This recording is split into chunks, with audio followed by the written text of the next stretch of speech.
door, turn it on cue. See how they're eating you up now. Every little detail, beautiful you. I don't know why they never noticed what I knew, but everywhere you go now, everybody's looking at you. Everything you do now, everybody's looking at you. People up the back now, everybody's looking at you. People up the front now, everybody's looking at you. People everywhere now, everybody's looking at you.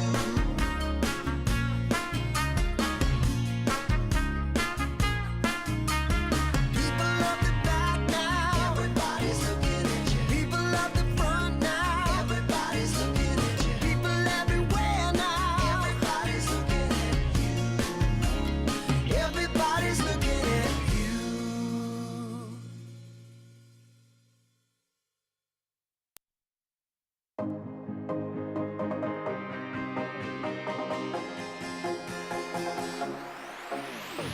Right now, I got this beat in my head.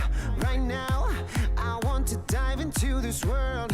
Let it out for the crowd, let it out, yeah, be proud. Right now, this is a real good atmosphere. Right now, superficialities are here.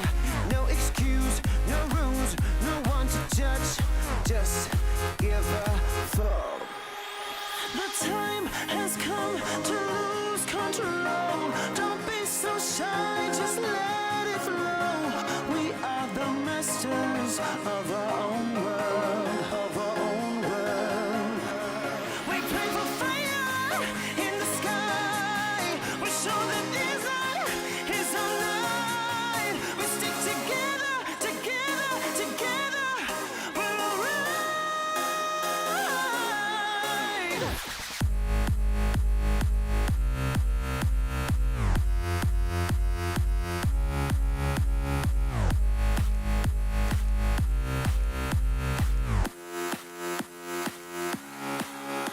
The time has come to lose control.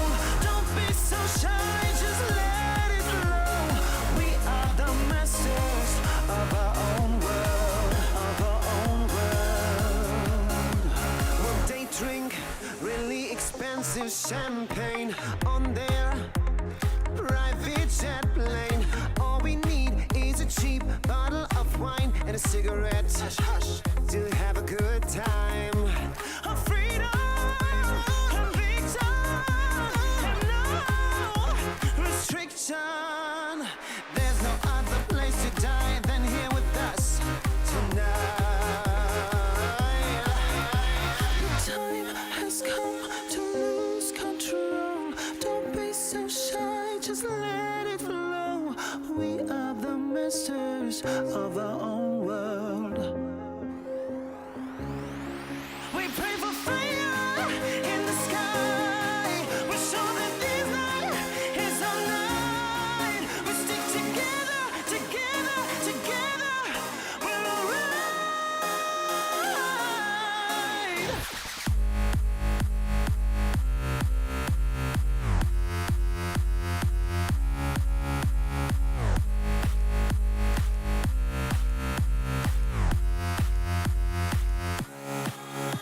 The time has come to lose control. Don't be so shy, just let it flow. We are the masters of our own world, of our own world.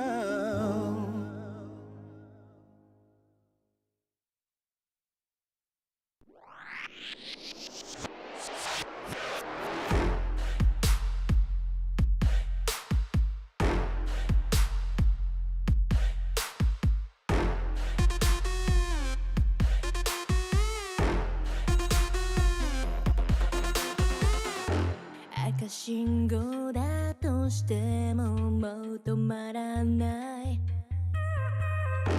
理解不能のスピード100倍速い。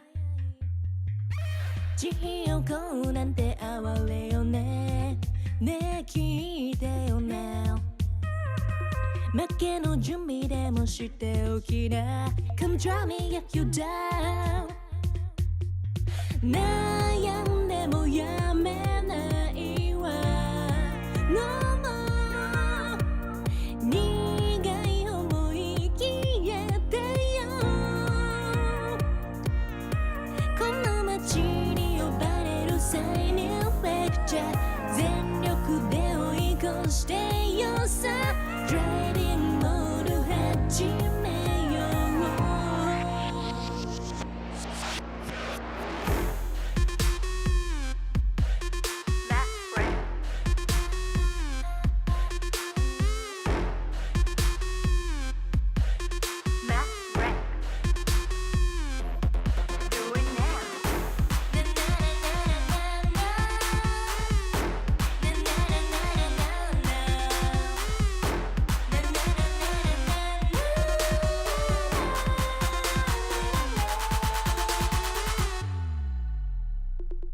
うもう安全な近道なんてのの完全にアウトだからあんたの後悔楽しみだわすげた気づいてよマジでベイビー一番でノックアウトするわ You better be listening 地横なんて哀れよねねえ聞いてよな負けの準備でもしておきな Come try me yet when you were down 悩んでもやめないわ No more 苦い思い消えてよ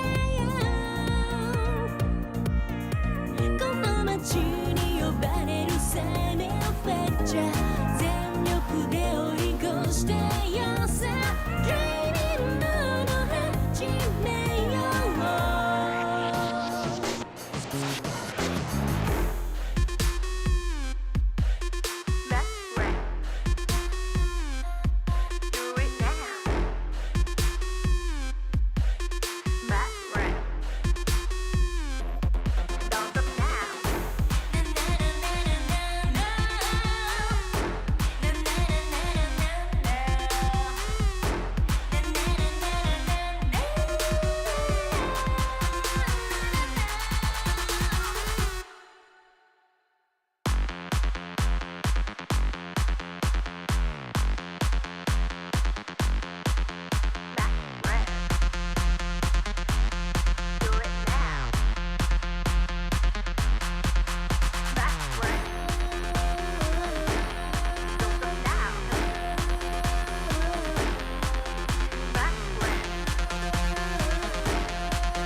country song.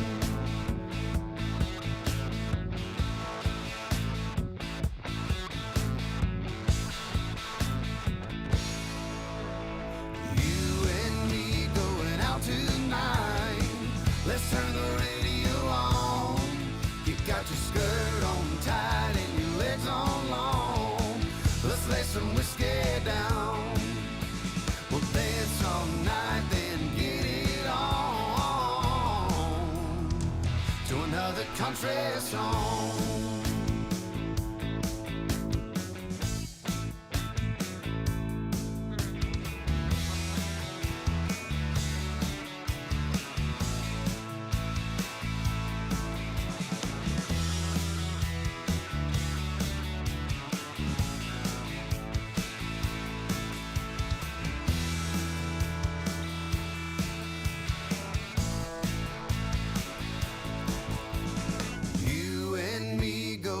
Tonight, let's turn the radio on. You got your skirt on tight and your legs on long. Let's lay some whiskey down. We'll dance all night, then get it on to another country song. You and me going out tonight. Let's turn the radio on. You got your skirt on tight and your legs on long. Let's lay some whiskey down. We'll dance all night, then get it on to another country song.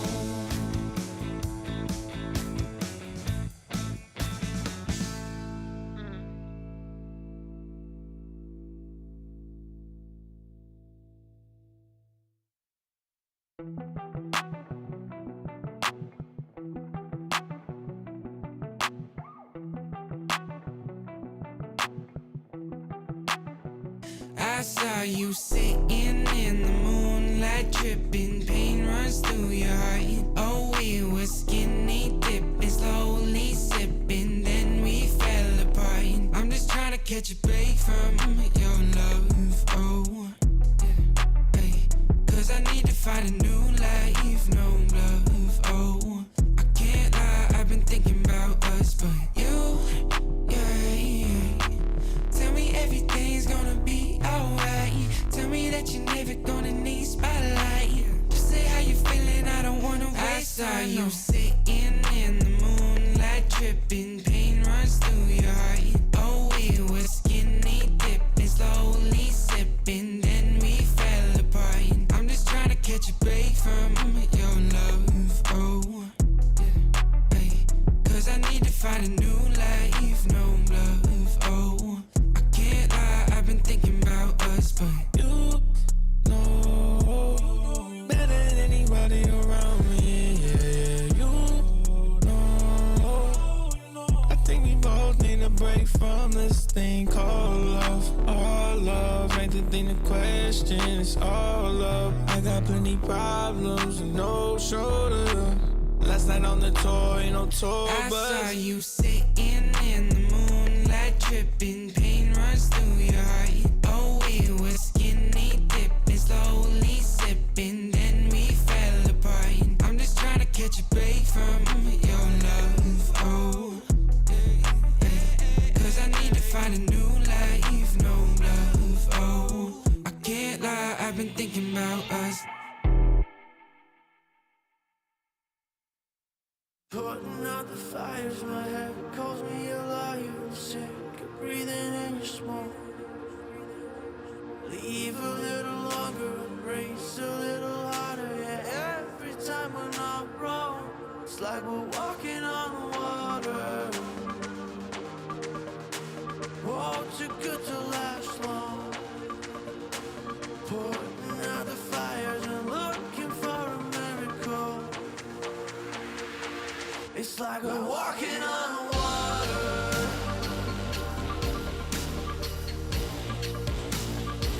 It's like we're walking on water.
DJ, turn the music up, put the lights down low. All the worries we had, we just let them go. Wasn't looking for love, I was happy alone. When you put your arms around me, how was I to know?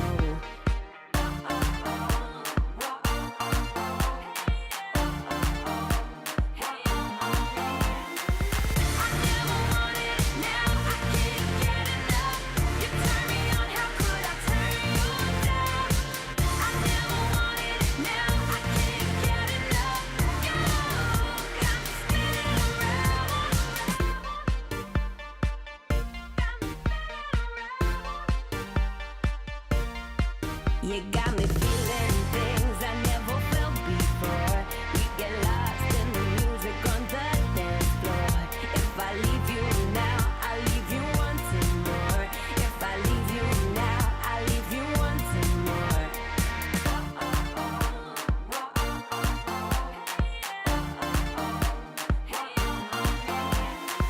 I never wanted it, now I can't get enough. You turn me on, how could I turn you down? I never wanted it, now I can't get enough. You got me spinning around, spinning,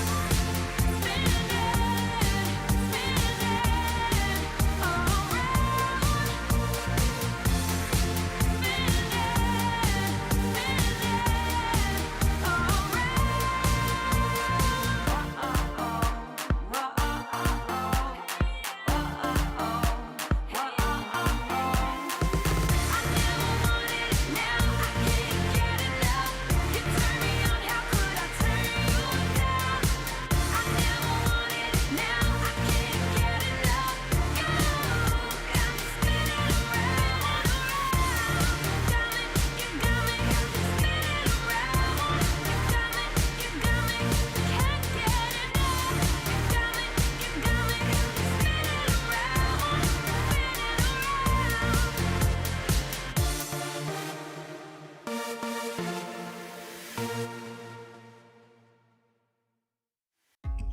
I think I'll sleep till it's over.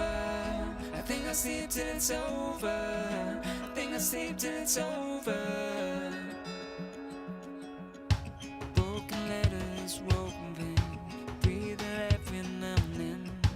Getting hurt but never learn. I'm falling short of hope again. I need a shock to bring me round, to pull my head from underground. I'm calling out but there's no sound. How many times can we make up? How many years will this take up? And never is as long as forever. When it's love but it's over. I've woken up in the headlights, taken from the clouds in mid-flight. Never is as long as forever. I think I'll sleep till it's over. I think I'll sleep till it's over. I think I'll sleep till it's over. I think I'll sleep till it's over.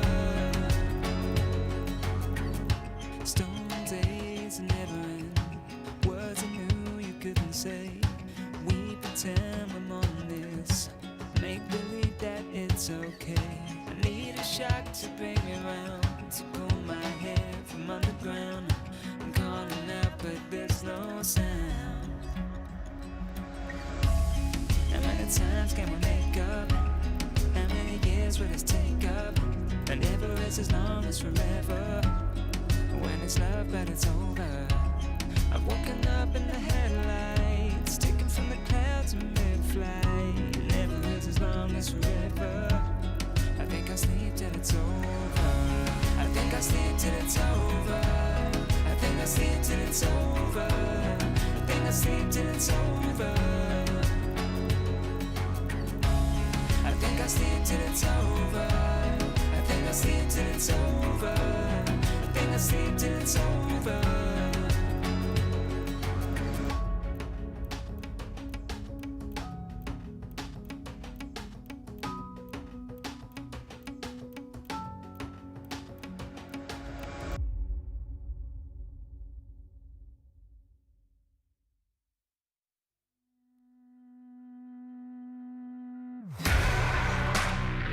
Oh, won't you break me out? Oh, won't you break me out?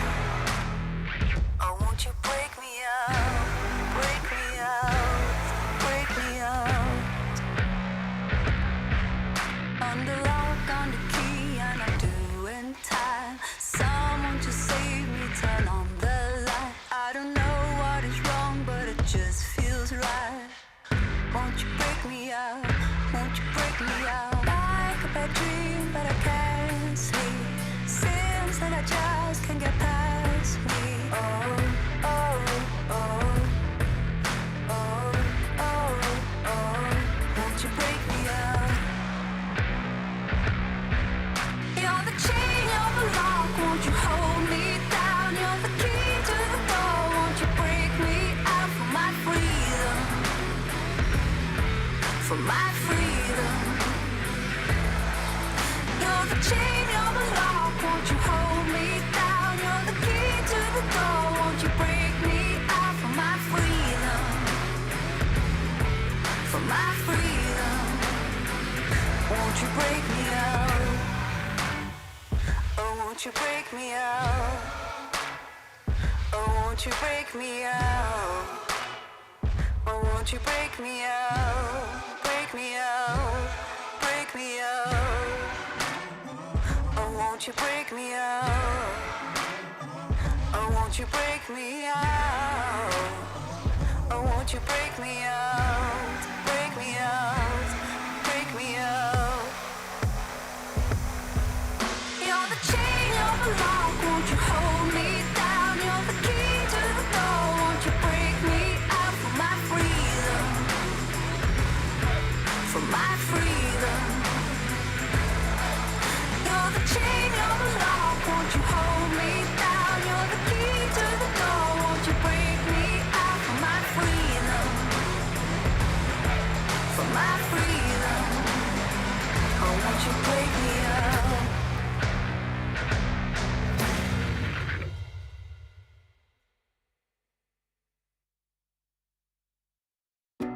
When I wake up in my bedroom with you right next to me, holding my hand, something I could get used to, 'cause you're by my side.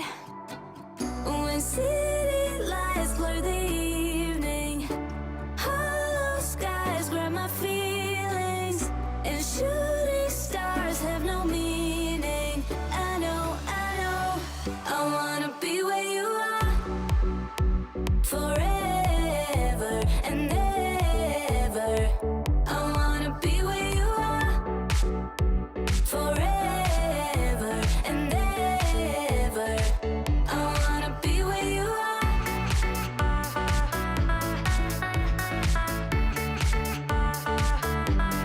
Be where you are.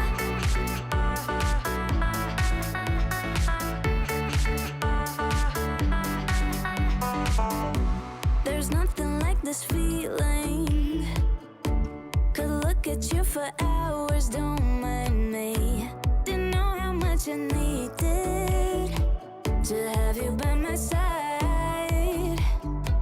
When city lights blur the evening, hollow skies grab my feelings, and shooting stars have no meaning. I know, I wanna be where you are forever and ever. I wanna be where you are forever and ever.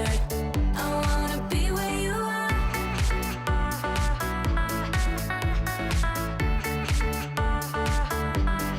Be where you are.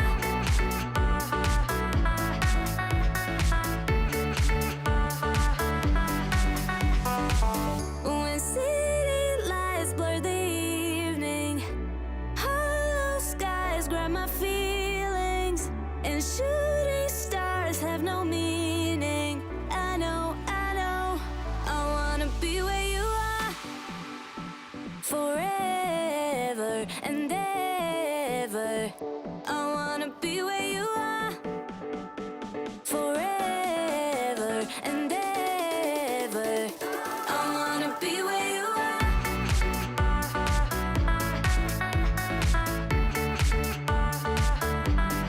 Be where you are.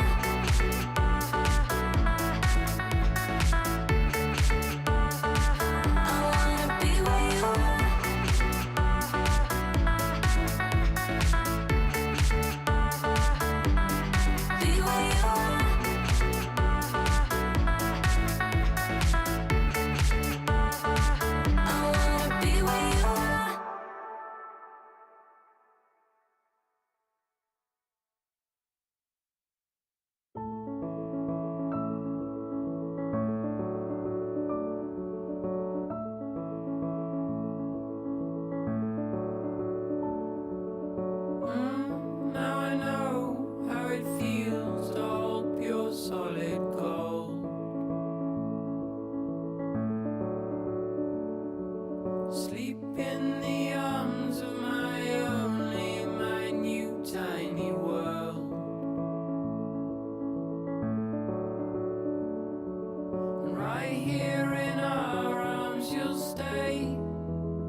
curious, my boy.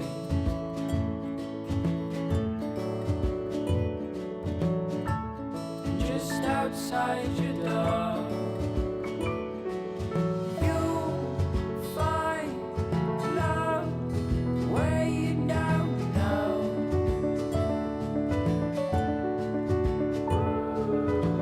You know that if you ever tried your last, call out on me if the old wind broke your mind. Set out to sea if you've fallen down. You know that I'm here, so you come on home to me.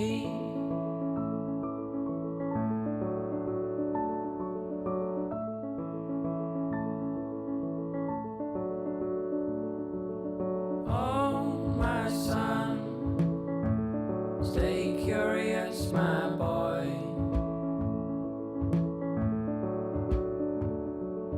Always ask where this road goes. Oh, my son, stay curious, my boy.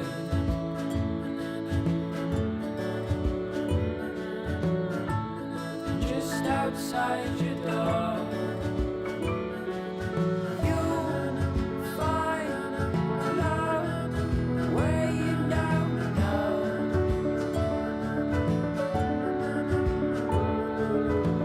You know that if you ever tried your last, call out on me if the old wind broke your mind.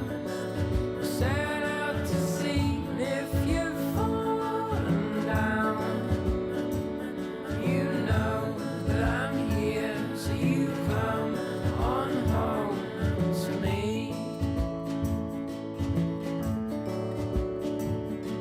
The day you pick up all your bags, lay down your toys.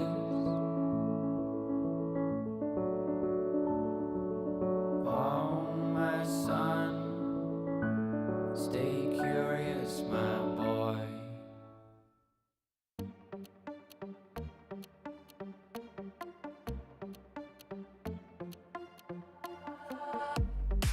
身も蓋もないわねマジでメール既読無視でもてめトラブルならすぐ相談してよだなんて細い指先が僕を指す Please come this way ピンヒールで突き刺す血の味が欲しいまで純粋だと思ったバカね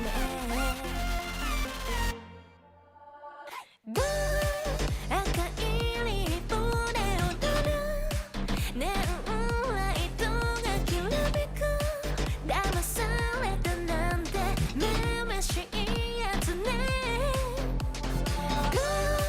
通報するならすれば罪深いの私よこの世のクズどもよかも民がひれ伏す農場の世界へようこそ落とし穴に落ちたあなた Please come this way ピールで突き刺す血の味が欲しい前に純粋だと思ったバカね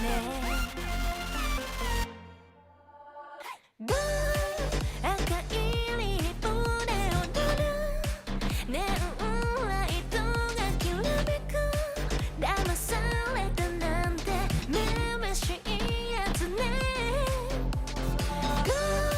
通報するならすれば罪深いの私よこの世のクズどもよかも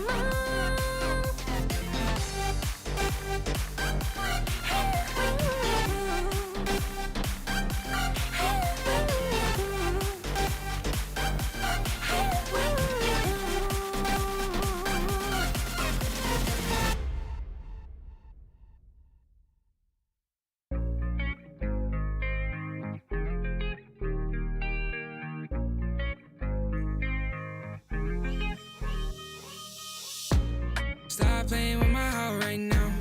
Girl, I need you in my life right now. Though I'm all tied up, need your love right now. Stop playing with my heart right now. Girl, I need you in my life right now. Though I'm all tied up, need your love right now. No, I'm balling out, yeah, but my heart plays loud, yeah. And I'm all freaked out, cause I got nothing to say to you. But will I be down, yeah, when you come around, yeah. So let's get right down, cause we ain't got much time. And every time you hold me, I think about the times that I was lonely. Keep reminiscing about how you the only one that makes me wanna look into your eyes and say, stop playing with my heart right now. Girl, I need you in my life right now. Though I'm all tied up, need your love right now. Stop playing with my heart right now. Girl, I need you in my life right now. Though I'm all tied up, need your love right now. Yeah, we could take time to work things out, oh, yeah. But I want you in my life so we could have each other, yeah. I know it seems hard to shine, but you're a million stars ahead all the same time, yeah. And you know I really mean it. And every time you hold me, I think about the times that I was lonely. Keep reminiscing about how you the only one that makes me wanna look into your eyes and say, stop playing with my heart right now. Girl, I need you in my life right now. Though I'm all tied up, need your love right now. Stop playing with my heart right now. Girl, I need you in my life right now. Though I'm all tied up, need your love right now.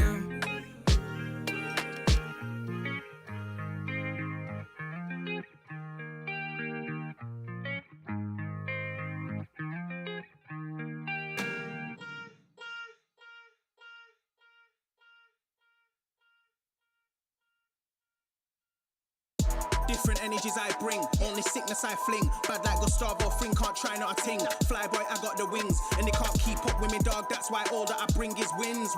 And they wanna hold me back, never doubt I'm a king. When they grab Mike and a chap on the ting, I don't wanna hear no talk from jokers. Say you got waves, I'll split that like Moses. The way that I catch it is flawless, it's awkward, cause they can't do it when they talk up. I don't wanna hear that ever. Stay on the ground like Cellar, they know man shell off. Feel man trying to get ahead of me. They should've known they ain't really got the energy. I got the energy. Run laps and laps round them, they ain't even got no energy. So that means no power, they don't wanna be my enemy. That might end up in a penalty. I got a different energy, no matter what I encounter. No, I got the energy. Run laps and laps round them, they ain't even got no energy. So that means no power, they don't wanna be my enemy. That might end up in a penalty. I got a different energy, no matter what I encounter. No, I got the energies.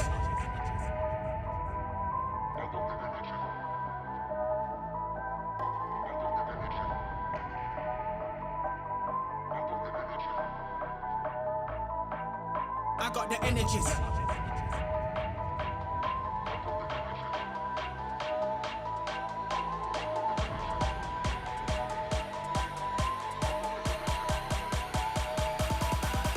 I got the energy. Run laps and laps round them, they ain't even got no energy. So that means no power, they don't wanna be my enemy. That might end up in a penalty. I got a different energy, no matter what I encounter. No, I got the energy. Run laps and laps round them, they ain't even got no energy. So that means no power, they don't wanna be my enemy. That might end up in a penalty. I got a different energy, no matter what I encounter. No, I got the energy. They ain't even got no energy. They don't wanna be my enemy. I got a different energy. I got a different energy.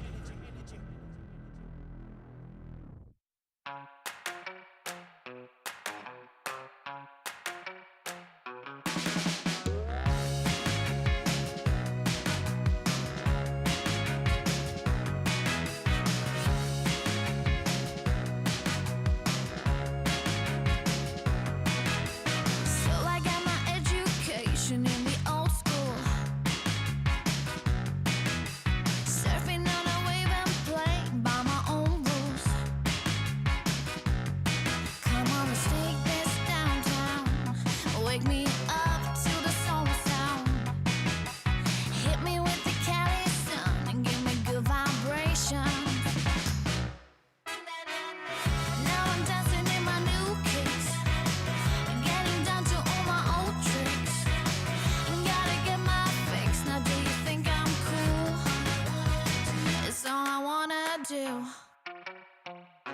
You don't wanna kill my vibe with the wrong beat. If you wanna feel alive, you gotta move your feet. Come on, let's take this downtown. Wake me up to the soul sound. Hit me with a little surprise and give into temptation. Do you feel what I feel? 'Cause I'm feeling alive. I'll be real deal. 'Cause I'm feeling alive. Do you feel what I feel? 'Cause I'm feeling alive. I'll be real deal. 'Cause I'm feeling alive. Now I'm dancing in my new kicks. Getting down to all my old tricks. Gotta get my. Come on, let's take this downtown. Wake me up to the soul sound. Hit me with the Cali sun. Give me good vibrations. Give me. It's all I wanna do.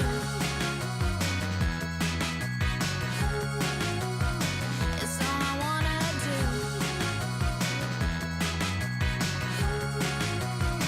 It's all I wanna do.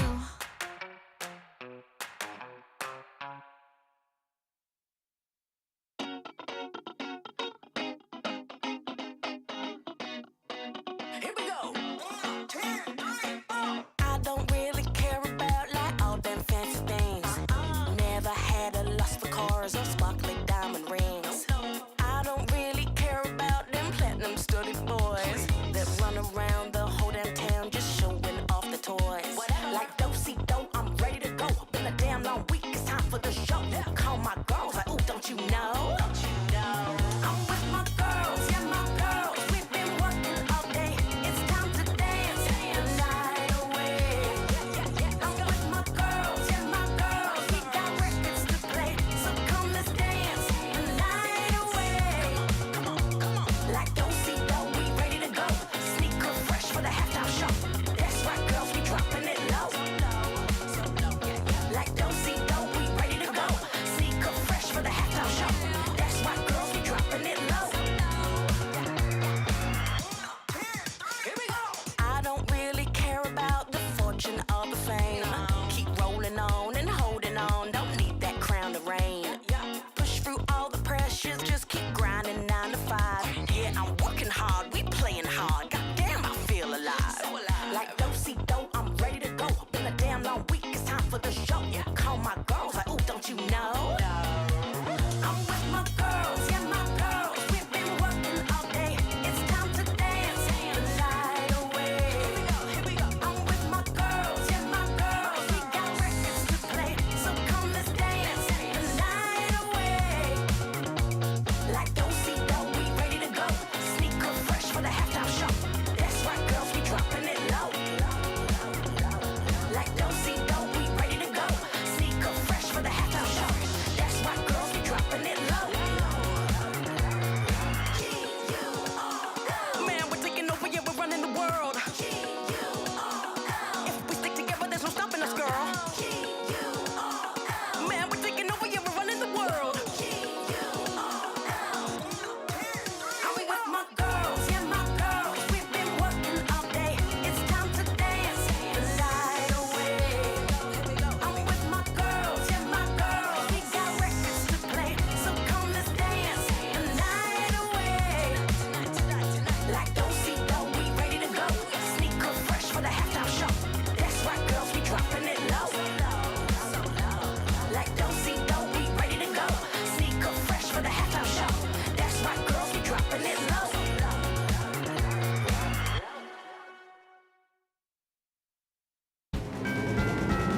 Excuse me, please, but I'm standing. Left or right, we're trapped in the middle. Excuse me, please, but I'm crying. Catch your breath before you get old. I couldn't stay for the battle. I couldn't cross in the middle. But we are far too much too young. 1, 2, 3, 4, 5, 6, 7, 8. I couldn't stay for the battle. I couldn't cross in the middle. I'm losing my mind. I'm losing my mind.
change so fast. Looking straight ahead, I don't think of the past.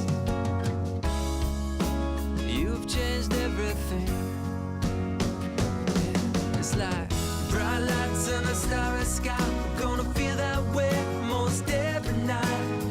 Sunlight on a summer day. We're gonna laugh and dance all the rain away. Sing a new melody. It's full of love. It's beautiful and free. 'Cause you belong, you belong, you belong to me. Birds fly, fill the trees like it's always spring. White clouds high above, I know just what I mean. Your smile, this love are an endless road. And I'll walk, I'll run, anywhere it goes. You've changed everything. It's like bright lights and a starry sky. We're gonna feel that way most every night. Sunlight on a summer day. We're gonna laugh and dance all the rain away. Sing a new melody. It's full of love. It's beautiful and free. 'Cause you belong, you belong, you belong to me.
searching for the stars.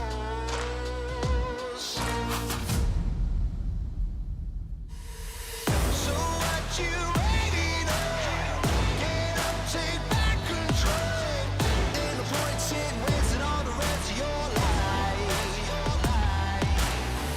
So what you hoping for? That the luck comes to your door.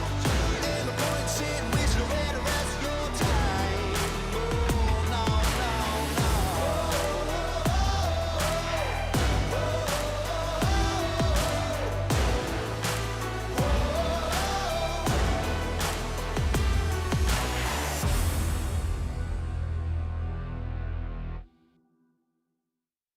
They're gonna know my name.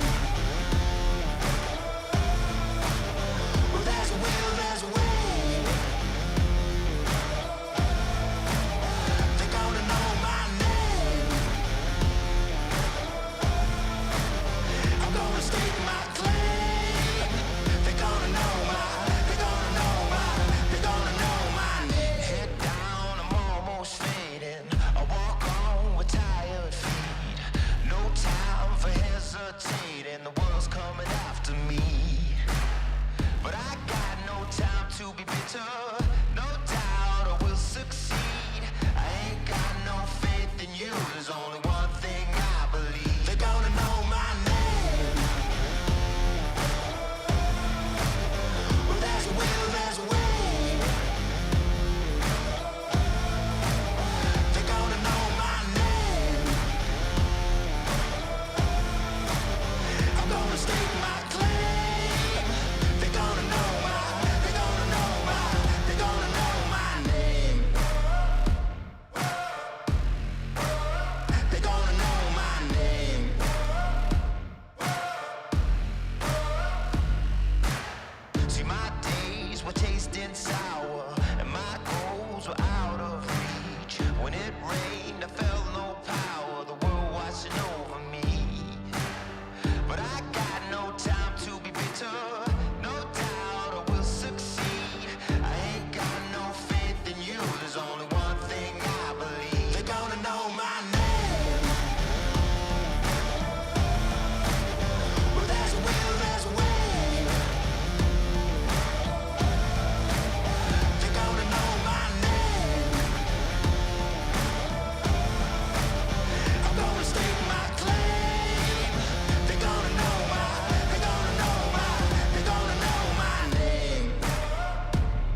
Welcome one and all to the LPL 2023 Spring Split. I'm Mazel. I'm joined by Nair once again, and my friend. How are you doing today? I know it's a little bit early for you. I'm doing better because I give some creative license on how you pronounce my name, but that's a fairly unique one. You know, warming up the vocal cords a little bit. Naimera. There you go. It's good to see you, Mazel. Hey, Yeah, it's we've good. got a lot of stuff to go from, so let's start building up. We do, as we did have some bangers yesterday in the LPL, by the way. It was our Super Saturday. We did have a lot of fun on the Rift, so let's go ahead and take a look at what we had. We had a 2-0 from Weibo over Anyone's Legend. Then a 2-0 from TES over RNG. And EDG take down LNG in 2-0 fashion as well. Oh, there are so many things to talk about what happened yesterday because we had, 4 of our top 5 teams playing, most of them, of course, kind of looking across the schedule, across each other, kind of slamming their opponents, saying, what happens next? Then, of course, that last series happened. And for me, LNG, there were a couple of questions about what's happening with their champion pools outside of their mid-jungle. That felt like their rock, their solid ground. But with EDG, a team which has felt like the team which is more than the sum of their parts, which is not necessarily about hero plays, they had a heck of a good series to punish LNG and bring them down level with the rest of the top 4 now. This is a very close insane. top 5. This is one of the closest splits of the LPL that I can remember for a very long time. And it's crazy because we're coming off the back of so many changes in the LPL, but here we are with a nice meaty chunk at the top of the table, but also some late runners. Obviously RNG faltering in some of their kind of run to try to make it to that left side of the bracket, but as we close out week number 7, it will be interesting to see how kind of these last weeks peter out for the LPL. Now we do want to look at today's game. Again, it is the last day of week number 7, and we do have some fun to start it off. We got IG versus Ultra Prime, and we're coming in as well as JDG versus OMG, Casted by Munchables and Lyric, and Ninjas in Pajamas versus FPX. Yeah, so OMG, they've been really having some ups and downs in terms of they've picked up some momentum but not been able to keep it through multiple series. JDG do feel like one of the final bosses of the LPL, very much there at the top of the table for. In terms of scariness, though, it feels like they are the team where if you are one of these teams in mid to bottom table, they don't take any chances against you. No. They rarely slap up in that regard. But, coming across the rest of the day, even the series we've got first here, it feels like this is last chance saloon for a couple of these teams. You look at Ultra Prime, they have a pretty hard strength of schedule left. They also have to face JDG and LNG in their very last week of play. IG, much more safe in their own standings. Yeah, exactly. I think we're seeing kind of that bounce back from IG off of a pretty rough schedule. I mean, they had 4 losses in a row, and then coming into it, obviously picking it back up against RA. But Ultra Prime, they've kind of faltered in some of their little late season kind of pull-togethers, and this matchup itself does bear some interesting fruit. Yeah, because for me, this is a face-up of 2 teams which have been given the challenge of trying to find something beyond where they've stalled out. Because I think Ultra Prime, they've had some pretty okay series. IG, of course, had the incredible run of form coming from the start of the split. They were there right at the top of the table. They were the team which a lot of people were looking at, particularly because of the charisma of their top laner YSKM and the rest of the players on that roster. But it feels like IG have risen to that challenge now, despite my own reservations about how they played in early split. I thought, what's going to happen about their champion pools as well? YSKM only plays 4 champions. Gideon's just a Marco one trick. They've actually risen to the occasion. Whereas Ultra Prime, they've got some work to do on that front still. And I think that's that adaptation you see, especially now with the 13.4, and especially trying to see how things work out and the way the meta shifts, especially. And we have seen some of that really affect IG in the past. Obviously, we're seeing them kind of change that style a little bit more. Let's see what they got for their intro today. All right. YSKM coming out with a little bit of confidence. Again, I just love the words from YSKM himself saying, if there's ever a time to play cocky, it's all the time, because you never know when you're not going to be able to. And, that relates so well to what 369 and Knight were talking about recently as well, in terms of their class of the LPL, like 369 and Knight. They have got to the point where they are veterans now. They are a set of players which kind of have lost that kind of the flair of youth of the rookie player, and they were saying, we don't go for the big 1v1s in the same way anymore. YSKM is one of those players, though. He's still there in the real, the heat of that first split, where you want to really put your name on the table as a mechanical prodigy. Of course, the rest of his team, they're kind of stepping up alongside him, but he's really been the person who's taken individual kind of control of his own narrative. Yeah, and Ultra Prime coming out onto the stage.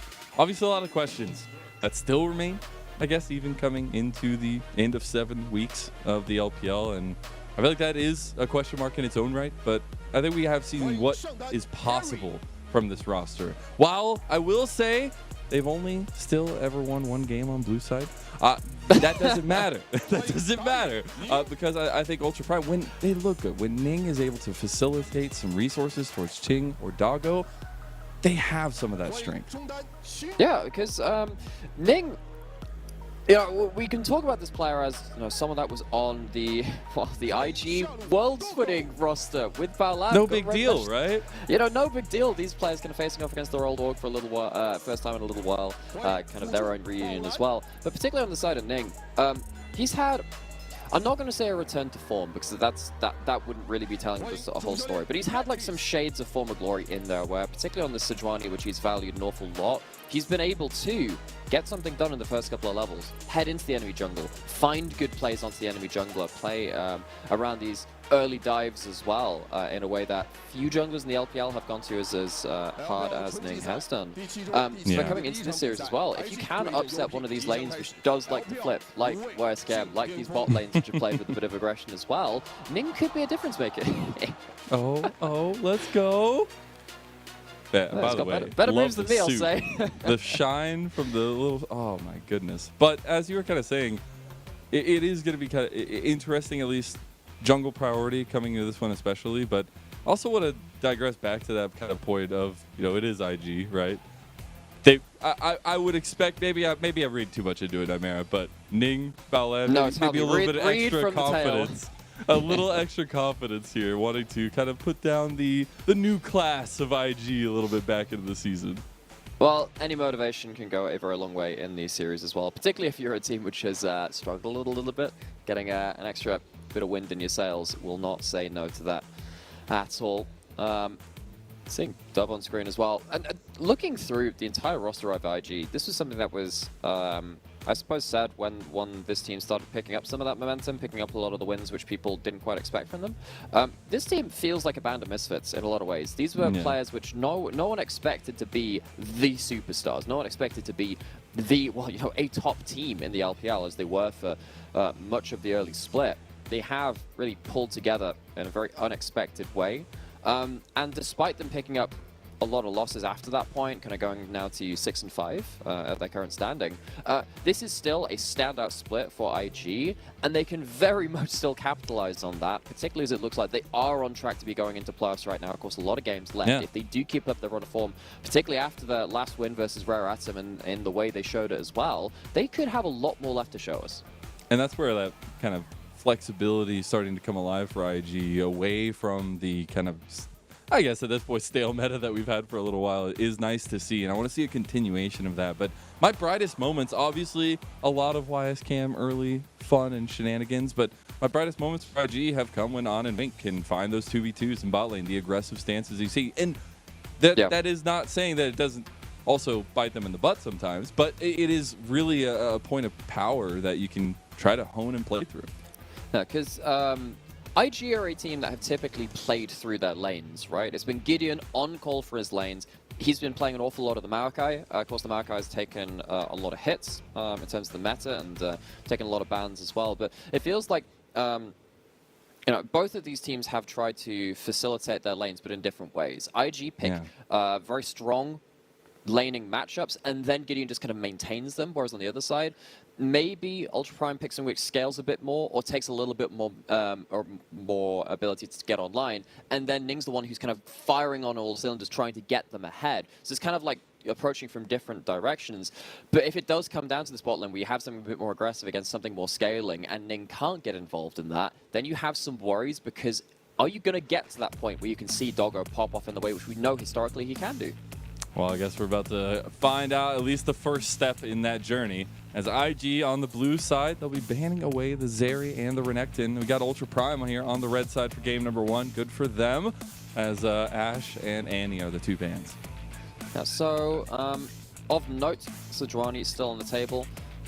No, it's not. That's gone. And on the other side... And it's gone.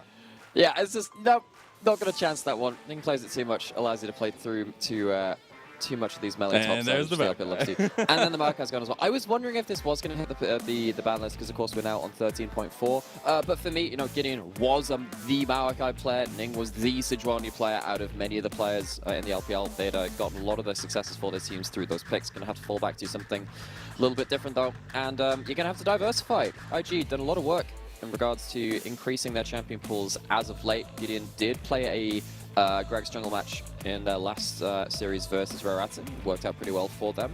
Allows you to play some of these AD solo laners as well, if you want to go towards something a bit more fighter-based, which of course YSCam really wants to do.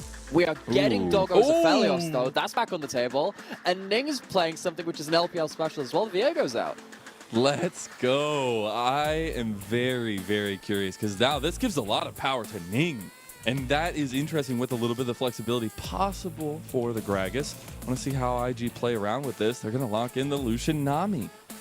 Okay, so Lucian Nami, we have seen stuff like the Aphelios Lulu be an answer into this historically. In this split, it's not something that we've seen as much. In fact, actually, the Aphelios has been coming out more as an answer to Zeri lanes. Zeri has actually been struggling into Aphelios, going Bloodthirster first, kind of taking over the laning phase. But Aphelios Lulu, very strong laning combination into Lucian Nami. You can also look towards something like a Nautilus as well if you prefer to have more setup from that bot side. But timing down, the lock-in duration, and they're going to go lock in that Lulu instead. So we wanted to see some aggression out of this bot side. We wanted to see maybe Doggo with some ability to scale into the game as well, with Ning making his way down there, particularly knowing how aggressive Arn and Wink can be, and that is exactly what we've got.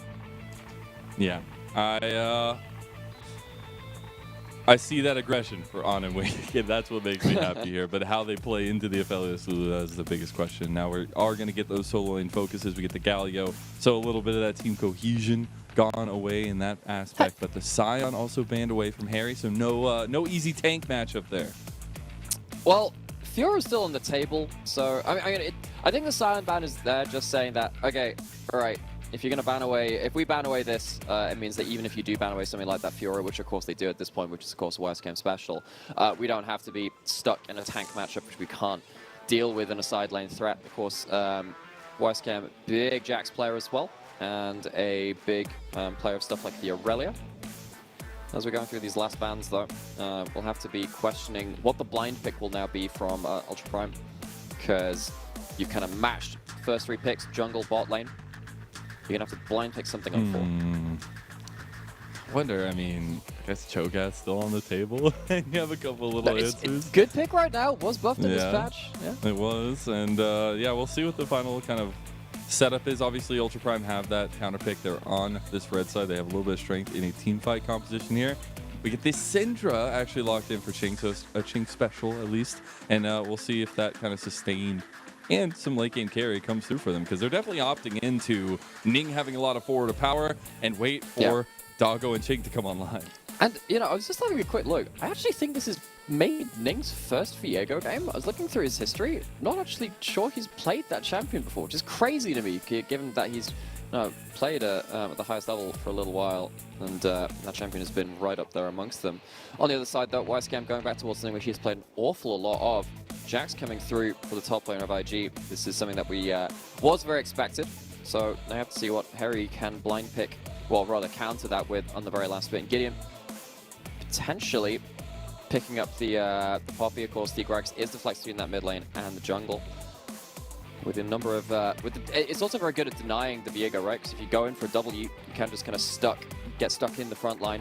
Yeah. So it is going to be that Poppy going into the jungle. Okay. That means that Viego doesn't just have the ability to just kind of like level 3 kind of burst out something like a Gragas. The Poppy can actually fight back a little bit in that way. So an interactive jungle match, and Harry goes for the cannon. We're getting exactly what we kind of were looking at, right? Like we have the opted of a late game team composition here for Ultra Prime, something a little bit different as well coming out of the jungle instead. And then we get a very roundabout team composition, a lot of execution needed for IG, where they have Dove on the Gragas in mid lane. YSCam is on the Jax in the top. Got a lot of power.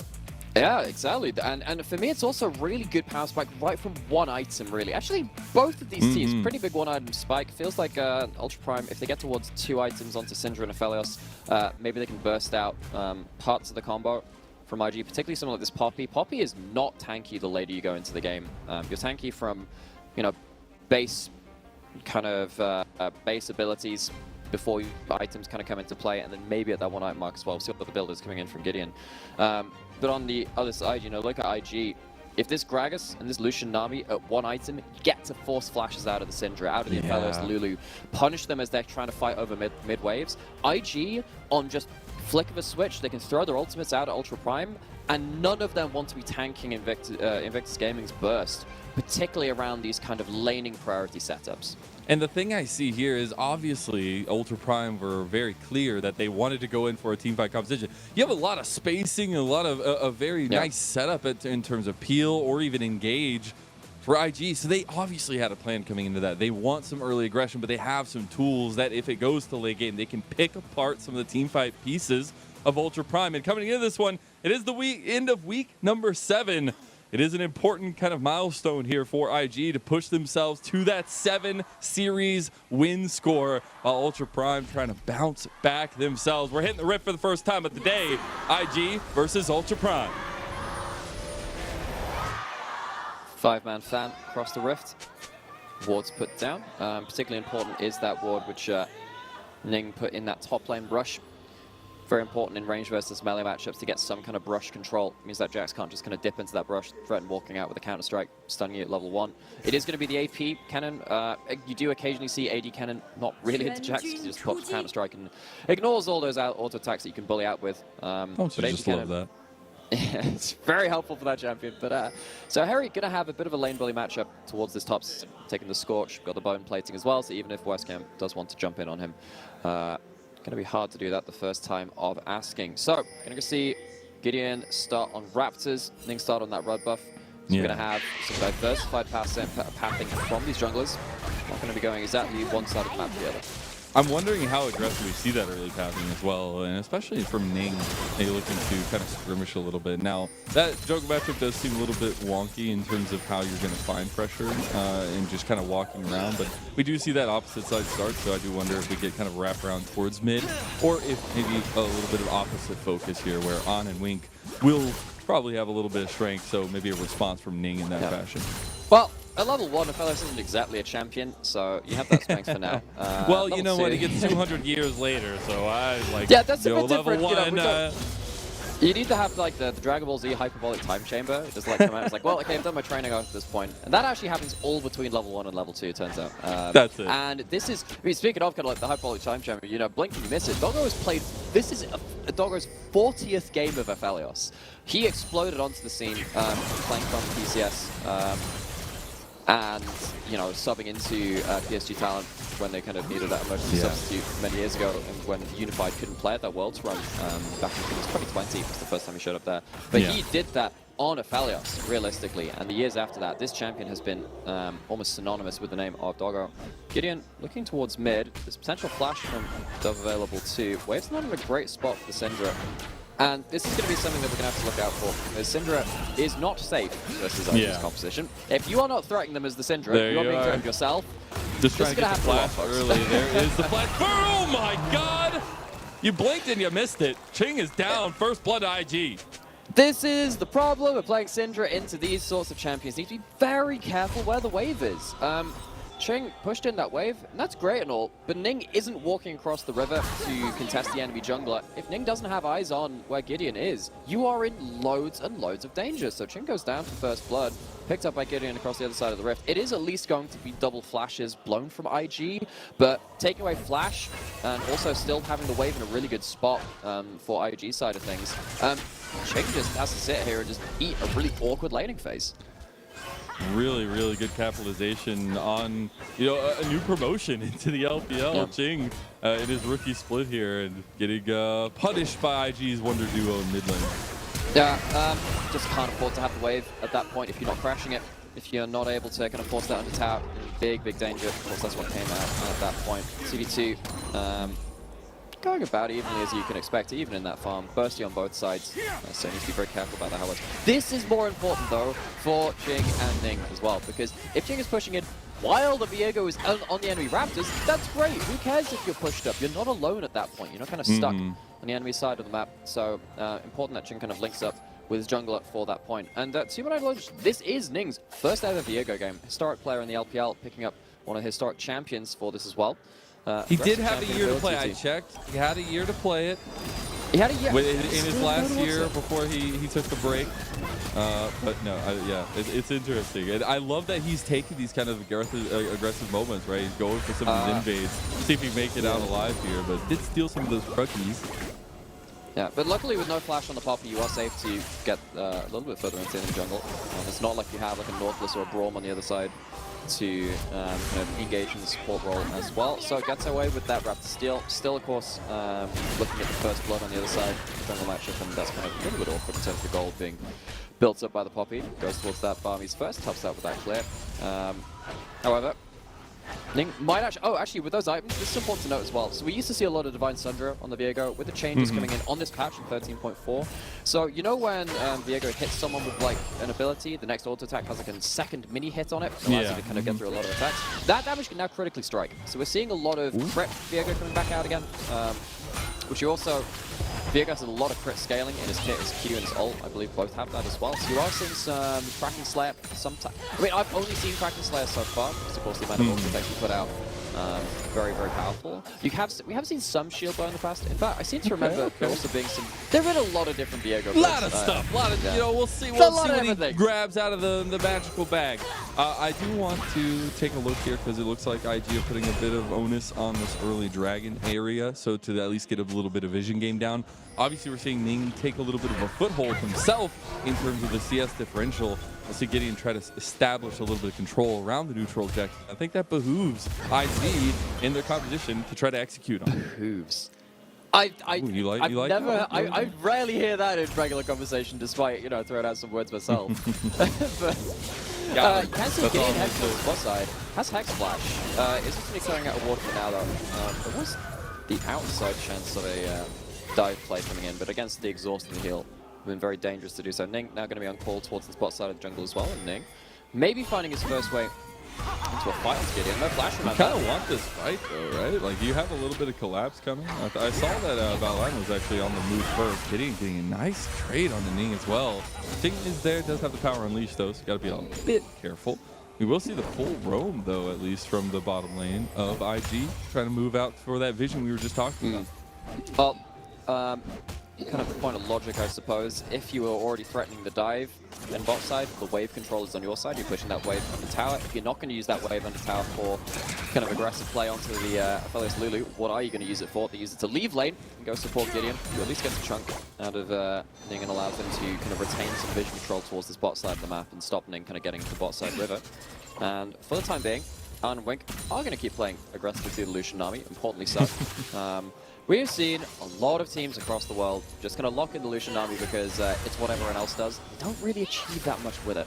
LPL, on the whole, has been a lot better with using the laning power of this duo and also using the one item spike of this duo as well to great advantage. And with Arn and Wink playing aggressively right now, important that they keep that up, because as soon as they hit one item, we saw how things can get caught out by the mid jungle. Bot lane can very much come to party and make that mid lane even more unhappy. I just always love it because it just feels like Lucian as a whole. You love mid lane unhappiness. Well, maybe. It depends as an ADC player. But I think it is kind of that aspect of Lucian scale. It will be a scaling champion with mechanical skill, right? And we have seen that executed in the LPL a lot of times where Lucian in late game is still able to find so much in a lot of these situations. So I do like this, but I like this a lot more. Gideon, put him back into tower? He could. Harry does have the slicing maelstrom, will pop it. There's a decent amount back to YSKM. The flash has come out. Dub is here. He tries to get in the task here maybe, but he doesn't need it. The slam down and Dub gets the kill. Ultimates from that cannon, not enough to save him.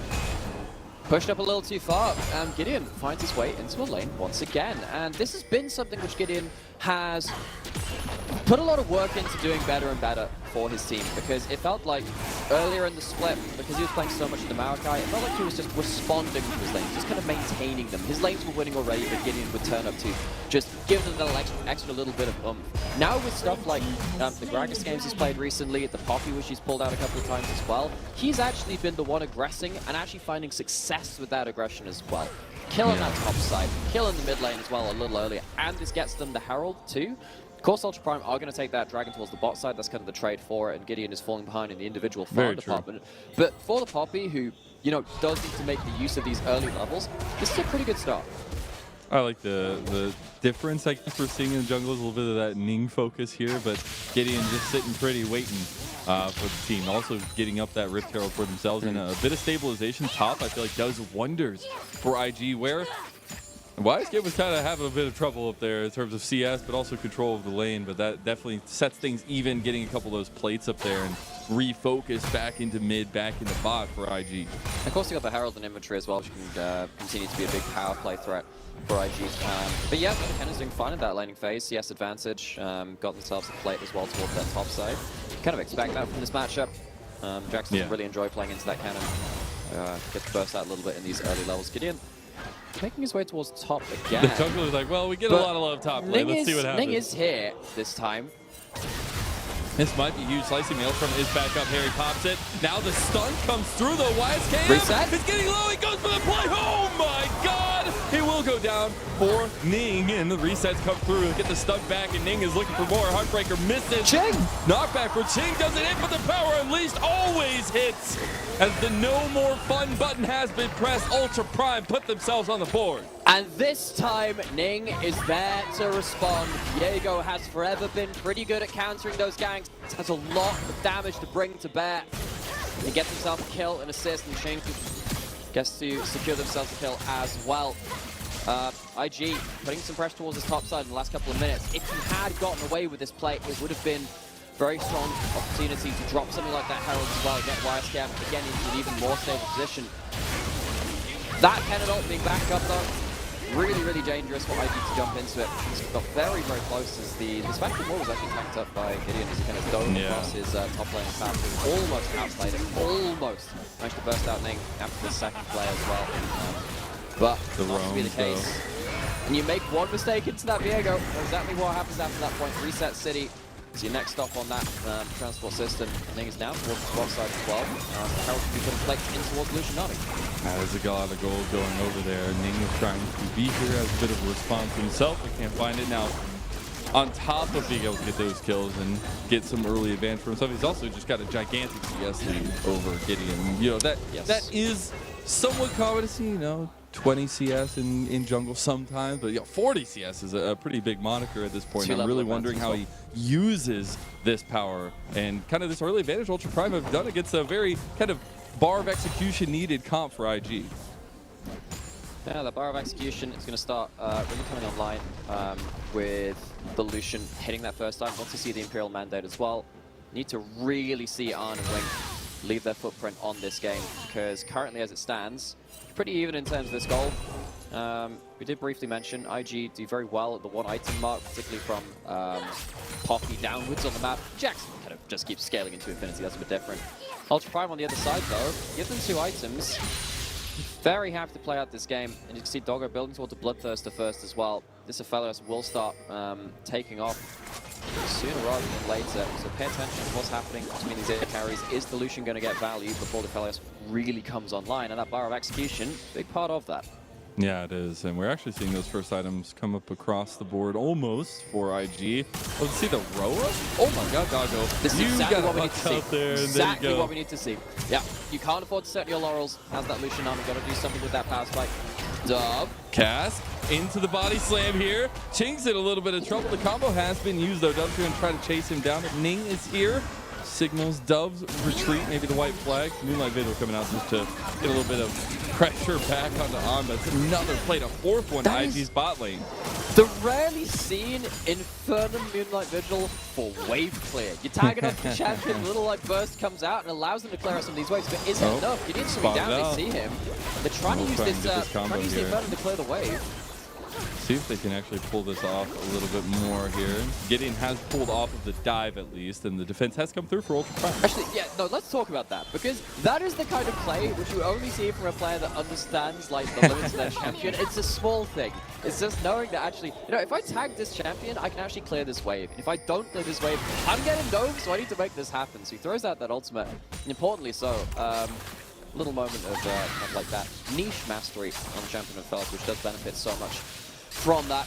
It is a champion with a lot of kind of hidden insight into him, the way he kind of changes between your weapons and set He just gets first tower here.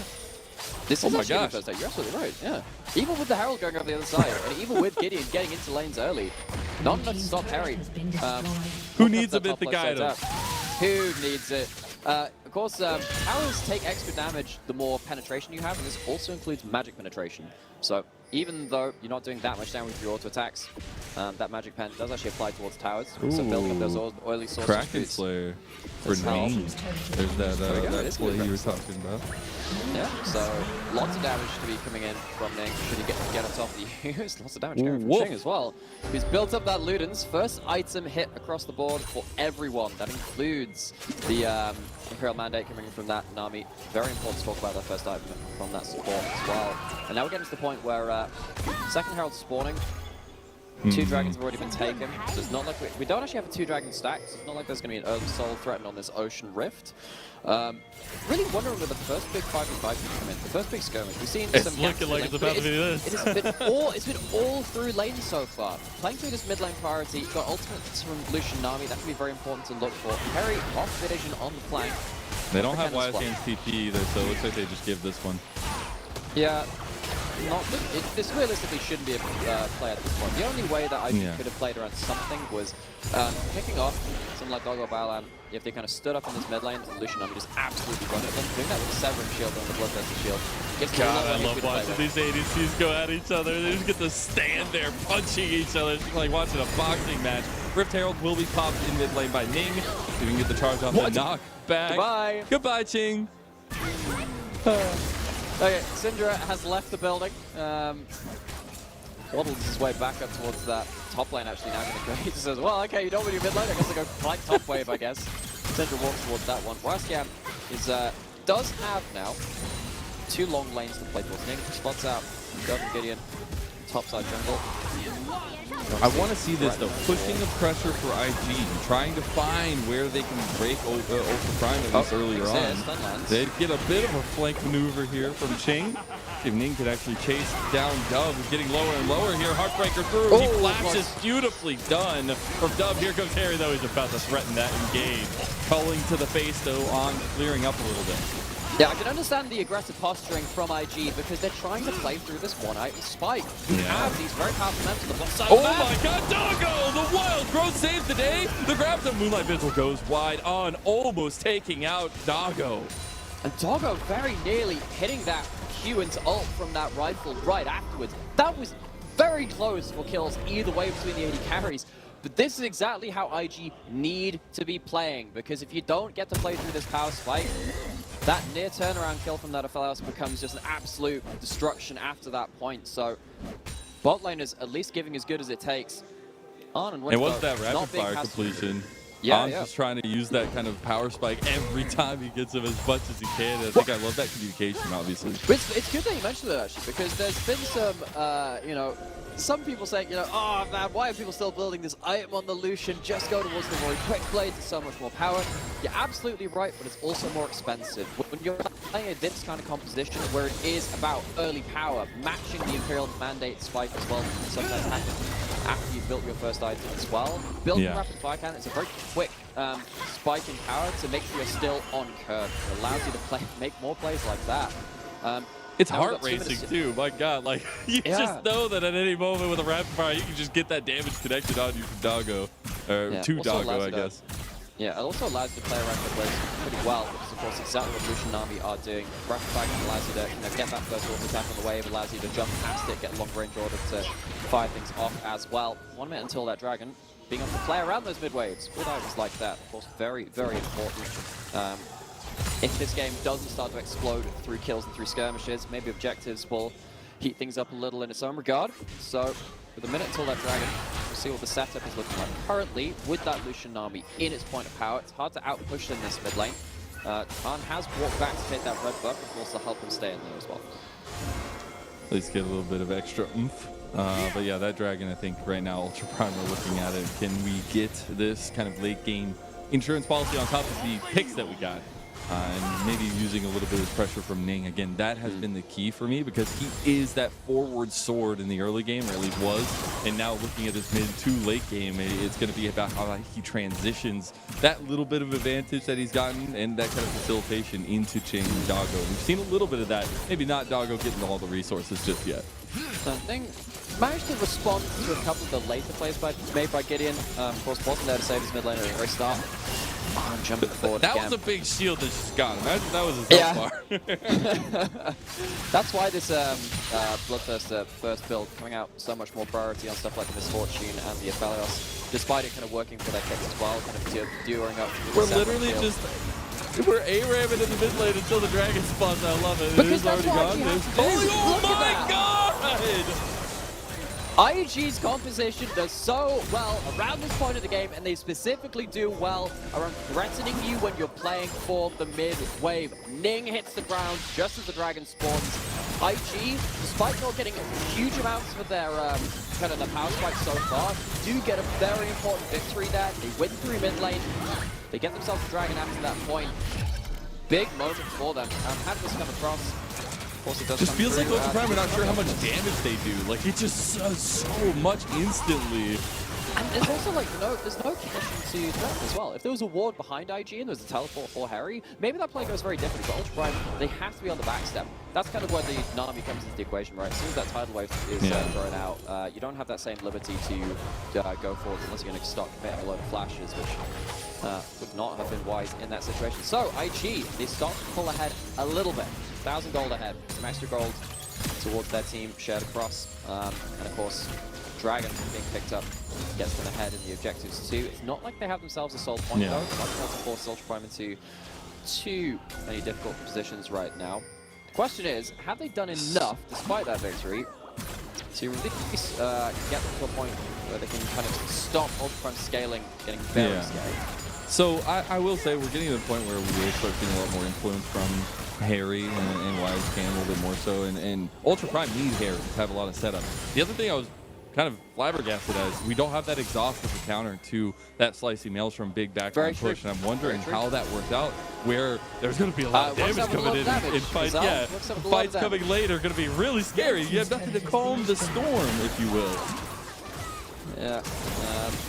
I guess you have the cast. You're just hoping to push the storm away from you. True. You've got the cast and you've got the Poppy ultimate as well. But I think IG's name of the game is that if you have committed to a fight where the cannon is going to be a big threat, you've probably not played through your spike before the fight well enough. A lot of what IG does is, as we've seen, they try and go for the big Lucian Nami combos before the 5v5 kind of erupts. Doug trying to play blocker right now. Rod of Age is stacking up on this. So fully stacks up on that Dragon. He is very tanky and allows it to play more aggressively as kind of this. Bye, Doggo. Doggo's gone. He's been evicted from the building. Bounces have denied him entry into this club in the middle. Well, that's not very nice. Go down, but oh, they got the flank. They got the flank. They might have the knockback here. Harry with the slicing Maelstrom right onto the back line. The Heartbreaker starts to come through, and the hearts of IG are sliced. Wise Cam might find a little bit something. Dove is still pretty tanky. Got a little bit careful though. Nice backup and huge turnaround from IG to get something back, but Ultra Prime solidify their ranks. They're looking to push down mid. Last time IG went for a play in the mid lane, they didn't have a ward behind them. They didn't have to worry about Harry getting into their back line. Harry does all of his own stunts in this second time of asking though. Walks right behind them, finds the lapse of vision, and this cannon comes to play. Sure, he's a 1 and 3 to KDH, not the most flattering thing ever, but a very important play for Ultra Prime. Allows them to take that mid lane tower off. How much you missing that exhaust now? Yeah, and you look at this thing down. Some of those shots are kind of important, folks. As they try and disengage. Harry gets punted back into the team by Gideon. Charge back. It's a bit of an awkward moment. He's going to go, Yeah. ulti cannon into the rest of the team. Look, at the end of the day, the damage was done at that point. It's just a little bit of insult to injury. The rest of Ultrafine kind of clean up shop as well after that point. Keep themselves in touching distance of that goal. Keep themselves in the game. And taking that mid lane out of turret, very important. Talk about how both of these teams are kind of fighting around this mid wave, partly because the Lucian army just has so much power around it. They kind of hold her over the fire every chance they get on that point. Second items now starting to come across the board. This is where we start to see. Yeah. Now, Ultra Prime second items, that's where they start to peak. I believe those little pops-ups are actually the stacks recognition. We actually just hit that 100, So, for those of you that don't know, stacks. you're like Syndra Victor. Every time you get those stacks, something happens. It's kind of a little bit like your old passive where you upgrade your abilities. At 100, your ultimate, now that unleashed power, that will execute someone that falls below 15% HP from the damage of your ultimate. Once you get 120 stacks, you get yourself like half a death cap as well. It's like an extra 15% extra AP on top of that. So, Ching.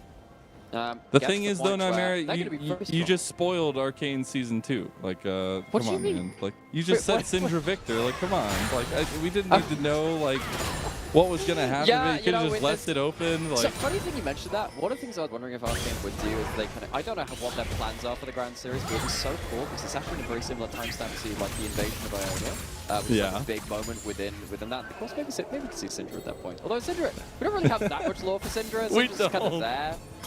we know she has a make you not have fun button. That's all she needs. Harry, though, Harry's not going to find a flank today. no, He gets the knocked cast! back. No! Oh, it's so sad. Don't punch the cannon to safety. That is a bit of a feels bad moment. YSKM has gotten the Hull Breaker spike, but they go on a Ching. He gets knocked back immediately. Tidal Wave over Ning, gets the Heartbreaker out defensively. Get a TP coming, slicing Maelstrom right into the middle of everybody again.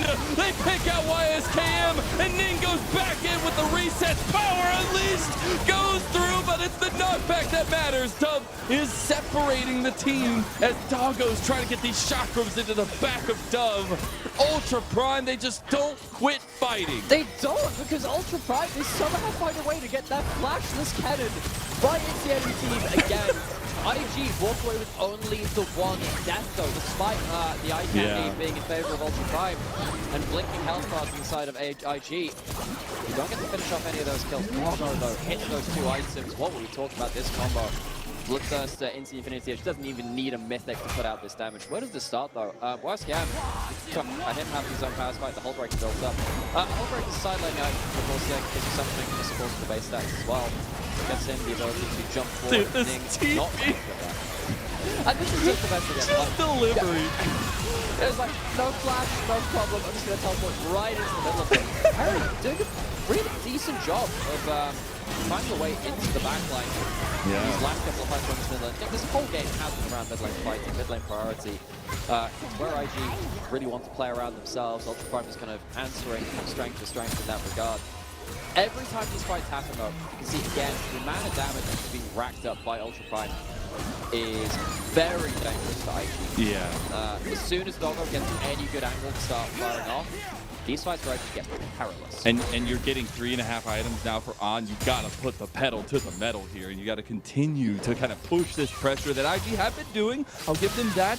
Now, bringing YSKM in to these team fights, they need to try to utilize the side lane pressure. He has the Hull Breaker, and I want to see them try to push this a little bit more. As Black Cleaver comes up for Ning, you're starting to get some of those item spikes coming across. Very true. Yeah, no, I do think IG really have tried to play through this Lucian Nami power spike in a way that a couple of teams would have stalled out around the world at this point.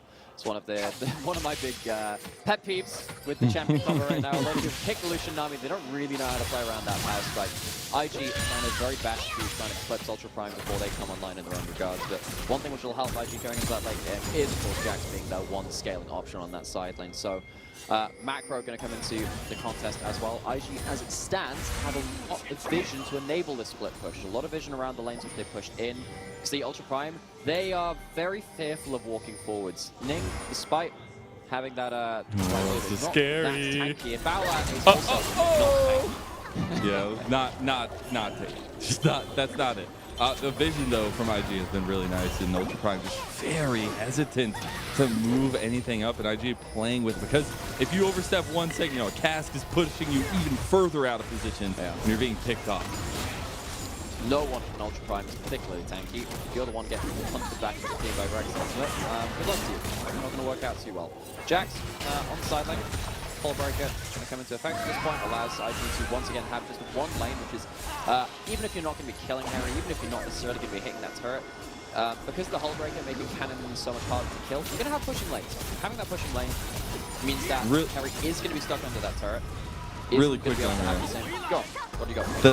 I just saw the adaptation. The Hex Trigger had been picked up. I was like, okay, you're going to go into the Maul, right? But he did pick up the F-Sword, so pick up the minute skills in trying to get a little bit of defensiveness. Now, Ning needs to maybe find some of that defensiveness here. That Black Cleaver ain't helping him, but I'm interested. They're just trying to find the little things to push this comp over the edge for IG.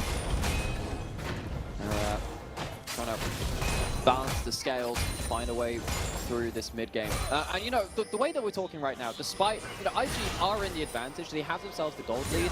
The reason we're talking about this is because you can see how much damage Ultra Prime do have to bring to bear. Yeah, IG, exactly. all it takes is them overstep once into Doggo. Game looks so different. They currently have vision control. They have control around the top side of the map. They're forcing Ultra Prime into some awful decisions. You see Doggo on the sweeper. He's got red-white. But they have to do this. They have to make sure that Ultra Prime don't get that fight. They are in a corridor that is not helping them. Gale Force hide! He shuts the door at Ultra Prime. So important to get that kill. IG, last minute or two of play has all been trying to force Ultra Prime into awful positions. They finally get something. Oh my God. YSKM winning the side lane as well. Ching has to come down to Gotta be careful. too late. YSKM already done his damage at this point. Nice Like, little flash, Baron's gonna trying go to get down. out. Top lane is on a sliver of bot lane's on a sliver of HP. IG, the push and pull finally gets into a big advantage. My goodness, what a little bit of a come up here at this moment. Now we got the 4th item in completion, at least for Han.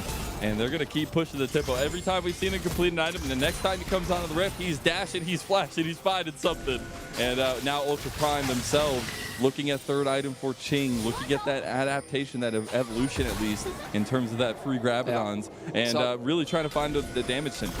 This would be Ocean Salt for IG. 3 dragons on their buffs right now. 10 seconds until that spawns. But unlike the Baron, they have been able to force Ultra Prime away from the objective. They haven't got complete control over this side of the map. Harry has flash, doesn't have ultimate. Importantly, though, that ultimate is used under tower to defend that cannon.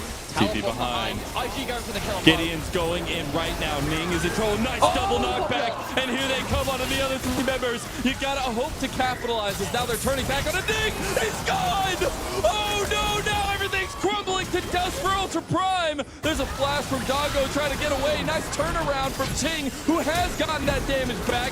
Baolan needs to be a little bit careful though, as YSKM has closed the trap, and the Grandmaster's might will be felt by Ultra Prime. IG tear apart the composition. It was close up until it wasn't. IG, they're balancing the scales, checking the numbers, and they find themselves a solution. Game explodes off of that Baron plate. Ultra Prime scrambling around the dragon, and they can't find a way to get Doggo into the game. He hasn't died this game, but he's not been able to impact it either. Doggo's 40th champion on the FPX, looking like almost certainly a loss. It is. They're pushing down with the Baron. He's got a minute left. Some resets coming through. Infernum did a lot of work there, but Ning needs to watch out with his health bar. IG going for the Nexus. They've got all the members they need. Cass comes back. Ning, not enough. And Ning, Baolan, they will not get a little bit of glory against their forward team, IG. And it will be IG who rise to the occasion in game 1. We were a little bit worried midway through that game. Had IG done enough? Could they outlast their opponents before the big items came on, before a cannon flank came into play, before an Aphelios combo shredded through the HP bars? But it was well played eventually to starve out that vision, put Ultra Prime over the flames around that Baron, around the objectives around the map, and come away with a win. I was interested to see what the Viego does for Ning, giving him a little bit more onus in terms of that forward aggression, not necessarily that big facilitator all the way. and try to get your own advantages for yourself. But they weren't able to use that to bridge into that late game. There wasn't enough advantage. Even if he was getting 40 CS or so in advantage over Gideon, it was that bar of execution that was met and rised above from IG, and we said they needed to do it. They capitalized on every item spike for On. They used their power spikes so well in this first game.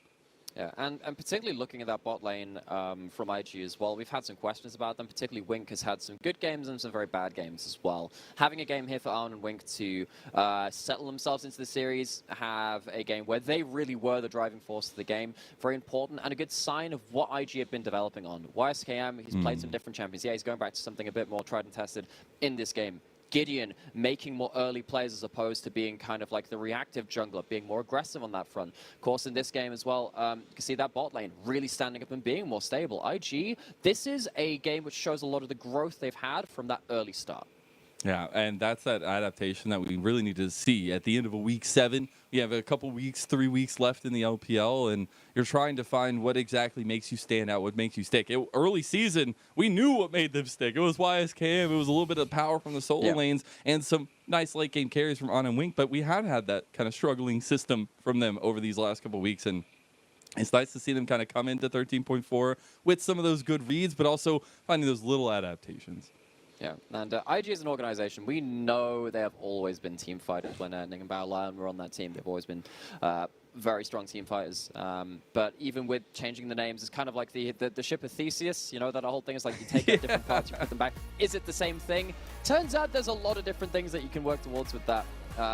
Turns out they can retain some of that identity. Look at that despite spike. these changes Oh my God. And you know, we asked the question of IG saying, this one item spike, kind of important for you guys. Need to make sure you're making the most of that. And they do.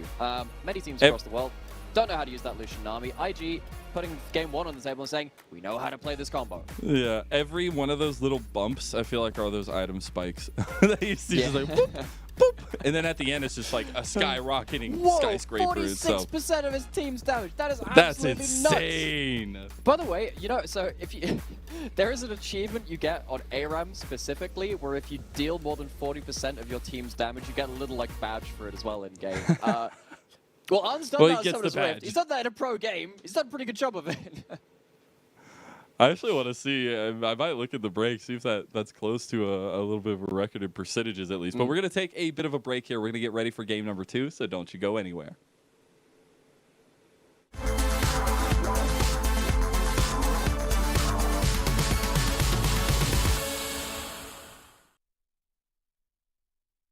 Weibo Gaming annihilate the rest of them, even Gideon with a bit of health under his belt.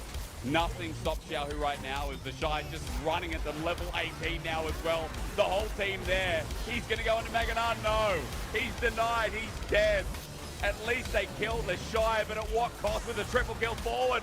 Look at the man go. We haven't talked about him all game, but with a quadra going over, Light Yagami, write it down. He is Kira with a penta in his name. This time the Nautilus leads with JDG. They don't want to give this one up for free, it looks like. Cannon Barrage is online. We go, Kanavi gets a great kick onto TN. He can't even repel. And Kanavi survives, the healing comes through. Look at this, the re-engage. Kanavi still going strong with the Conqueror.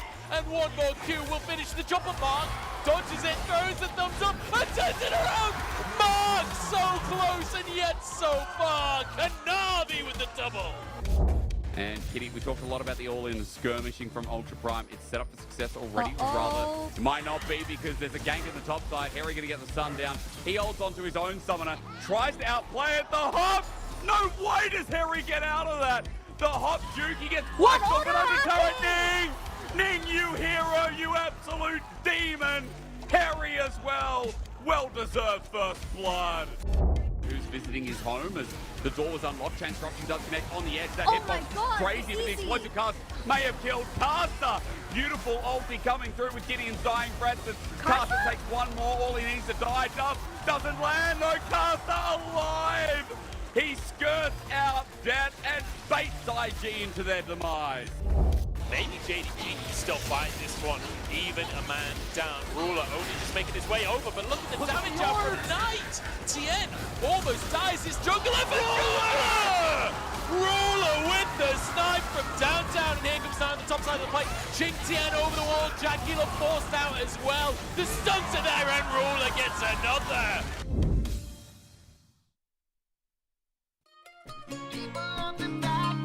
Everybody's looking at you. People up the front now. Everybody's looking at you.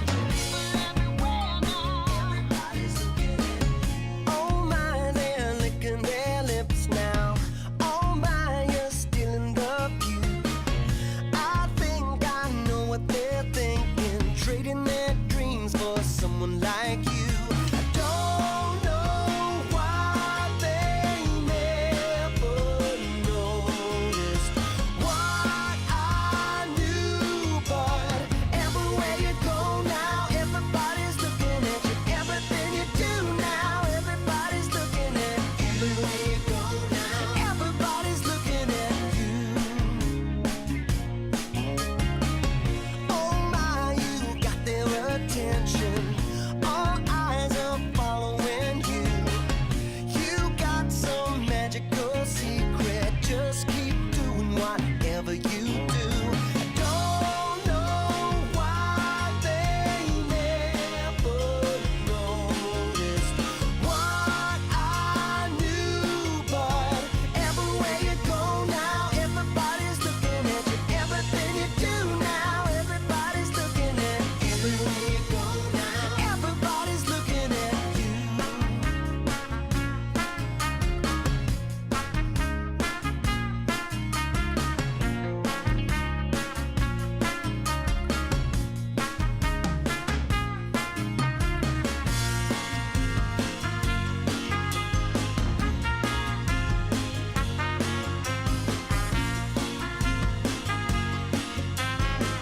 See how they are caught in the moment. All heads are turning on you.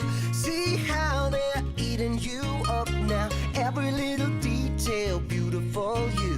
I don't know why they never noticed what I knew, but everywhere you go now, everybody's looking at you. Everything you do now, everybody's looking at you. People up the back now, everybody's looking at you. People up the front now, everybody's looking at you. People everywhere now, everybody's looking at you.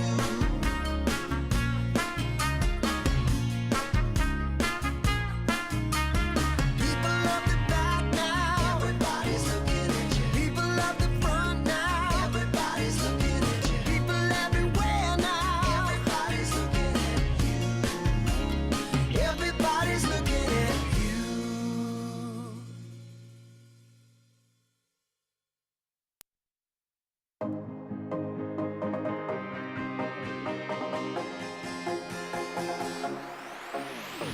Right now, I got this beat in my head. Right now, I want to dive into this world. Let it out for the crowd, let it out, yeah, be proud. Right now, this is a real good atmosphere. Right now, superficialities are here. No excuse, no rules, no one to judge. Just give a fuck. The time has come to lose control. Don't be so shy, just let it flow. We are the masters of our own world, of our own world. We pray for fire in the sky. We show that desert is our light. We stick together, together, together. We're alright.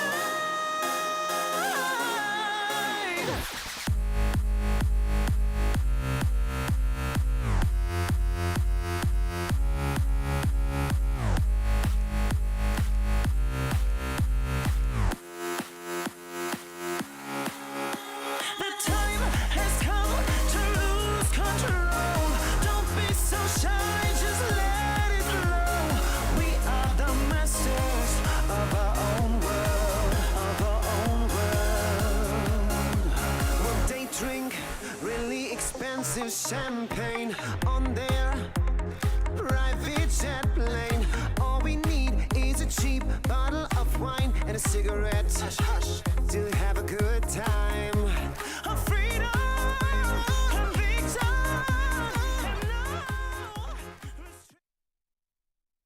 And 因为最近中姆哥来了2天，叫我上路的对线理解什么的嘛，然后印象最深的话都是他的语气，而且他的想法是我以前都不知道的，然后他语气也很严肃。虽然说平常生活下来他是个很开心开朗的人，可是在游戏上他是很认真的。我想对中姆哥说的是，谢谢你的指导，然后让我进步很多。现在我确实也感受到今天有进步嘛，我尽量会打好，然后不枉你的白费努力。然后还有就是，希望你尽快找到一个好的队伍，毕竟其实很多队伍找你，可是你没去而已。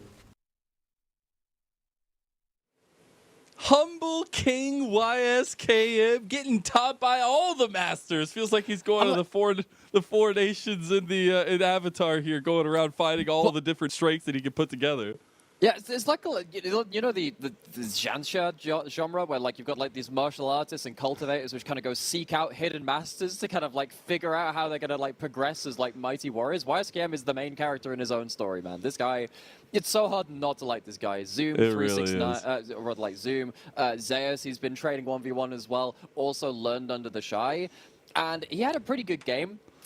Wasn't the main character of this first game. Was not the main character this time around. It was Odd who took the main character spotlight as doing a pretty healthy chunk of damage on the Lucian, but really it is about capitalizing. It wasn't. It was actually very unhealthy. It was not, yes. But being able to capitalize on those item spikes, the mechanical execution there to a T for IG. Yeah, and it's really refreshing to see games like this. Every time I come back to the LPL and I keep watching these games that we keep seeing played, I'm just like, man, we know how to play Lucian Nami over here. It's a combo which we've seen so much since it kind of came into the meta sometime last year, and it hasn't really kind of let up. But despite kind of it being around for such a long time, it hasn't lost potency in the hands of very skilled players. You were talking about it in game, which I really agree with. Lucian Nami, it feels like now more than ever, scales with your mechanical proficiency to kind of get into the fight, know where you're doing your damage, and kind of dashing forward, using those item spikes to the best of their advantage. In fights like this, where it is very, very close on the damage numbers as well, where Ultra Prime could have very nearly turned things around. Just threading the needle, so important to see. And a lot of these fights are literally just him saying, hey, it's my go time now. I'm going to take you out.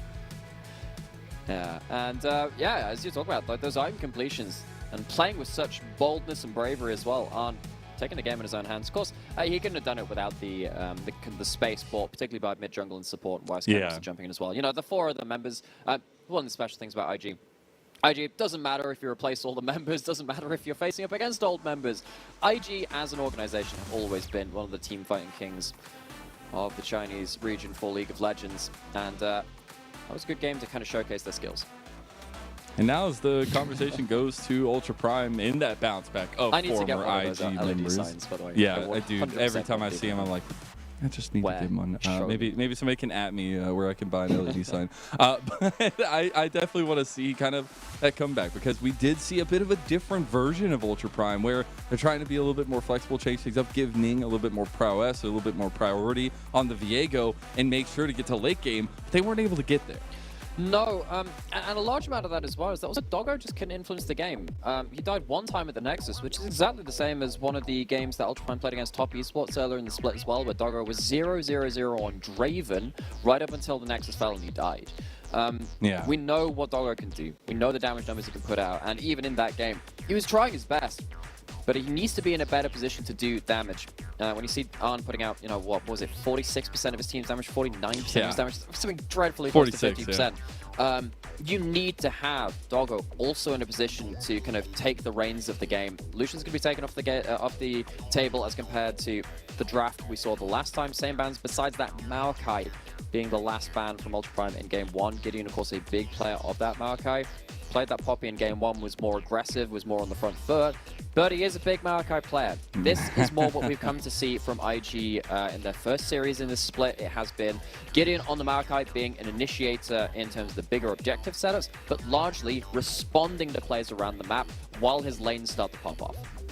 And they just have such a good setup for IG here. And now I will say Ultra Prime maybe on their comfort side of the red. I do just want to reiterate, it's such a big point to me that they still have only won one game on blue side, so no changes here, at least for that one. But I know if they do try to go back to this match, okay, well they do. I guess that's the answer to my question. The Aphelios here for Game Doggo 41 for and Doggo. go for a bit of a late game again and see if they can pilot that early game a little bit better. Yeah, so Ning, of course, doesn't have the Sejuani. That would have been his, priority pick for that jungle matchup. Thinking about a number of different options. It's the Vi, right? Taking that. Yeah, there you go. It is the Vi being locked in. So this is what we've seen more from these junglers in this split so far. Loosely, jungle matchups in this meta have one person who's being aggressive and one person who's counter-ganking and responding. The Maokai is on the responding end of things, the Vi is on the aggressing side of things. That has been what these two players in the jungle, in Ning and Gideon, have been more comfortable on.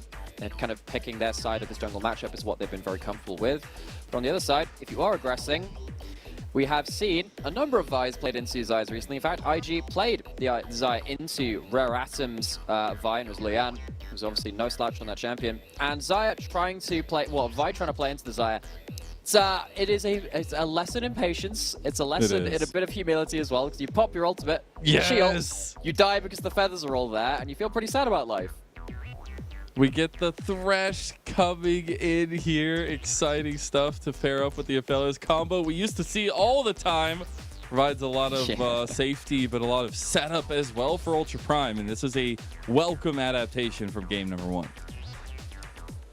Thresh had some changes on this patch as well. It's less about, you used to see a bit of W max on the Thresh last time it was in meta, getting that extra cooldown on your W, and of course the largest shield as well. You kind of become an extra kind of peel tool, focusing on the peel for your Aphelios.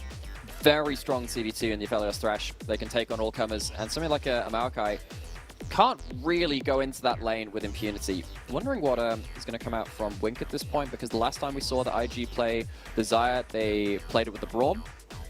Braum is not the best champion to the Thresh, particularly with Thresh going more towards the Q-Max nowadays as well, and the hook having much lower cooldown when you're actually hitting things. If you play a melee support into the Thresh, his Q is basically 100% uptime when you come into mid-game and you have an item and a little bit of ability haste on top of what's happening. If you kind of like chain run into the hooks, these get very dangerous after that point. So I wonder if Wink has to go towards something a bit longer range, because the melee support's playing into that playstyle a little too badly. And I do like this blast ban from IG, at least getting that Grag's way to take into maybe that Jax, where I've seen a lot of Grags actually have a little fun going against Jax. It is the Cassante though, so we haven't seen a lot of recently. Oh, there's a little Zoom shout out. But obviously Harry going to be piloting the Cassante now for Ultra Prime, which does change a little bit of their setup from the top side of the map, but a little bit of the same vein as well. So of course, the Cassante had a lot of nerfs in the last few patches. When he part presses his ultimate, instead of losing 5% resist as he did before, he now loses 85% resist. So while you're still doing damage, take an awful lot more. And yeah, this is the longer range support that we were ruminating on. Thresh, if he was into a melee support, would have given IG and Wink a lot of problems. The Renata comes out.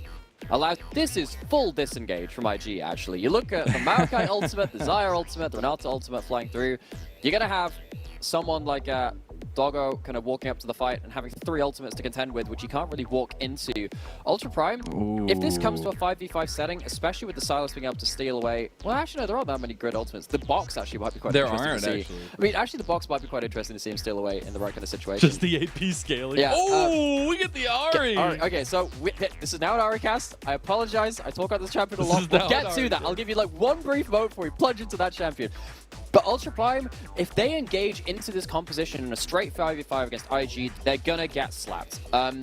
IG have side lane threat with that Jax. They have great disengage potential. You have to snowball now through your lanes. This mid jungle, very good at getting kills. This bot lane TVT, very good at fighting as well. But if they don't snowball through lanes, things get very hairy.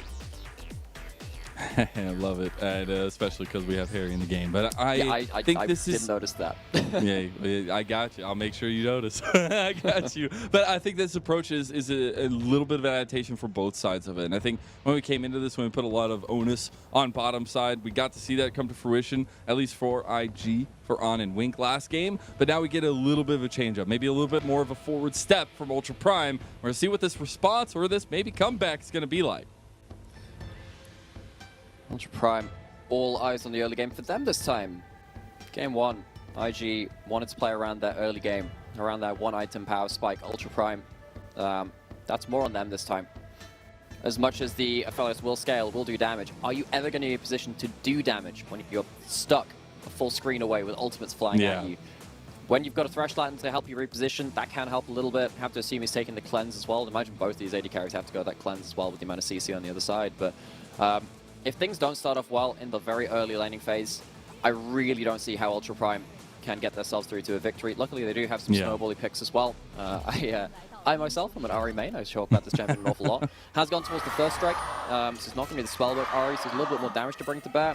Very interested to see what item build they go towards. We see a lot of Ahris kind of autopilot, slamming an Everfrost and say, I'm going to be set up. In this game, almost wonder if you have to go towards either something like Liandry's and dive side lanes with the Maokai and that Jax, or you go towards something like a Luden's Echo, and you try and snowball with the Dark Seal stacks as well. Maybe go towards Luden's Medjai's 2-item spike, because Ning and Jing, they have to be comboed up and doing damage. If they aren't doing damage, I don't see, again, how Ultra Prime can fight on fair footing. It is an awful lot of burden on them, but they got to do it.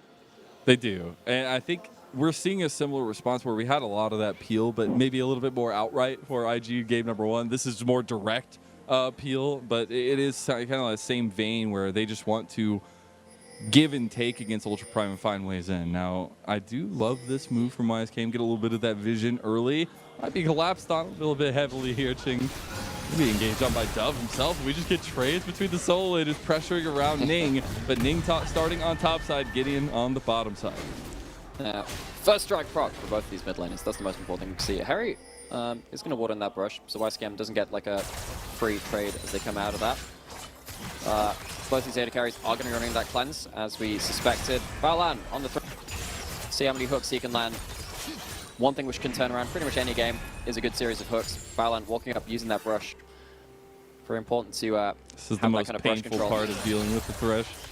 Yeah, anytime you're dealing with one of these kind of hook champions, one of these ranged initiators, losing control in that brush. Look at that. Much damage. Oh, that's not even level 2 yet. That's just the play, though. Some damage knocked back as Cleanse and Ignite were used from Wink and on, but Ignite actually used by Baolan as well. We're actually in a very spicy situation in mid lane as well. You'd have teleports, no ignites, of course, for these two laners at this point, but very low HP.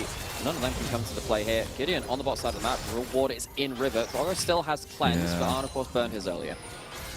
Should be able to stop this game from really coming alive here against Ultra Prime, but a bit of vision, at least. Spotting out Gideon. We'll see what happened in mid lane there in the trade. Yeah, it looks like it's just Dove walking up, throwing his skills out. You have a pretty interesting matchup with the Ahri and the Sylas. Sylas is a champion which uses your ultimate much better than you in some cases. I was going to say, that's the one thing we were looking for, and it got it.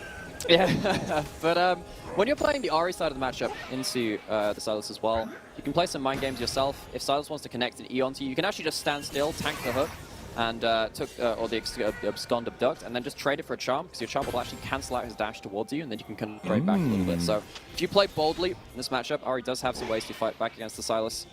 And Ching, as it stands, did manage to push in, pushes the wave a lot easier than Sylas at the very early levels. Means that we're just getting such a big hover. We're going to get a Scuttle Crab. But Ultra Prime, they have to snowball. If they win this fight, maybe they can start getting themselves a platform afterwards. But Ning, he's spotted. He doesn't have his Bramble Smash, so no knocking back. Ultra Prime have moved their bot lane up as well. Now Flash, play into the middle now as well. A little bit of damage. Doggo's doing the blue buff. We have a re-engage over on the other side. Dove is fighting himself in a fight, but Baolan goes down first blood. As now, nothing traded from Ultra Prime. And Gideon's about to have cooldowns back. Red pump! No! And that's an angry tree! And IG are 2-0 up 4 minutes in. Ultra Prime, they needed to get something going early. All they find is a deficit. They lose the first big fight of the game. They try it, credit to them. They flash forward on Baolan. They try and find a pick on the Dove with the mid jungle as well, but it isn't to be. IG, they outplay in the river. They have patience. He's going to stop him. He's going to stop him. Here comes Gideon over the wall, and this is about to be another kill going over to IG. The flash comes through, though. Harry, he might have just done it. He doesn't have escape path, though, and that is a third kill to IG. YSKM getting some love. Disaster for Ultra Prime. IG standing up in the early game, and Gideon on the Maokai, his most played champion of this split, defining the first 5 minutes of the game already. Alarms ringing in the heads of Ultra Prime. Oh, man. Try and force the play. It is the right thing to do, try and force that play. I'm just wondering whether Balan had to be the one to flash at that point. Maybe they could have survives flashed the other side of the too. map. Dove survives, and Dove gets like 2 assists off of this too. Or rather just the one, actually. It's just that 1 kill. But this is the real pain point as well. Flash. That's a cute Flash cat. blown on the other side. And Ching, you know, blows that flash on the Ori side of the matchup too. So dangerous things now for Ultra Prime. No flash on pretty much anyone across the board. You have it on Doggo, and that is it. Already 1.5k gold behind, and at this point in the game, that's a heck of a lot of gold. Very good signs though from IG to just straight up fist fight in the early game and come out ahead. A little bit of response here, though. They got the grab him lockdown on, in some trouble here. They do have Gideon right around in the play color. He's not going down today. And every time the flip of the coin happens for Ultra Prime, it comes up nowhere near where they need it to be. We get Ning on the top side, but this is a 1v2 that YSK is willing to take, apparently. Well, he has his ultimate. He's just sat there and goes, okay, fine. Bring your Vi up here. See if I care. IG. They've had the coin flipped in their face, and they just catch it out of the air and say, no, we're just winning this. YSK, Oh he my just god, kills he's gonna them here. take it! Here it's just down! YSK is about to take a 2v1, and you should know him as he pushes away 2 members of Ultra Prime and stands defiantly in their faces! Oh, again, IG, they catch the coin flip out of the air. This is not a chance scenario. IG, they're assessing the situation and winning these skirmishes. Ultra Prime, desperation this reeks of. Looks like they know they have to play around this early game, but they just haven't had the right windows, the right execution on it. Now this feels like a real overforce. Harry doesn't This have is to the connect with Zoom that first lesson. cue. This is the Zoom lesson. This is the Shy. This is all of the old masters teaching the new young upstart in the LPL, forcing Ning out into a really bad situation. I think walks away, just smites the minion behind him, and now even larger gold advantage for IG coming out of this early game. Again, Ultra Prime, they needed to get ahead. They are so far behind now. And I love putting all the spotlight on, you know, the members getting the kills, the big carry potentials, but my goodness, Gideon has just exploded. And what a match to do it on against Ning, the jungler of IG, the world champion of IG's run. And Gideon having himself a pop-off moment on his favorite Maokai, at least of this split. And also doing it at such an important moment for these 2 teams as well.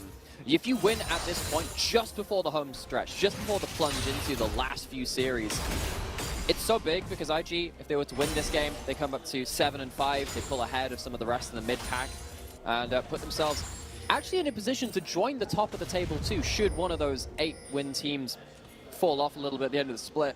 Maybe they pick up a couple of losses, maybe IG can slot into their place. It's just about keeping pace up towards the end of the split. Ultra Prime on the other side, they already were in a very precarious spot in regards to, are they going to make playoffs? If you were to cut off the top 10 teams right now, they would not be part of that bracket. And with games like this against IG, not one of the very top table teams, it's very dangerous for them because they still have to play some of those top table teams. Yeah, and I'll take a little bias here. I'll just say I'm a big Doggo fan. And seeing some of the trials and tribulations that Doggo had to go through on BLG last year, it was hard to watch. Right? And there was a lot of good moments for BLG, I feel like, especially in late season pushes, but there was also a lot of very rough moments. And I was coming into this new year for Doggo. I was like, okay, you're paired up with some legends, you got a little strength of your own, you're getting his full start, you know, like, there's no conversations there, but it still hasn't been that bright spot. We haven't seen that Doggo evolve just yet, and the connection still is being built 8 weeks in. And particularly in regards to Doggo, it felt like we could see a lot of that in Game 1, right? Where he had points of power, actually had some individually okay moments, but between him and his team, he couldn't impact the game. It's not the first time we've seen that in this split. We've seen it on his Draven as well, as we said a little earlier against Top Esports. Was sat at 0-0-0 right up until their Nexus fell in that particular game. No cash-ins, no ability to impact that game. And Ultra Prime, if they don't have Doggo impact in the game, they struggle to have the real damage profile to win things out in late game. Now we'll see, maybe an attempt from Ning to get mid lane. Has that level 6 now. trying to get some influence here. But again, Gideon finding himself in an advantageous position in the jungle matchup, and a lot of bodies forming around this bottom side of the map. Where On has picked up 2 plates, and we have a dragon coming up in a minute and a half. This is going from bad to worse in so many ways. You've already fallen behind in your bot lane, in your mid-jungle matchup as well. Sure, Ning has that level 6, but Fire's setting up with that ultimate for what damage. You don't have items through on Doggo yet. You've got what looks to be, sadly, an Everfrost being built up by Jing. If my read is correct on that item. He hasn't built himself a Dark Seal to snowball the game as well. Ultra Prime, it feels like, again, they're going to really lack the damage in the important parts of the game. Herald Slam into that bot lane turret, more gold over to this Xayah.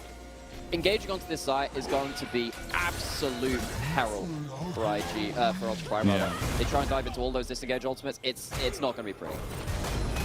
Let's see, with the trade back and forth, the Ghost did get popped, so Harry tried to go in. All out has been popped. YSK in a little bit of trouble, but Harry's dashing, and maybe even a little bit of flashiness coming through. Now the bot side hostile takeover on 3 members, and oh my goodness, it's already rot. They get one back, no Gideon bailed out, and the last second by Wink and Doggo. You don't got much to write home about. That Moonlight Vigil misses, and so too does Ultra Prime in the second game. It's 9-0, it's 11 minutes in, and it's a huge blowout by Invictus Gaming.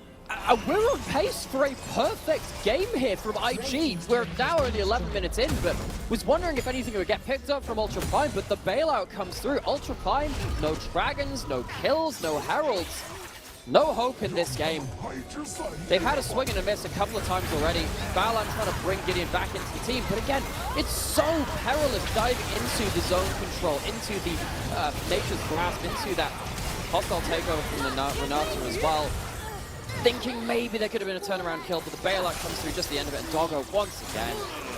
He can't impact this game. He's not at the point where he has the items to impact this game, but so sad for the AD carry, who we know could be a real all-star player from Ultra Prime. Sat there watching the game fall away from him. Unfortunately so, but this is because it is a team game, and right now IG are just the better team. You don't want to look at that player Goldcraft. It is very blue right now, maybe making Ultra Prime feel a little bit blue, but I gotta realize that IG are a team that have built themselves back from the ground up, it feels like, right? Like, On and Wink are the only holdovers coming into this year, and while they had some good performances last year, it was never like that, oh my goodness, these are the prodigies, right? And we're seeing that growth from them in a second year, but it's the integration of Tub from LCK, from Gideon coming over, from YSKM coming in and making the biggest splash it feels like we've seen in a long time in the LPL, and it's just been kind of that starstruck nature of IG right now, even in their troublous moment. Yeah, I want to really know what the heck the logic was in off-season building this roster, because on paper, to me, you look at these players, it doesn't look like these pieces should fit. These are players which have all underperformed in their own way. They've all struggled in their own way, and maybe through that shared struggle, that shared suffering in previous years, they've managed to find a way to find something special out of it, but how the heck did they figure that out in off-season? I just can't see it on paper. It's working, man. It's working. It doesn't need to work on paper. It just needs to work when you execute in the game. And we're seeing that. We're seeing that cocky nature come through from IG in what a beautiful way, right? Like, trying to find these kinds of power spikes, the way they mechanically executed game number 1. These are the bright moments of IG. And now we're looking at a huge lead and them to execute the rest of this matchup. Plate's just about to fall off. Next is there light at the end of the tunnel here? I mean, yeah, Doggo, on the Thalios. So the thing is, most of the time when you mention that analogy, it kind of comes down to what nature is that light at the end of the tunnel, because sometimes it is just a freight train. It is in fact the freight train more often than not in the LPL. But I mean, so I put it this way. One of the things about the LPL teams, as many people will be aware of at this point, we're not very good at holding on to leads all the time. Some of our top teams will close out games very ruthlessly. Doesn't transcend the entire table though. We throw a couple of games here and there. But when you have such a hard composition to shut down this Xayah into all of these disengaged ultimates, even that is going to be a really hard task. IG, it really does feel as though they're in about as close to an unlosable spot as you can. A 6,000 gold lead at this point in the game, almost unheard of, especially when you are the team which should outscale. They needed to kind of stop Ultra Prime from getting anything. Well, they just said, well, you get to starve at this point. And I think Ning is still pushing, still trying to find little moments. But you have to be even more careful because now if you overstep, you just continue to pile that lead. We'll see IG getting flanked here. They don't see him. He's just there in the bush. Will come through. Doesn't use it. Now combo actually onto Wink, and that's the person you need to focus on. The bailout comes through, but it's not enough. And Doggo gets the kill. No perfect game today as the Featherstorm used. Nice charm, but the cleanse is still there. The Blade Caller comes through. Doggo with the red and white can't do it. Nature's Grass coming across, but Ultra Prime, they put themselves on the board finally. Yeah, no perfect game for IG. Do lose that one kill, but after blowing all of those ultimates, it is just that one kill.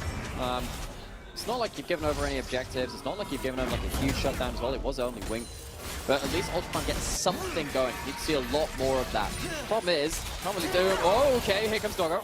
Almost gets that Moonlight Vigil. Not able to connect it. Nicely done from On to kite that one out. But an attempt from Doggo, and he's not dead just yet. Rift Herald number 2. Will be coming through here. Oh, flash. Oh, the handshake back as well. Balen, he's just gone. He just takes down by Gideon. You don't have enough damage to put back even if the chakrams are coming through. The slow onto Harry, and it's an alley-oop from Dove to YSKM. Dove hands the baton over to You Should Know Me. Takes down a kill in his own lane against his lane opponent. Ultra Prime one breath of fresh air with that first kill they find, but they don't have the ultimates after that point. Doggo dashes forward, tries to take down his opposing number in Arn. Can't quite land the skill shots, can't quite land the damage, and now IG putting Ultra Prime further down into the dirt. She's going to clear up some waves in this top side. No, Jing! Jing, no! Where's your Ari buff now? See if he can actually get one back. Maybe that's enough. Nightmare, are you buffing him here? You got the TP back? Oh, no. It's gone. No. Oh, Harry with a second contender has entered the fight. battle. We'll see. I think Harry just loses that, right? Nature's Grass comes across the tower, about to go down. I think YSKM just wants that, but this could also be an overextension. Balan has roamed up here, connects it, and Harry goes back in. YSKM, you've stayed way too long here. He flashes away. Maybe he can get out, but there you go. The combo comes through, and Harry gets himself on the board. Close run stuff though. That Divine Sundera healing, the stacked up lethal tempo. Really lots of damage, lots of healing. Had to 1v3 him in the end. Ching, of course, goes down. Zari has not managed to snowball, not managed to get into the game. And yeah, while all this is happening, you lose tier 1 top, tier 2 bot, almost lose your tier 2 mid as well. This is still an absolutely huge series of plays for IG. We're talking about, you know, the 7,000, 6,000 gold lead earlier into the game at around about 14, 15 minutes. Don't look at it, Nightmare. Don't look at it. No. I don't know what you're talking about. Yeah, well, okay. We can just like, if anyone's got like a little post-it on hand or like a little duct tape or something, just like put it across the top of your screen. You don't need to know that number anymore. That number's going to be bad. Just don't look at it. Bad for all of us involved. And Jake trying to get some kind of damage across here. And Harry's dead.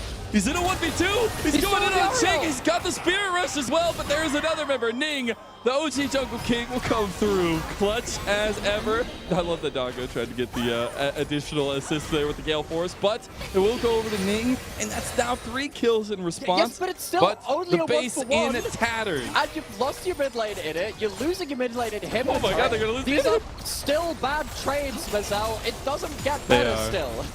It does not.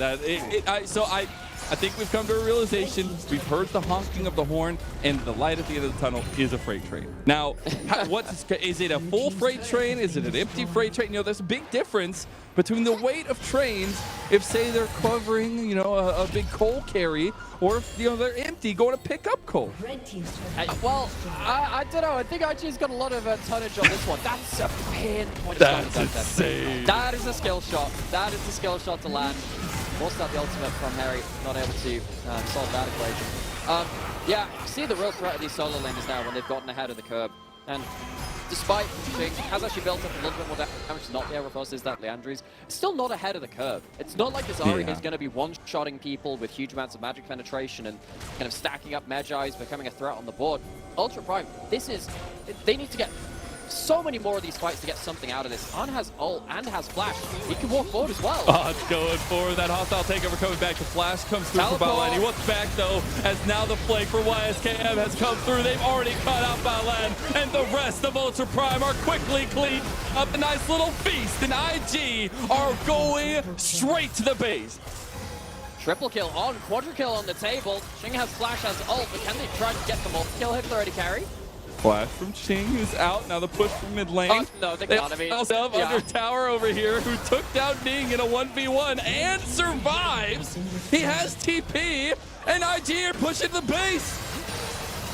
Oh my god, raise that white flag. It's over. Ultra Prime and IG will push themselves to a comeback that resembles their name here, as they have put themselves in wonderful position to get to that 7-5 mark, to put a stamp and push themselves into the playoffs. On dies under the Nexus turret. You don't need to worry about that. Goes down and the last Quick turret back. shot, that's to take them down. Means that we kind of have to delay on the celebrations just a little bit, but IG, as soon as the perfect game was off the table, it feels like they kind of just bought in to say, look, okay, we don't have to play like completely killless. As long as we've got position to kind of like force these plays, let's just go for it at this point. They definitely have themselves a goal on. Chooses not to bring out the cleanse at that point. Just says, okay, I'll cast the ult, save the cleanse for another fight. And ult prime. They've been finding victories in misnumbered fights on side lanes. Even with that, IG have kind of bought into that style of play because they can just win by pushing in the turrets elsewhere. Certainly not winning when Dove is on the. We didn't even get to watch that. So they just like, get oh the yes, by the way, they still died.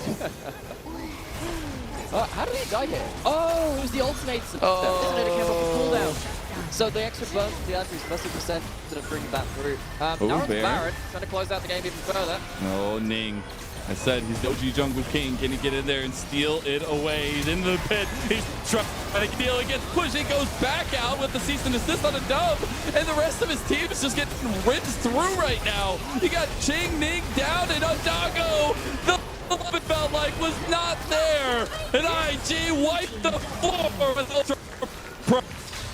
Game 1 was a close run affair. It felt like it could have cut both ways. Game 2, it was only ever going in one direction. From the first 4 to 5 minutes of the game, Ultra Prime. 13,000 kills for IG. They're number 2 in total kills in the LPL. What a mark to hit, and what a comeback in IG's history, at least.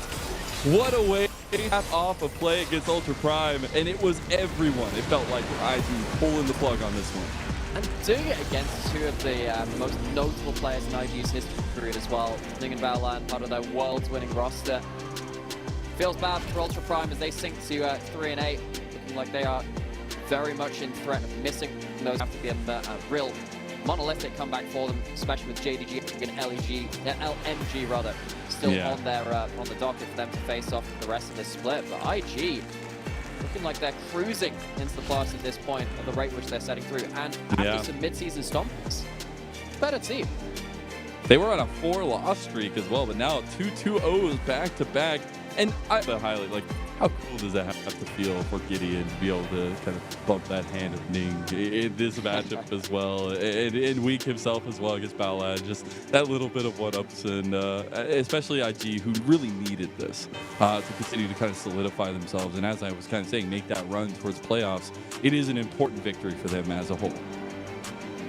And we've talked a little bit about how, YSK and history there as well, kind of paying homage to his to the Masters, which have talked to Zoom in his kind of little interview before this game. He's talked about Zayas, talked about the Shy, having players like Gideon as well, shaking hands, bump fists with old gods like Ning as well across the rift from them. It's really cool to see kind of like these generations of players, particularly with IG as well as one of our real kind of more, I'm not going to say, well, one of our less tenured teams as well, kind of see them step up onto the stage alongside these old names. Still can't believe they're 13,000 kills in the LPL, man. That's insane. Just behind so RNG. Fast. It goes by so fast. There's just so many kills in the LPL. But I think I do want to take a bit of a harsher look over at Ultra Prime, where we're still questioning how they find these advantages. We know who can carry. I don't feel like that's a question, but it's about how they get there. Yes, it's about how you buy space as well. Doggo had 2 games of his most famous champion of that Afelos. He's now on 41 games on that champion.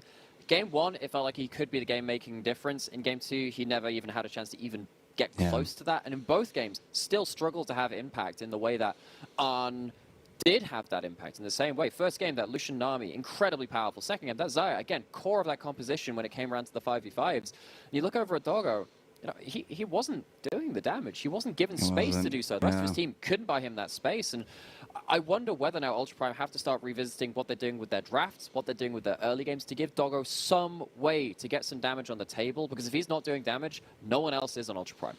And we saw in game one, right? Ning got the Viego. We were talking about, not a popular champion for him, but to see him kind of come out there, he got some research. Like we said, he was up 40 CS, but it was just transitioning that into something that really mattered in the game. And I wonder, we got to see the facilitation and the Vi coming in game two, but it still didn't work out. Obviously, some of the big ones taken away from him.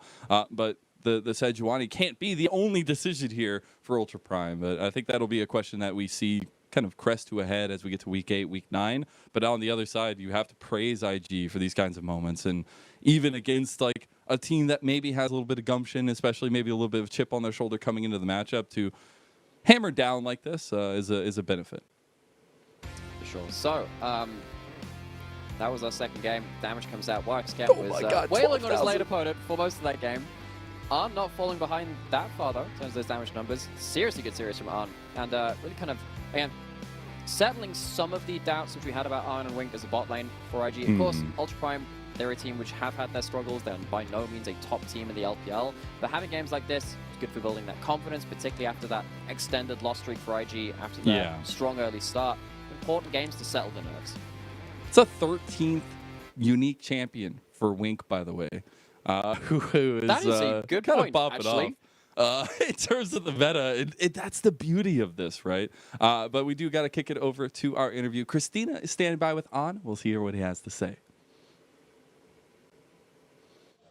Hello there, welcome to Post Game Interview. I'm Christina. We're joined by Anne, the ball laner for Juventus Gaming. Congratulations on your another very dominant 2-0 victory.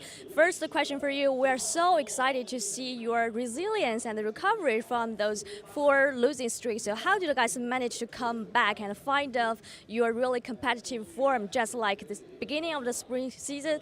It's really a little bit deja vu for us. 欢迎小安来到我们赛后采访，恭喜 IG 今天2比0非常有统治力的表现拿下了本局比赛。那么其实呢，今天的表现让我们觉得有点似曾相识，仿佛又看到了在赛季初那个勇猛的 IG。想问一下小安选手，你们在中间那一段经历4连败的过程当中，是如何又快速调整找回自己的状态呢？就今天我们打的就确实很像赛季初那种配合和调整打得挺好。我觉得最重要的就是我们调整了很多心态和沟通上面的问题吧，然后就会越打越好。Actually, in terms of our performance in today's matchup, I do think it feels like a little bit deja vu, just like this beginning of our season. And in past few couple of days, especially in a losing streak, maybe we have improved our communication and mentality to make sure to bounce back. And the second question, I really want to touch on something about game number 1. What a game for Lucian! And how did you manage to get leads even in level 1 and did so many damage in those mid-game team fights, especially around mid lane。那么第二个问题，确实在调整之后，看到小安今天这边的发挥也很好嘛。第一把大家都在说卢锡安的爽局，卢锡安的安是小安的安，所以想问一下小安是怎么样？你们下路在1级的时候就可以说是确立了优势，并且在中路的好几波团战都能够确保打出一个应有的伤害和输出呢？因为首先我对卢锡安这个英雄比较自信，然后面对对面厄飞露露的组合的话，我们1级也有一个很好的应对。然后我们中路的话，就尽量在中路利用我的先攻火炮，一直打出压制，就会很好打。Actually, firstly, I'm so confident of my Lucian, and secondly, we can manage to get some leads in level 1 against Aphelios and Lulu, this combination. And thirdly, in those mid-game team fights, I just utilize my leads, utilize my strengths, because I got the first strike and a fire cannon to do some really hard damage for you. And coming to game number 2, they got Thrash as a support. So how did you guys manage to counter back with Zaya and Renata from Wink and to work to take on this combination, especially around the bot lane? 第二局的时候，对面这一边是拿出了一个恶锤的组合，有没有预料到他们会选出锤石这个英雄？然后这边 Wink 反手拿了列娜塔，觉得这个第二局的下路组合，你们是一个什么样的想法呢？第二局的话，就首先对面选出锤石，其实是我们意想不到的，因为会觉得他们选个露露，我们下路会很难的抗压。然后当他选出锤石的时候，就是我们 Wink 说下去。可以机器人列娜塔这种英雄可以选，所以也有很好的选择。然后就这把看对面的阵容，然后我们选择了列娜塔，然后就还可以发挥。Actually, we didn't predict the Thresh pick as sport. Maybe we predict maybe take the Lulu affiliates this combination, but Wink said he can pick some Blitzblank or Renata to play against the Thresh and the affiliates. I do think Renata is a good choice for our whole draft that we can handle it well. And the final question, speaking of Wink, we have so impressed by his champion pool. Maybe he have picked 12 different sport champions in so far in regular season. So what's your take on your synergy, especially around Bali? And are you confident of being most the strongest Bali, especially in regular season in LPL? 最后一个问题，那么我们继续说到了 Wink 选手，就不得不提到他在这个赛季的一个表现嘛，特别是在英雄池方面，几乎是选出了大概有12个不一样的辅助英雄。所以你觉得你们现在下路组合配合怎么样？跟他搭配会不会觉得你们的会很配合很默契啊？有没有信心成为在 LPL 常规赛或者甚至以后在 LPL 一个很厉害的下路组合？首先 Wink 的话，他的英雄池确实比较深，然后也比较古怪，然后他一些就是不是特别冷门，就是擅长的那个辅助英雄里面，他可以选出很多冷门的英雄辅助，所以他选择的英雄也比较多。然后他性格也是，就是也挺开朗活泼的，然后我跟他配合也是还可以，然后我觉得还有很多进步的空间。然后未来我也觉得我可以跟 Wink 下路可以打得更好，在 LPL 名列前茅一点。Actually, firstly, I do think that Wink really has a very deep champion pool, and he excels at some very creative, this kind of champions as sport. Maybe the other people won't pick this kind of sport. And nextly, we do think that he is outgoing and he has a really great personality. Eventually, we think that there is still a lot of room for improvement for us, but I'm confident that if we perform well and perform better, work harder, we have a better chance of being maybe the strong body for LPL stage. Thank you so much for joining me. 谢谢小安来到我们的赛后采访。Back to you guys. Bye bye. Thank you so much, Christina, and love to hear from On. Now the would-be veterans bot lane of IG. Yeah, and no, it's very interesting to get some of the thought process on particularly Wink's champion pool as well, because one of the things which I've kind of been reading into some of the very top teams from LPL is that every team on one of the top teams in LPL has like 1 or 2 champions where you take them away, they start to look a bit shaky. Some of our mid-table teams, though, despite not having like that same upper-end potential as we've seen, and maybe some inconsistency issues, have actually been able to have some very diverse drafts, looking at teams like Weibo as well being a very diverse champion team as well. If you have a team like this, which can pick a lot of champions in support roles and stuff like that, and then start to level up and build around them, even if they're inconsistent right now, they actually might be able to make some dents in the draft phase against some of our top teams. And I'm interested, obviously, how that kind of works out. Now, we do have to give some very special praise to the man who got to have his tree once again, feeling the comfort. Gideon comes out with the MVP. Yeah, it's his 8th game of the tree in this split. Went towards that full tank build. AP build, of course, very much nerfed in the last patch. We're seeing much more of this nowadays. But Gideon was such a force of nature. Right from the early game, particularly in that bot lane early skirmish, felt like Gideon was the difference maker, kind of trading flash to flash, getting the kill. In fact, this fight he was everywhere, man. He was absolutely everywhere. Fit them very much. The roots are coming out of the ground, Nightmare.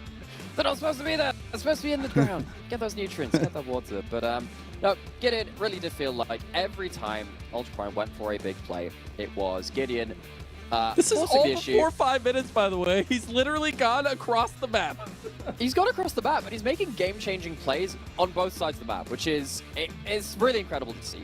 Particularly a player like Gideon, which he came into 2023 with a lot of question marks around him in terms of actually had a quite difficult 2022. Wasn't really the player which was going to be the difference maker in a lot of these games. At least a lot of people didn't think he was. Comes out with games like this in the LPL, one of the most prestigious regions in the world, and having games like this and being a leader for his team, incredibly important to see.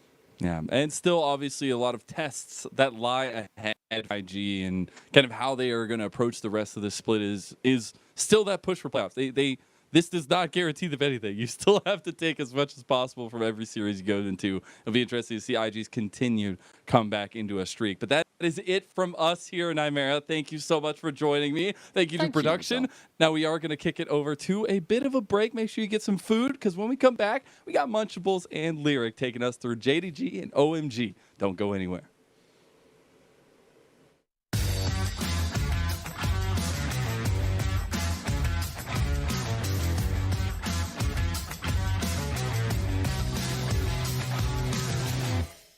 我们将对一位其他赛区的选手进行描述，然后你可以猜猜他是谁。其他赛区所有赛区都有是吧？是 LEC 或者 LCS 的选手。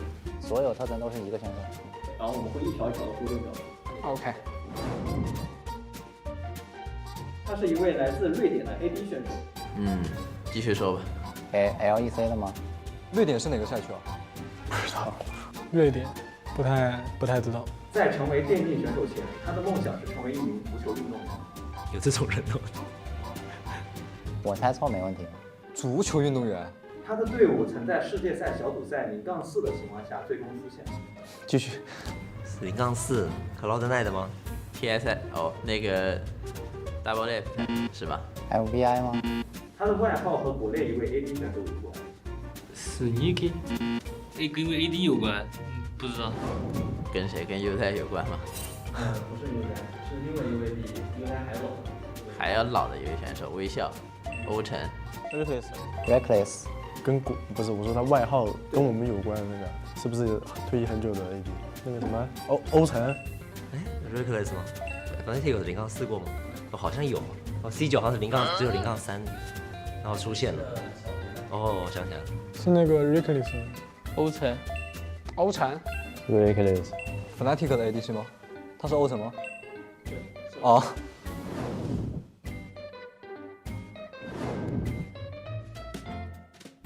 他是一位来自北美的选手，他曾8次进入世界赛，打过1次 MSI 决赛。Impact。1-2-3。G2 的杨狗什么？或者 Cavs？我。不是，没事。TSN、Hypes， 杨狗什么？北美1-2-3。北美的 MSI 的决赛，不知道。他曾7次止步世界赛小组赛。C9 的 AD Sneaky 吗？说实话，我是就是18年才关注世界赛那些的。1-2-3，是 Impact 吗？他的经典言论，在座的各位都是垃圾。在座的各位是垃圾，这么狂吗？是谁啊？还有第三位。我不知道。8次进入世界赛，大师兄。Double Lift。我已经知道了 ，Double Lift 吧？是 Double Lift 吗？是那个喜欢说垃圾话的吗？我知道他长什么样，大师兄。那个 Double Lift。大师兄啊。Double Lift。大师兄。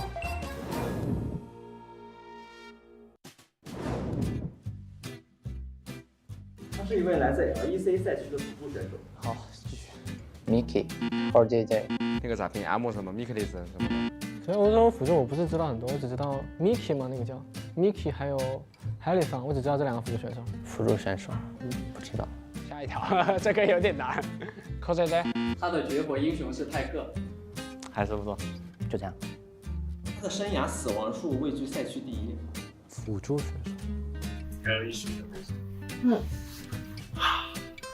想不上。没了。那这一定大家都知道。对啊，就那个嘛 ，Healer 还有吗？提示还有？没有了，但他曾可以给到你，他之前在荷兰几个待过。我大概知道是谁，那是Healy桑吗？LEC 的辅助选手，我想一下，那个叫什么马派克的那个，对，海利桑，海勒颂，不对，海勒颂，海勒颂嘛。我知道了，海勒颂。那个海勒颂。我前段时间还看到，就是海利桑好像在欧洲的助攻榜是第1，所以我想应该死亡数也是他。绝活派克，海利桑吗？海勒颂啊，海利桑。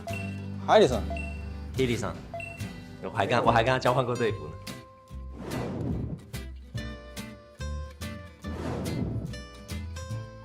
他来自克罗地亚。下一条。还有吗？克罗地亚。下一条。形容他的关键词是亚索1v1。Caps。不知道，我盲猜哦。那个 Wonder 1v1，我记得是他说的，我有记得跟德赛1v1什么什么的。他曾在 LEC 和 LCS 都获得过联赛冠军。LCS 是哪里？G2 的那个有印象，但是忘了名字。AD 吗？他曾在 AD 和中单位置都打过世界赛。有很多答案吗？有别的提示吗？我知道那个人，但我忘记他叫什么了。我记得他跟优哉打过。P 开头那个。AD 和中单的打世界赛，你继续。他的招牌英雄是妖姬和霞。他跟 Caps 一个队伍。我知道，这个我知道。Perks 我应该比较了解，是克罗地亚的。那就是 Perks 呗。Perks。亚索1v1。Perks。Perks。啊，他是克罗地亚的。Perks。应该是 RP 了。对，他的全称是什么 ？Perks。Perks 这个太简单了呀。我想一下他的 ID 叫什么？我知道他的 Perks 吧？哦，那个世界赛那个 Perks， 那个真的是最搞笑的，而且感觉他演挺好的，也很强。对，克罗地亚应该只有一个选手吧？他跟我同一年来，然后又回去了。那个 Perks， 答案是 Perks 啊？不是 Wonder 吗？哦。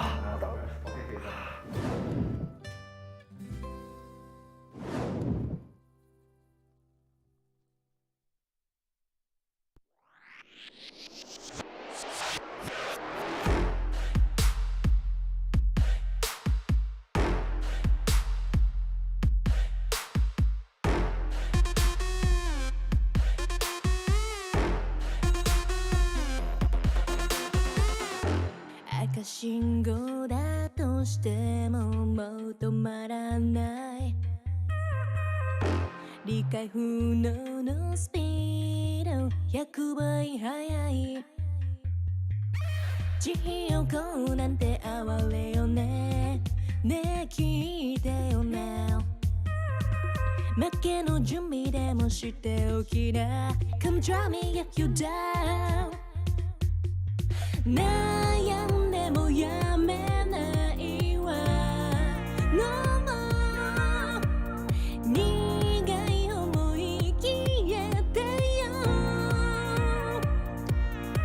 この街に呼ばれる際にレクチャー全力で追い越してよさ Driving モード始めよう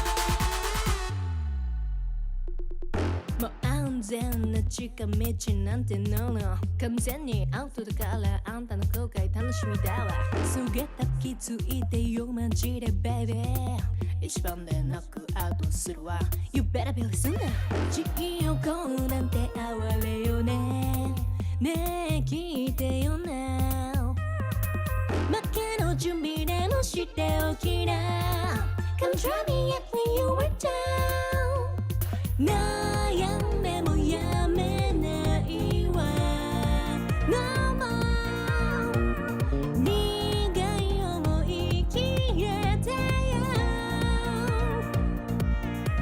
この街に呼ばれる際にフェクチャー全力で追い越してよさ Driving モード始めよう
country song.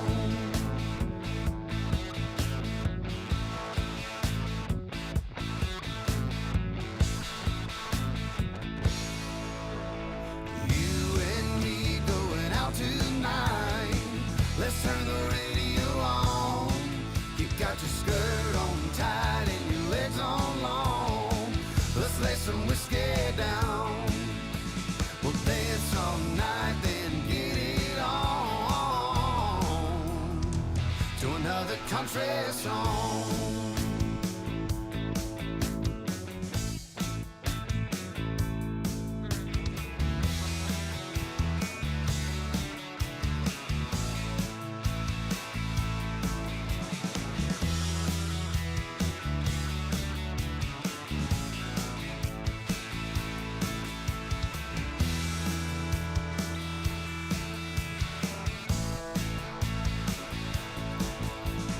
You and me going out tonight.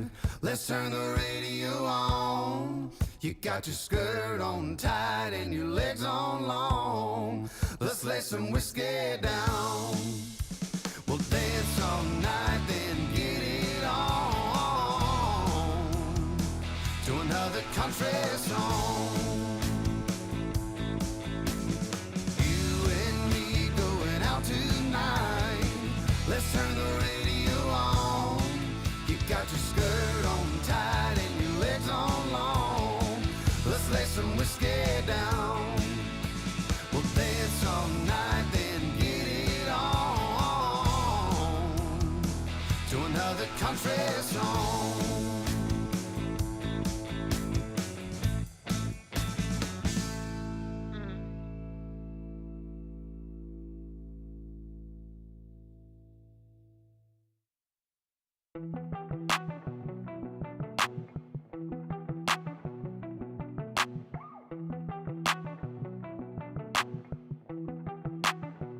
I saw you sitting in the moonlight, tripping, pain runs through your heart.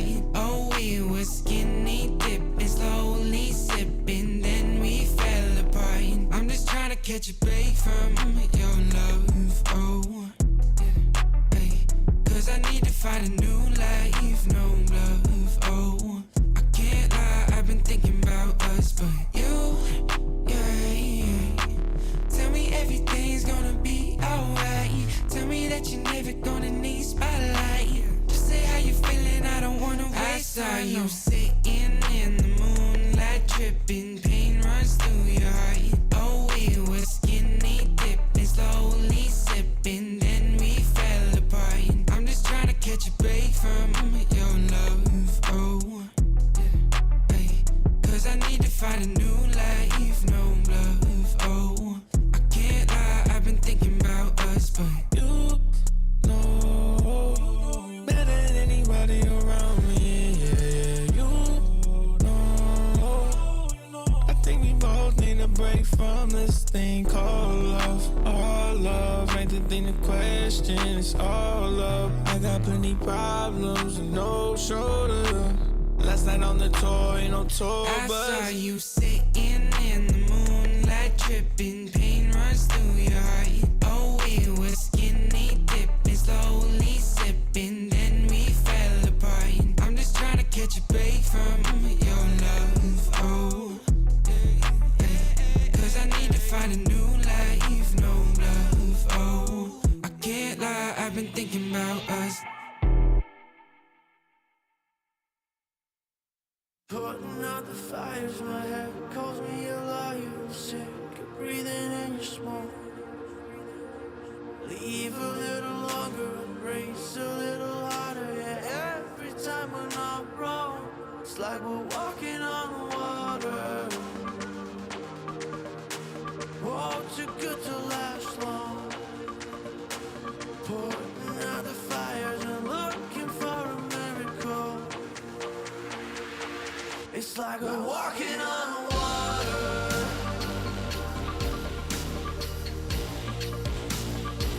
It's like we're walking on water.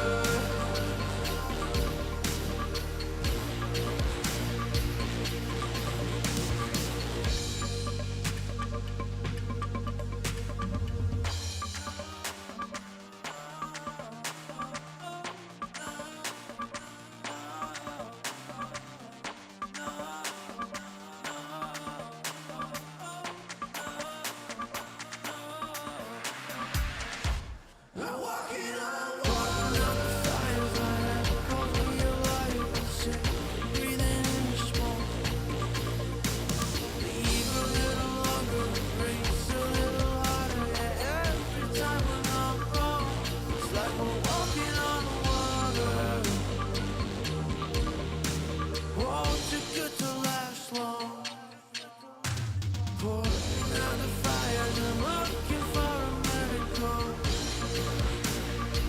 It's like I'm walking on water.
DJ, turn the music up, put the lights down low. All the worries we had, we just let them go.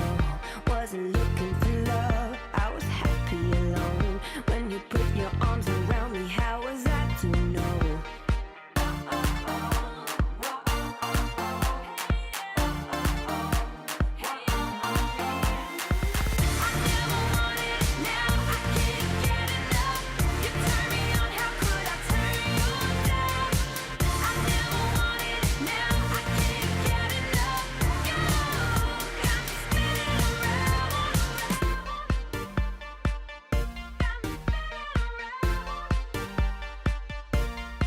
You got me feeling things I never felt before. We get lost in the music on the dance floor. If I leave you now, I leave you wanting more. If I leave you now, I leave you wanting more.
I think I sleep till it's over.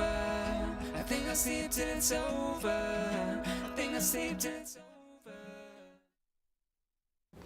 对这阿 K 选手的话，应该也吹的成队是没什么，但是注意他的团战的开团吧。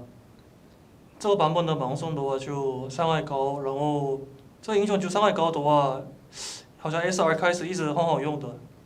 如果 A 怪给我的话，应该比赛也是赢不下来的。 Welcome back, everybody, to the LPL. My name is Munchables. I'm joined by the artist formerly known as Mr. Rick, now as Lee, as we head towards our second series of the day. After IG, let's be honest, absolutely smashed RA. Yeah, I mean, Ultra Prime, but game one, yeah, game one, very close. Game two was dirty. That was not as close. That was filthy. Like everyone. More than a kill a minute. Yeah, everyone was just pretty much gapping their opponent on the opposite side. Wisecam having a great showing. And, you know, coming into game two, I wouldn't be surprised if JDG can repeat the same thing against OMG. But I'll also say for OMG, they're on a 2-series win streak. OMG looks solid so far. Yeah. So if there's, you know, a middle-of-the-table team that can put up a fight, I think OMG are one of the ones you have in that hat. Yeah, and when you look at OMG's schedule so far, they haven't really been tested against very top teams. So I feel like this is going to be an interesting series of like how OMG approach this, how they fared just in the laning phase against like some of the best players in the world. I mean, we know players like Shanji, players like Cream have shown big performances in games like this before. But the question will be, can they show up against arguably the best team in the league? I think in a lot of people's minds, the best team in the league. But we'll see how OMG are going to show up. And for JDG, it's kind of the opposite end of the story, where they've only lost games to the very best. And they have been kind of smurfing on everyone else. So, I don't know. It's going to be an interesting matchup, I think, where there's a lot of room for error. There's a lot of room to make crazy things happen. There's a lot of room for ASOL. That's all I'm saying. I'm really excited to see, especially, honing in on that, right? The mid lane matchup. Knight versus Cream, always going to be an excited one. Wouldn't expect Cream to be the one pulling out the ASOL. If anything, it would be Knight, which I remember at the start of the split, you were the one who pointed out, like, oh, he's on like this run to play every champion. Has stopped doing that, but I'm quite disappointed by that. He got like, I think it was 9 champions or something like this before doubling up. Yeah, but now 4 games of the Jace, 3 games of the Aka. Still a nice spread. He pulled out the Lee Sin, so, and again, going against Cream, things like the Yone, which is something we highlighted the last time we saw JDG when they were playing against top esports. That's something that's becoming, way higher prio in this matchup when it's, funnily enough, Cream's most played champion this split. Yep. It's kind of weird to think that Yone being anyone's most played champion in any split.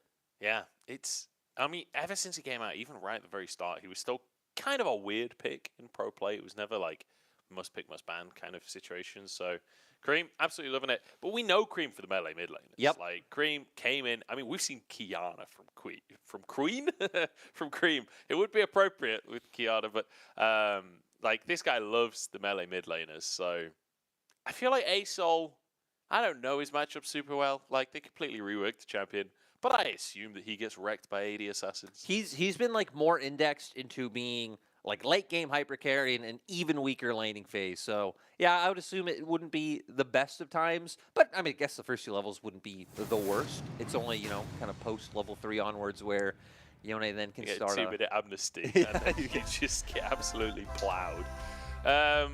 Let's see how this one's going to go down. JDG looking to continue their snowball, which is rolling across the course of this league. And also, crucially, in the eyes of JDG, now that Li Ning lost their series against EDG, JDG finally have the opportunity to actually snag first place for themselves. With a win today, they would be in sole possession of first place. Yeah, even right now, technically in sole possession, they have a +1 game differential, but huge stuff. Exactly. Huge stuff for JDG. We want to get past this game differentials. We want series differences coming out, and even just talking about that loss for LNG in contrast to the rest of the season, it's just kind of nice for JDG knowing now that they are just in control of their own destiny. If they just keep winning, then they will end top 2. They will get one of those coveted buys to the double elim portion of our playoffs. And I'm stoked because with Week 7 ending and us going into Week 8 tomorrow, this is finally the time where we can talk about playoffs and not feel as bad about it. Because we've been talking about playoffs all split long. This is LPL. This is what we do. talk about playoffs all split every split. It's a single round robin. What can you do? But now we get to just shove it in the viewers' faces. Yeah, take that, viewers. How do you like that? Playoffs.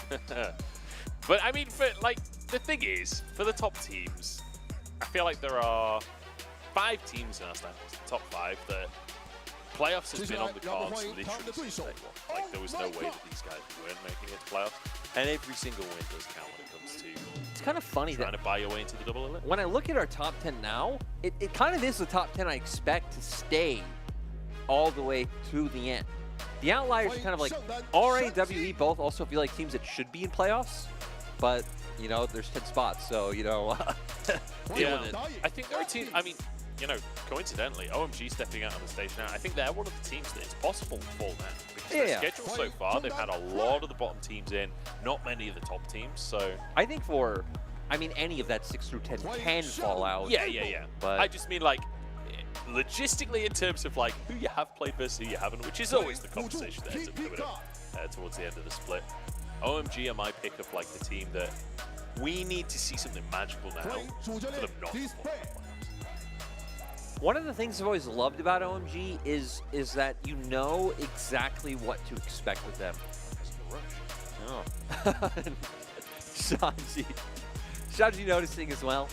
But yeah, like I was saying, OMG, ever since they've had this core four, Shanji, Aki, Cream, and Abel, really just keeping with the same strengths. Again, the melee champions in the mid lane, the flex potentials out from top side, these like really heavy, brawly, scrappy compositions where champions like Samira can thrive.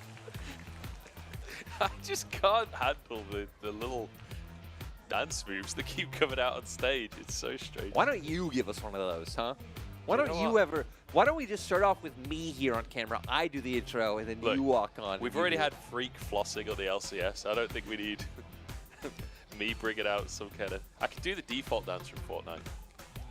I don't know even what the default dance from Fortnite is. Oh, you do.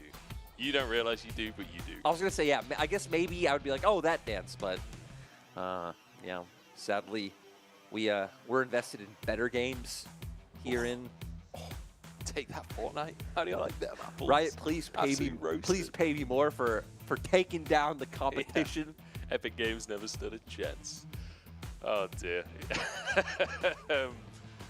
But yeah, we'll see how JDG are going to do today. I feel like they're going to come out strong, but I'm hoping that maybe we get some shenanigans. You know, like when you look at the roster for OMG, like Shanji, Aki, Cream, Abel, all four of them are willing to bring out wacky picks. All four of them are willing to go off meta. And I feel like if there's a way to take down a top team like JDG that have looked indomitable, it's take them out of their comfort zone and play a different game of League of Legends than what they used to. It's one of those things that I find really interesting, right? Because especially depending on the pick itself, because OMG have some picks, like things like the Rumble that they bring out top lane, be a counter pick, and a lot of times when you bring out Rumble, you know, strong lane matchup into what you're picking him into. And I feel like it's kind of one of the secret sauces against JDG. You can't just let them, if you give them those lane leads, they are the team that are going to run you over.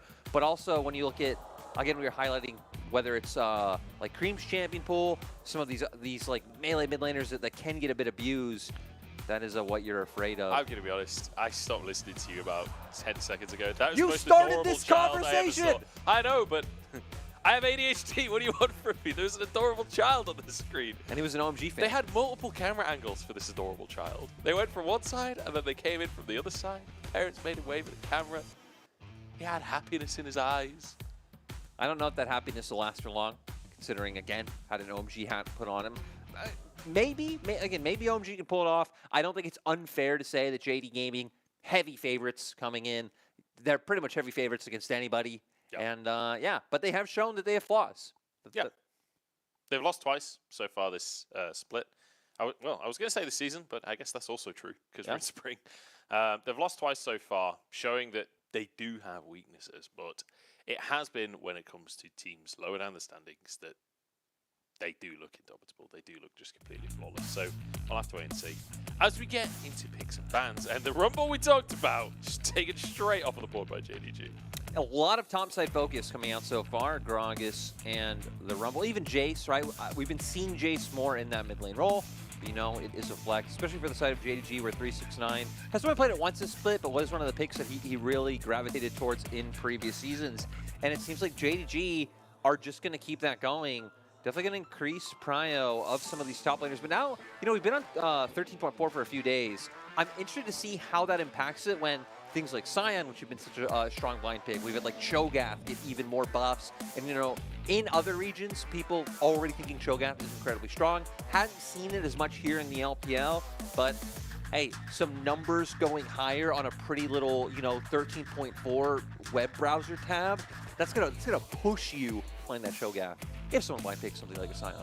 If the players have even read the patch notes. Let's be honest, there's a lot of players across the world that have been known to not necessarily be up to date on the patch notes. Kind of like Cho'Gath as well, one of those champions that is so incredibly janky. I feel like his kit has survived for so long. I'm amazed he hasn't been reworked yet. Annie coming through though, despite the nerfs on 13.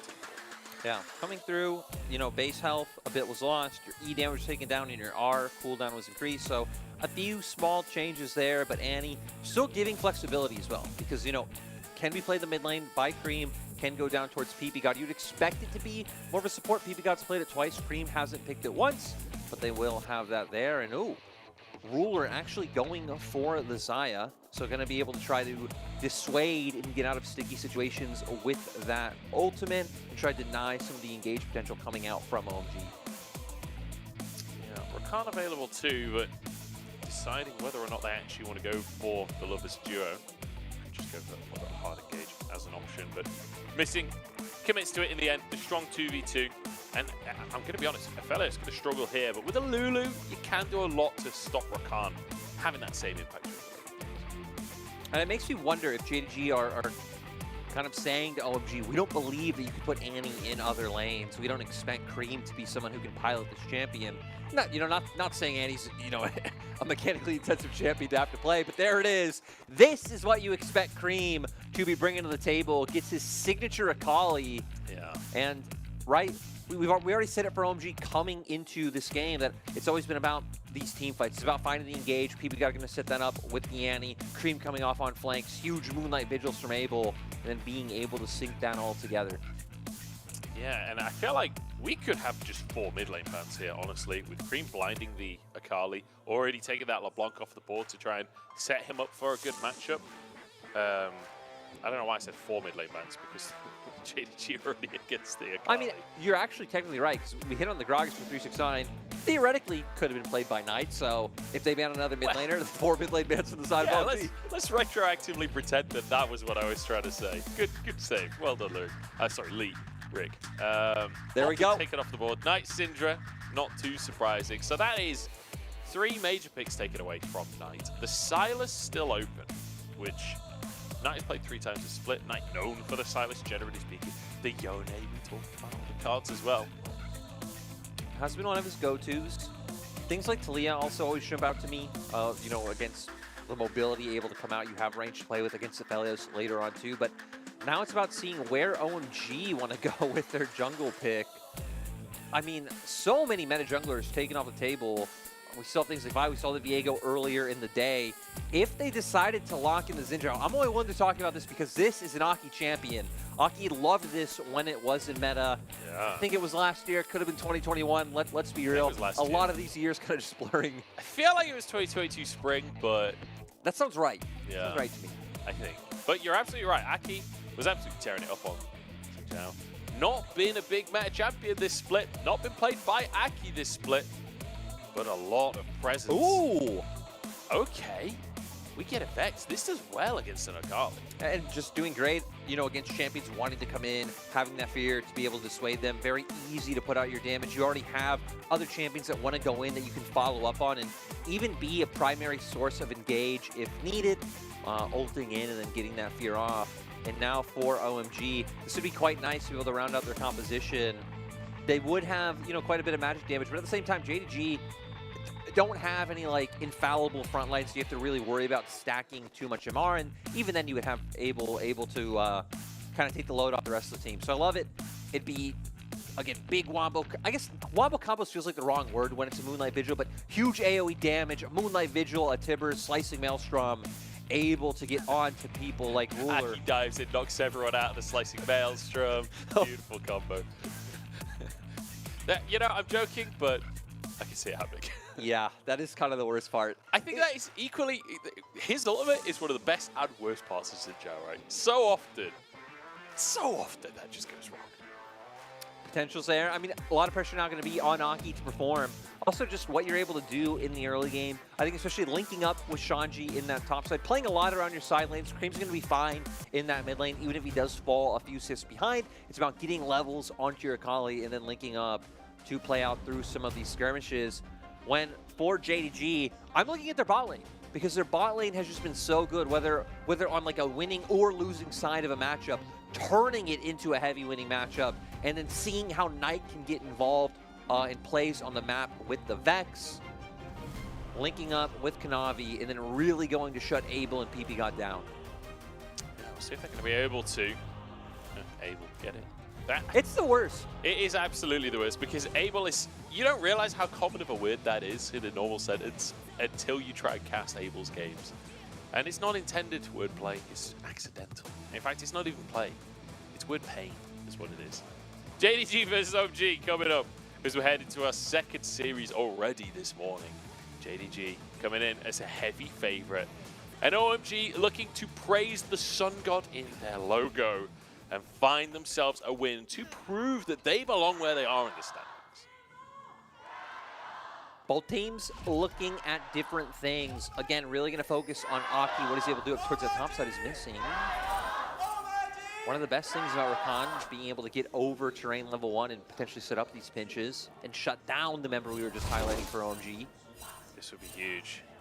Kanavi certainly would have the damage, and Knight, remember, has that fear. At level 1, Aki the target, knockup comes out from missing. There's not going to be any significant follow-up here. As Knight is going to try bar entry back into jungle, no, backs away in the end. Aki should be able to start this red buff.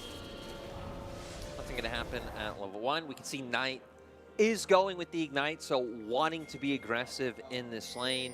Some pretty solid trading patterns coming out, especially up against the Akali where like you throw down your Shroud, but with the Vex, whether it's, you know, the shield or I forget the name of the little zone. The little zone of despair. There we go, coming out. A lot of ways to work around that Shroud, trying to get that fear off, and then, you know, getting that, the passive damage coming out from the auto.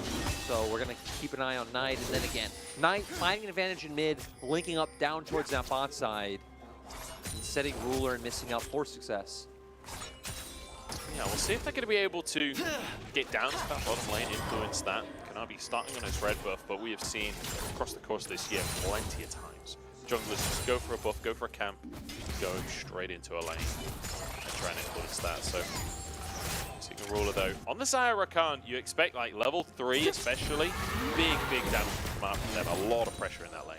And typically, you know, we don't actually see junglers put a lot of attention down towards this lane normally, but it hasn't really mattered for JDG. Kanavi's had one of the highest jungle proximities to his bot lane in the league overall. We were highlighting that regardless of matchup, what Ruler and Missing are able to get done. So I think it's a plan that does make a lot of sense just with the names you have on the squad.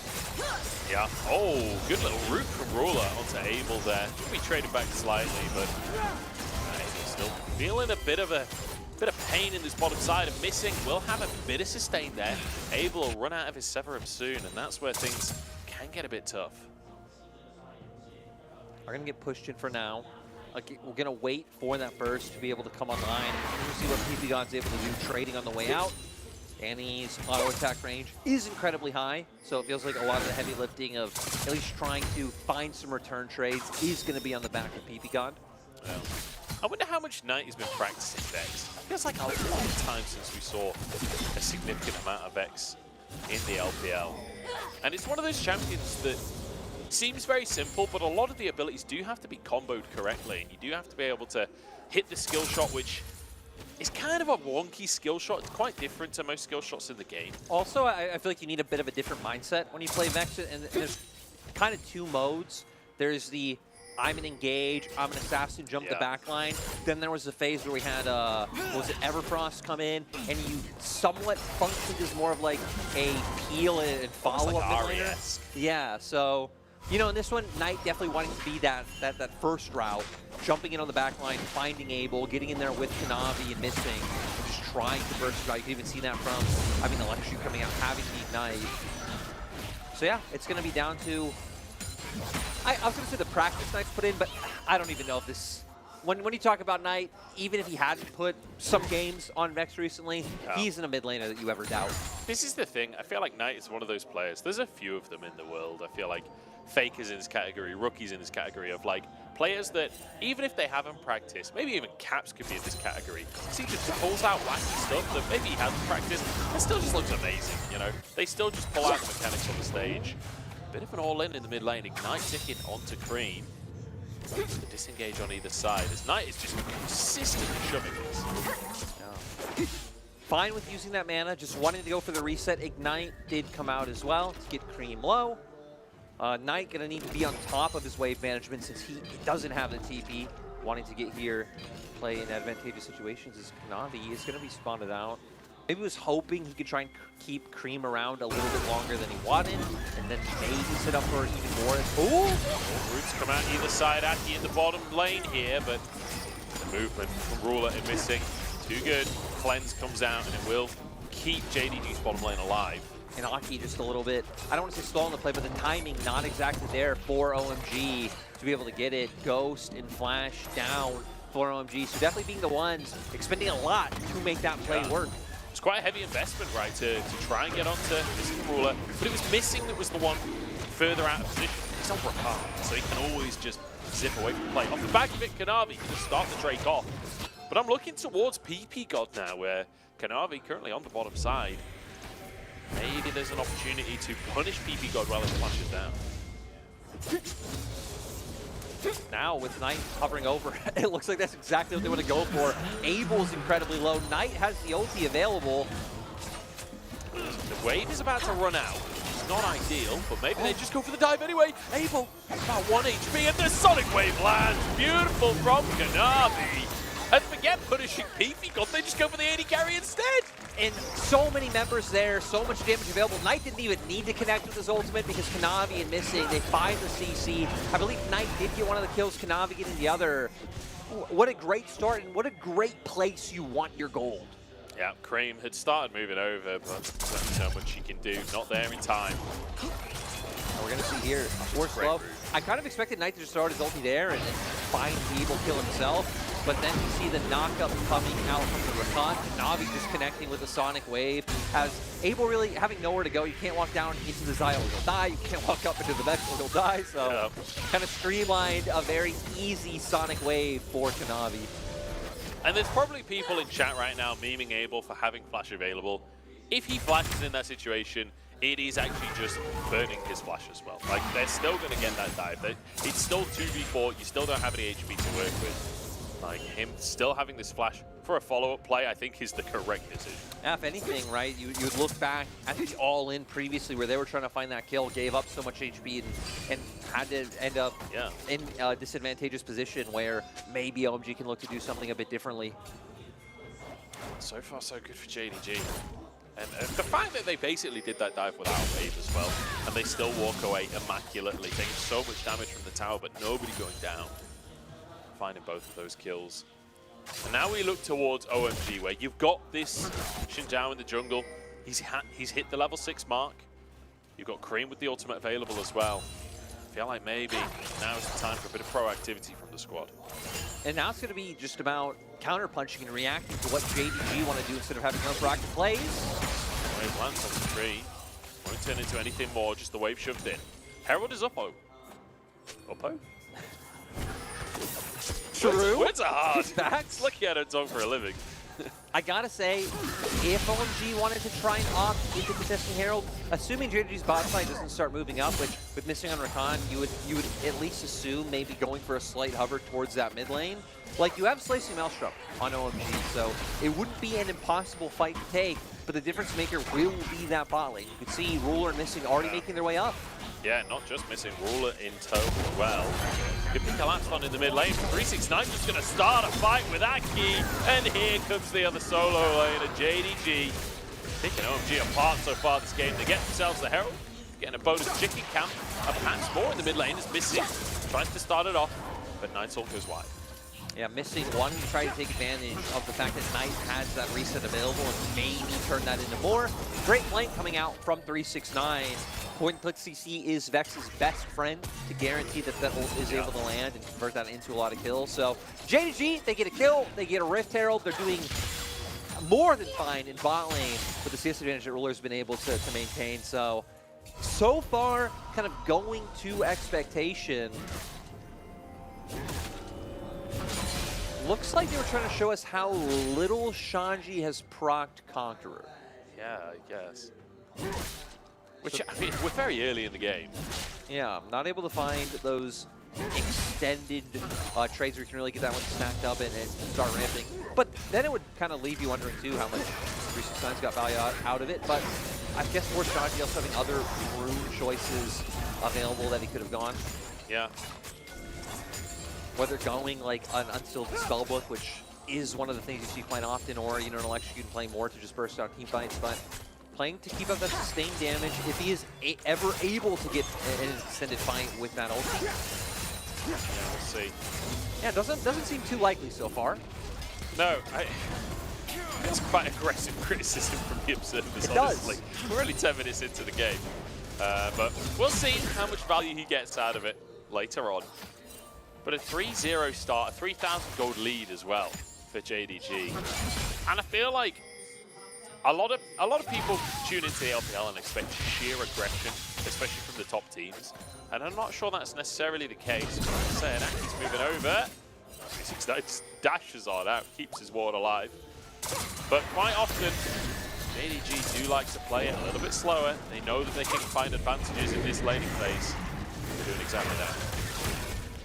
Gonna get some plates up for Knight. Kanavi getting some gold. Kanavi's already sitting on Sword Drinker, so he's gonna have a bit more, survivability and damage.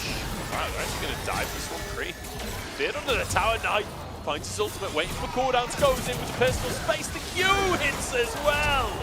And Aki forced to flash out. PP God's here, but his jungler's already retreated. And PP God, not even Tibbers can save you now. JDG. They just don't care about minion waves. They will always die. And you were just hitting about how pure aggression not always be the name of the game.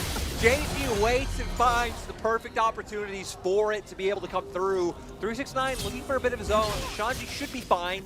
Still even had the flash available had he needed it to get away. His W is just coming up. If Shanji steps too close, he could flash W, but doesn't look like it's going to happen. In the meantime, by the way, Ruler just sweeping up solo plates like if the Xayah wasn't ahead enough already. We said the slash counts. JDG's out. Oh, wait, there's flash W into the Q. And yeah, Shanji, even under his turret's too far forward, but looks like 369 is going to pay for this one. Yeah, he is. 3 people moving up. And make sure the Croc goes down. And at least Shanji will get an assist for that one, but still losing a lot of CS there. And while Cream has moved up to the top side to capture that next wave, Knight moving one to the mid lane. I'm going to replay here of what happens in mid. Sonic Wave comes out, it's straight onto Cream. Fear is there, able to follow up. And it seems like you said, waiting for some of these cooldowns to come back up. I don't know if the shield had been used earlier, but able to wait for another Q to guarantee it. And the key thing here in my mind is missing, following up on PP God, able to get in there with the shield, quickness pop, just making sure that PP God goes down as well. And both dives so far this game start off with Kanavi just finding a Sonic Wave, not even on a CC target, just finds his mark, and that's the green light for this team to go. Missing green light on the top play here. Stream trying to escape. Goes wide from missing though, and moving in. Perhaps if the fear lands, they can follow up on this one. Bit of damage there. Kanavi moving in from the side. Dashes on forward. The knock there. And, I mean, Cream tried his best, but what can you do? No, and games like this are why JDG averages a 3,000 gold lead at 15 minutes. See, it's higher this game, but hell, it's been a week since I've checked that stat. It could just be higher in general at this point. It's almost double in this game as 369 once again escapes the 2v1 from Shanji and Aki. Shanji not having his ultimate available for that play. And it feels like no matter where Aki goes, JDG are aware. I say that 369 perhaps aware on this one. Well, he was very aware. It was, that just dissuaded him. He just realized he could win the trade. Yeah, it did dissuade him from going in. The thing I look at now for OMG going forward is, thinking about what opportunities they have, it's so rough. You're up against a Xayah who already has that built-in safety tool with her ulti, has Gale Force available, both summoners online, and I feel like he would be the key target of who you would want to look for this first play on. Yeah. I guess theoretically you could look for Knight, Vex, and a mobile champion who is easy to gank. But still, even these are just small windows. Yeah. You really need to be able to connect these and hope that JDG don't keep forcing plays of their own. But look at JDG going into enemy jungle, controlling vision, and trying to choke OMG out. It just doesn't seem like a realistic possibility. You need something big. You need a big kahuna right in front of Dragon, Tibbers on 5 people, slicing Maelstrom, everyone dead. I feel like hoping that JDG don't make plays is kind of like being British and hoping for snow on Christmas. It just ain't happening. 369 though, overestimate what he can pull off there. The Sonic Wave, slice and dice not landing. Sonic Wave doesn't either as the quickness comes out from missing. Aki the target for the time being, the only one in range. Shanji flashing into the play and turning things around. Ruler should be able to finish off the cannon as Kanavi just solo dives the tower here. Abel answers though. Knight, big damage, ultimate in play for him if he wants to follow through, but won't go for it. Ruler goes instead! And a complete switcheroo on the board. Cream surely wins a 1v1 against Desire, but perhaps not. There we go.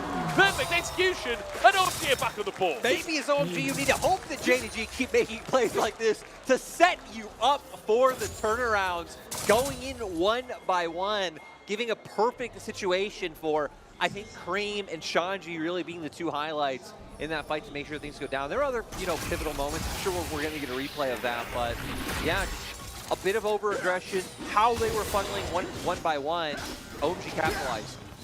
And Kanavi ending up under the tower on his own, able to just literally gale forces and picks up a shutdown for himself. You see here, Sonic Wave not able to connect. They still want to go for this. Hockey's a really good ultimate to prevent Kanavi from getting any closer to Shanji. But Shanji just cares. He splashes in, gets a huge stun onto both support and jungler. And then sure, at first the trades are starting to go the way of JDG, but look how much Kanavi has to come in. There's the auto into the Gale Force that you pointed out. And now you're left in a situation, 369. Where 369 is underneath the tower against 3, but he's got a lot of sustain. There we go. Shanji finishes the kill off. A 4-player dive. What is the answer from JDG as they barrel towards the mid lane? They're trading for Rift Herald as we speak. We see Knight pushing the top side, so they at least do have full control over the opposite side of the map. Even with that fight down in bot side, like JDG are still in a commanding lead. OMG do need to just look to commit and look for these picks where they aren't investing resources. Not only is it going to get the Herald, they're just going to slam it in the mid lane straight away. Knight pulling pressure towards that top side still. The pistol space keeping Cream away for the time being. Shuriken goes wide, and here comes Kanavi. Sonic Wave this time will not connect. That's for their first time this game, honestly. As this tower might just go down at the top side as well. Ruler's moved on over. The Herald usage is beautiful. 2 turrets going in their favor. We've already seen them taking away a lot of these camps from OMG. Now going to get some nice resets and maintain that 6K gold lead. We have Hex Victor rate coming up in 15 seconds, which OMG do have control of bot side river. We've seen with JDG making all those plays towards top and OMG committing towards bot. They already have solutions set up. And it's going to be about making sure that they can maintain this and not allow JDG to walk in. But Shadow Flame now finished by Knight, and a lot of 2-item power spikes on the side of JDG. Shadow Flame for Shadow. See? Should be able to find his way into the play. Looks like OMG should be able to just grab this straight before JDG can contest. And then again, Kanavi. I wasn't sure if he was just going to ward hop in and go for the flip. Reset timings. A little bit too late for JDG to be able to contest that one. So OMG, I mean, on top of getting the Drake, getting the bounty gold on it as well. Yep. That's always going to be nice to try and find your way back into a game. I love it. I love this. They hate 369. Every single play OMG have made this game has started with them trying to pick 369. Here we go, Dominus available. He's got his team nearby though. If he can just survive, he cannot just survive. He goes down. Missing now could be in trouble. In goes Knight. No, huge damage across the whole team. And now the rest of the squad are looking to clean things up. Kanavi diving once again, not dissuaded by the previous play, and survived, walks away, able in the midst of everyone to try and turn the players. Missing goes down, but Ruler's still alive. Knight buying time for his AD carry as Ruler charges forward. Aki goes in, TP available. Ruler with another one, double kill now as Cream looks to punish. One more hit will do the job. Featherstorm's still there, and Cream gets the auto hit.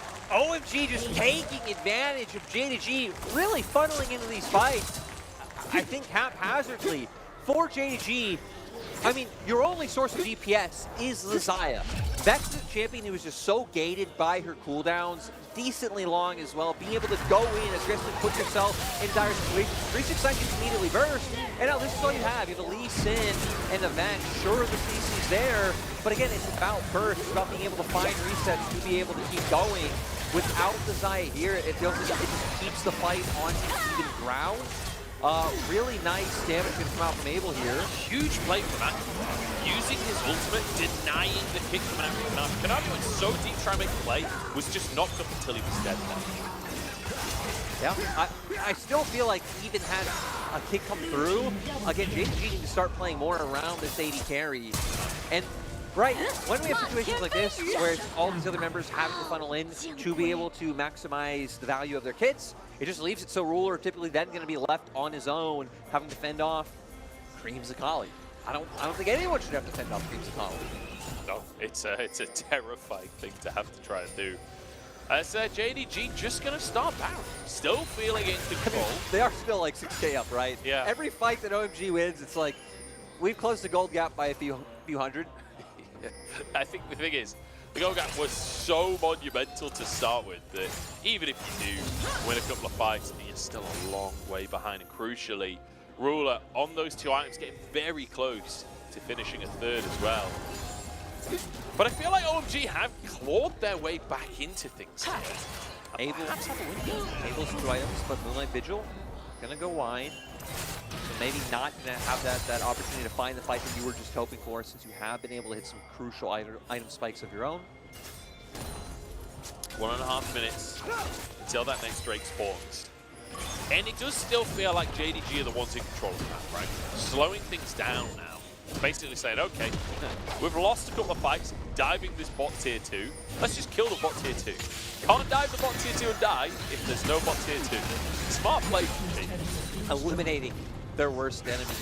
And we can see, even just pivoting back to the jungle, one of the reasons why JDG have been able to maintain this gold lead, despite some close fights going slightly over to the side of OMG, is that they just have maintained control over OMG's jungles and haven't allowed, you know, the farming to come through. 43 CS lead for Ruler. Big CS lead in jungle as well, almost 40 CS. Large CS lead in the top lane. Across the board, JDG have done a great job of not allowing OMG to get any gold on the map. It's been tough for OMG this game. And again, we came into this series saying this was going to be a test for OMG. This was going to be a series where they had to prove their worth. This is a team that haven't really played against kind of the top 4 in the LPL so far this split. They've got them ahead of them. They need to be able to pick up some of these wins. And when it comes to the chaotic mechanical team fights, we've seen that OMG have what it takes to bring down JDG. It's just when it comes to how you're setting up the map, how JDG are playing the macro, it feels like they've been permanently ahead of what OMG are bringing to the table. A lot of it coming down to that early game, right? JDG and how they handle that early game, which is so flawless to our OMG. And it's why we've highlighted that they have been this scrappier, skirmishy team that have really relied on that to be able to find wins, because that really is where their biggest strength lies. Now they're going to keep angling around mid lane to hope to look for it. PP Gun having that stun available. Tibbers is up. Pretty much everything is up for both sides. Trying for a fight. Aki forced the flash there. Everything's not up anymore much. No, it's not. Flash from Aki is quite a big cooldown as well, whereas missing the quickness will come back fairly quick, hilariously. As OMG start to threaten a Baron. Ruler on the Dragon already, as JDG start to move over. Almost done with it, so going to try and pull JDG in first. If they can once again find a fight very fast before Ruler's even able to get close, that could be a difference maker, or setting Shanji up for a huge slicing Maelstrom, but I'm surprised that's going to... Okay, so is going to use the Hexgate? Yeah, seems like they're committed to this one. 2K on the Baron, Sonic Wave is in, and Konami just robs it away from them. Knight is over the wall looking for that miracle play, and there it is! The fear across the team, the solo laners, just take them apart. JDG with a masterclass of how to play the map, how to win a team fight, how to dominate. And now JDG is going to go straight for the base. 369 is TP, so he's going to be able to join up with them quite quickly. And at the very least, it's going to be an inhibitor. Might even be 2 inhibitors. We see Knight with the wave up the top side. I don't know if they can end. Death timers aren't too long, but that actually might not stop JDG. Yeah, 5 seconds on PP God. I'm not sure PP God has enough attack to take on 4 players 5 seconds here. on Aki. Let's see if they've got what it takes as PP God aggressed upon himself. There are 5 players still here for JDG. They are going to end the game in 24 minutes. And my God, are JDG looking good today. You're telling me PP God couldn't stop 5 members with Baron buffs? That's what you're telling me? That's precisely what I'm telling you. JDG. At least you're listening. Yeah, JDG. I mean, great game, right? We saw even the fights that were close, and well, the fights that they lost were incredibly close, right? They were both times, I think, losing by 1 member. It was, I think, Cream, the one to stay alive over Ruler in both situations, kind of funnily enough. But I mean, how they played the map in the early game. Kanavi, I mean, exceptional play. We were highlighting it, right? Just every Sonic Wave hitting, setting up the dives, linking up with their bot lane, knowing exactly what they need to do, and even kind of bringing it back and forth. They got bot ahead, and we'd see Missing come mid. They dive mid, and it'd just be this back and forth bromance of awesomeness. Bromance of awesomeness. I like it. I like it. But yeah, I mean, you're absolutely right. JDG, front foot forward there. I will say, props to OMG for some of the team fight mechanics that we got to see out of them. But it feels like there were multiple moments where, like, the fights that they won were JDG really, really overstepping. Like, being far too bold, kind of limit testing a bit, I think, against OMG. OMG punishing them fairly enough. But then trying to make that play onto the Baron, off of the Dragon. Like, as soon as Ruler's in the vicinity at all, I feel like you've got to get out of dodge there. You can't just... I mean, I guess they can just try and flip Baron, but... I was going to say, that was Knight's best ultimate of the game. A lot of times we were seeing Knight's ult go in and, like, maybe used to pick off one member, or maybe here or there he'd find, like, a two-man fear. Or a lot of situations, he was even hitting the fear before and then going for the ult. At that Baron play, goes in with the ult. It's the three-man fear, and it really allows for the rest of his team to funnel in. You know, again, perfect ult at the perfect time, coming from a player who we were questioning, hey, we wonder how ready and how tested he is to be able to bring out Vex at the drop of a hat. And Munch, he keeps you happy by once again adding another one-game played champion to the list. Continues to increase the size of his champion pool. It's actually 369 is challenging that as well. Similar amount, in fact, I think same amount of champions. No, because Knight one has slightly less now that Vex is in. Well, Knight also has the second row of yeah, so it's a little bit more, but my eyes just don't work. That's still very close. I mean, you look across the board, other than Ruler, all of JDG have played a ton of champions. Yeah, it's true. I feel like they're kind of flexing this split, and rightly so. Limit testing a bit in this one against OMG, but I like that the Xinjiao came out from OMG. I like what OMG will bring to the table. Just need a little bit more in the early game. We'll find out if they're going to bring that in game number 2.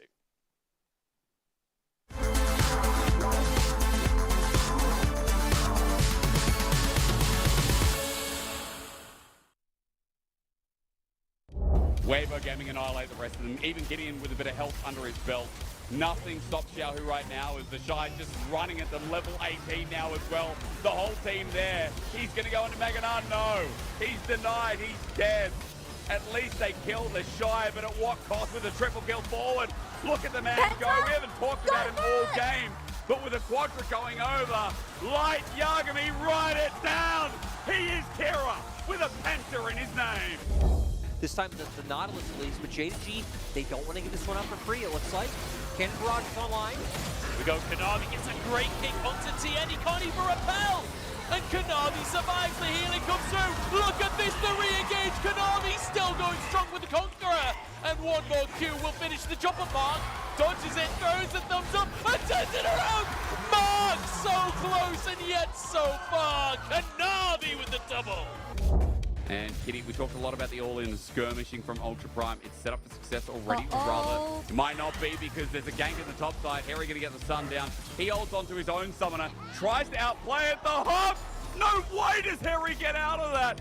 The hop juke, he gets whacked off an under turret. Ning, you hero, you absolute demon. Harry as well. Well-deserved first blood.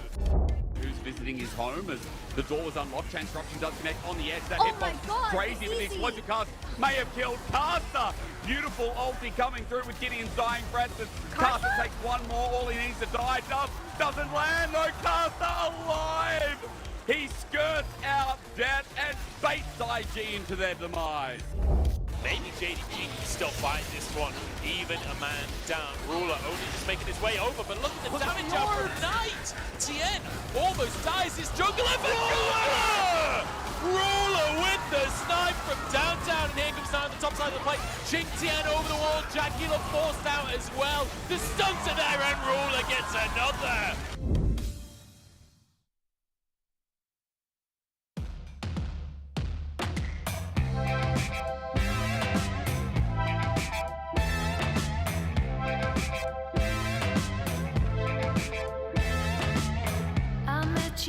Some party, you were talking about your band. You bore me with your stories about your tour in Amsterdam, but you spoke so politely.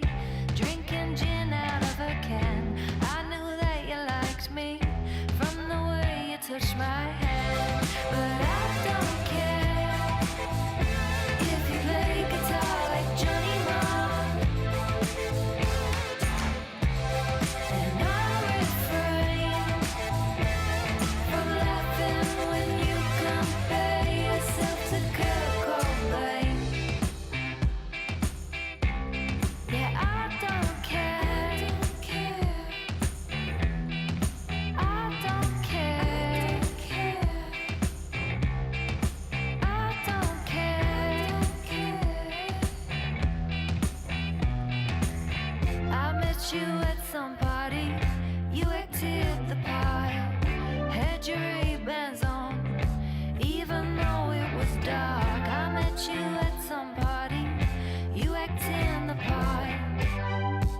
stop. I don't care.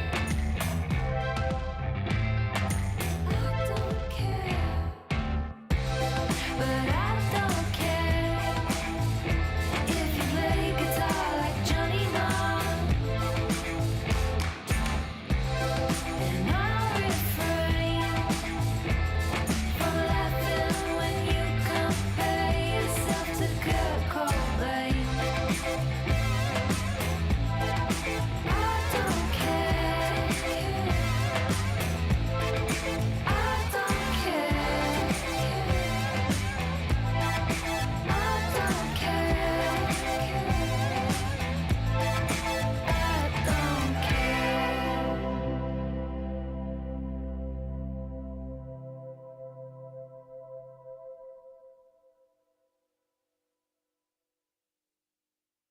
Always looking, always praying. Now heaven's waiting on us to believe. Spread our wings, meteorite. We can be stars for them to see. It's like we waited our whole lives, we waited our whole lives. It's only you and me tonight, yeah, you and me tonight. You're only you and me can decide, yeah, you and me can decide. It's time for us to open our eyes and look down at the sky. Now we're blazing, so high there ain't no stopping. Fast, fast like that. And now we got them saying, hey, yeah, yeah.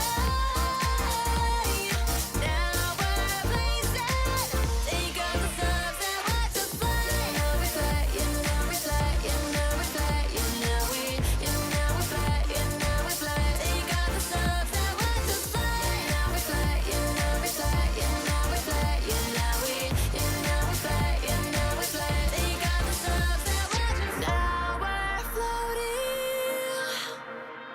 forever winning. Now heaven's watching as we join into eternity. Feel the rhythm as it pulls us in. Trust the beat. It's like we waited our whole lives, we waited our whole lives. It's only you and me tonight, yeah, you and me tonight. You're only you and me can decide, yeah, you and me can decide. It's time for us to open our eyes and look down at the sky. Now we're blazing, so high there ain't no stopping.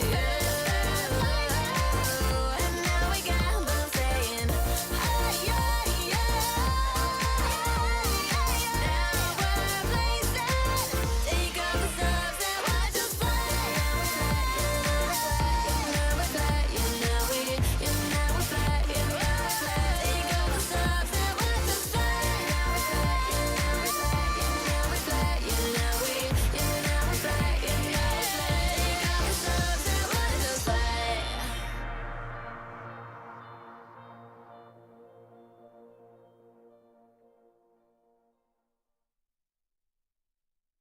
下一场对阵 OMG 战队的话，我觉得需要注意的点是他们有非常多的绝活英雄吧。我觉得 OMG 下路对线风格的话是比较凶的，然后跟他们打的话就我们需要打好我们自己的就可以。Got to pay attention to their signature champions. Well, just banning Rumble straight off of the bat. Yeah. Definitely ticked that box as Shanji struggled in that one with just everyone piling under the tower. Yeah, I mean, that happened to everyone on the Yeah. side of OMG, though. Actually happened to him the least. We saw that happen more to both bot and Happened to mid. him at the start, but then not so much later on. Yeah, happened to both bot and mid more. But JDG overall looking good. Knight actually going to pick up MVP. We thought it'd be Kanavi, but Knight, I mean, he did a great performance, right? His ults were on point. He was actually linking up with Kanavi the whole time. Again, that last ult at Baron was beautiful. And 31% of the team's damage, not too shabby. Especially on a Vex. Vex is not a champion that you often get a huge damage share on. Like, I feel like quite often you're small bursts, and a lot of it is about the utility you're bringing, not necessarily just raw damage. But not when you're Knight. Not when you're Knight. 5, 2, 10. And I feel like there was a couple of team fights where he had a massive impact, right? There was the one at the end that you're talking about with the Baron. I feel like there was a couple of other fights leading up to that point where he managed to get big three-man fear and turn things around for the team. A lot of times, and maybe this is like not because a lot of times, Knight having to come in to bail out the engages that were coming through. But again, a lot of the times, Knight was playing like this, where it's go in, assassinate one member, and then have to play off the back of your resets to find more impact. But here was the moment that really guaranteed it. 3 members feared up, and honestly, the key members, Aki, one of the ones who can provide that CC, and then Abel especially, the one who's consistently putting out that DPS for the side of OMG, and Knight just doesn't let it happen. No, and Aki obviously not realizing he had that ult on him there. Yeah. He walks into the carriers walk into him, and Knight's like, oh, thanks very much, guys. Yeah. Just flies in and wins the fight for his team. So fantastic game from Knight. He grabs the MVP. And now we look towards game number 2. And I feel like OMG, I would love to see early game aggression in their composition, because I feel like when it comes to the late game, you're going to have fallen behind if you don't have that early game presence. JDG are not a team that, if they have a stronger early game than you ain't making it to the late game. Yeah, I also feel like it's like just hard to say that on paper, because I agree, but at the same time, it's also like, I mean, JDG, it was the ganks coming through. It was how they were linking up as a team. It was a lot of those factors coming through rather than just the lane matchups themselves. And I mean, that's going to come on the shoulders of Aki. So Aki, a player who I feel like has generally been kind of fairly placed as like one of these like middle junglers in the LPL. Yeah. Every now and then does have these performances where he just completely takes over a game. So you're kind of looking at him to do that against Kanavi. And Kanavi has been one of the members that has gotten exposed. I believe it was against their loss against EDG, where JJ really did just completely outdo him. Around. Yeah, so, completely. you know, we're looking at that. Not impossible. Am I saying it with a bit of a grin? Because it's very hard. It's very easy for me to say this and very hard to do. Yeah. Yes, but It's you know, world champion JJ has managed to do it against Kanavi. Kanaki, a guy that's only come into the league within the last couple of years, it's another question. it's also like a team thing too, right? Exactly. Being able to play like sync up with your lanes and be like, hey, we have this timing, and then use that to transition down to bot who have their wave set up. So, yeah, it's a very tall task for you to do one game. It's a tall one. It's a tall one. But hey, bring it out. Xinjiao, game number 1. See what it brings out for game number 2. And again, like, I like that they brought out Xinjiao. I like that they're bringing out their own style here, like forcing the Rumble ban as well. Like, that is definitely the way to try and take it to JDG. I agree with them there. It's just, you know, it didn't quite have the same impact that they were hoping for once they got into the game. And now looking faces of OMG's players, I guess expected. You're coming off of a rough loss where, you know, again, there's some team fights in there for OMG, but never really able to find any meaningful control of the game. Gonna look at how things shake up. With the swap of sides coming through, JDG wanting to keep that Rumble ban. And I think for OMG, some of these bans are smart. Like, you got to keep Jace out of the hands of Knight with what he's been able to do with that champion. Varus has been the thing that Ruler's heavily leaned on. We highlighted that Ruler's been one of the people who hasn't really delved too much out of the meta picks. He's really leaned on the Varus and the Zeri so far. So getting him off of the stronger laning one of the two, I think makes a lot of sense. Certainly does. Sante taking off the board as well as the final one there. OMG to start off this draft. And they could go just with something like an AD carry to start like they have before, but no, Wukong comes out for Aki here. A good team fight tool. Gonna give them the engage with the need, maybe get involved in some of these lanes even earlier on. For JDG, I'm curious with what they actually want to go for on this side. We've seen for JDG, Caitlyn has been a really big one ever since, you know, we moved to 13.3 and onward. I just wonder if they would opt into picking Gragas on first rotation, but no, wanting to go straight towards Zaya, but maybe not know much. Maybe not know. Gragas is an option for them and is a very flexible pick. Triple flex. There it is, locked in. Actually, Mystic's played it in his career. Quadriflex? Could be. Hey, look, wouldn't be the first time I see Zaya in the mid lane. Okay. It would be the first time that I see it played well in the mid lane, but you know, ranked is ranked. Wait, so are you saying Ruler Gragas? It's possible. I'm just saying there's a chance, Larry. I'm just saying. I feel like there'd be a higher chance of Ruler just moving to play Zaya mid rather than Ruler actually playing the Gragas himself. Oh, ye of little faith. I believe in you, Ruler. I think you can pull it off. We'll have to wait and see. We'll have to find out how it pans out. If Velios comes on through. And we could have the Lulu. I feel like against the Rakan, I do quite like the Lulu, but then the Flay as well. Great at denying that engage from Rakan. So I feel like Thresh is a champion that we are starting to see a little bit more of again. Like he's slowly but surely like he just keeps getting buffs. Like got buffs this patch, got buffs last patch. Yeah. There've been like over like many patch cycles. It'll be like a small thing here, you know, a little thing here. After the fact that he just got nerfed so heavily or like taken out of the meta in other ways. So which is nice because he's just such a fun champion to watch. Yeah. I feel like there's so much skill expression for Thresh. Like it's always a pleasure to watch some of the best supports in the world. I even like just the way flying around the map, Spider-Manning. I like the way that Riot went about the buffs, because if you read the changes in the patch, they say like, yeah, his most popular, you know, like skill order is like QEW or QW or something. It's like, but that's not the most efficient one. The most efficient one is like maxing your lantern first and going this way. So we're gonna put the buffs in line with what players are doing now and like get people wanting to like get that sense more and it actually being the right choice. So. You know, sadly, we still could get it in this draft, but not yet. Sion coming on through. We were talking about Shogath earlier on is something that is always theoretically possible, but could be a bit hard now with this Gragas already picked up. You would then have to like move that to mid and put Kanavi potentially on a carry jungler. And JDG keeping it pretty standard with the Rakan coming through with the Xayah.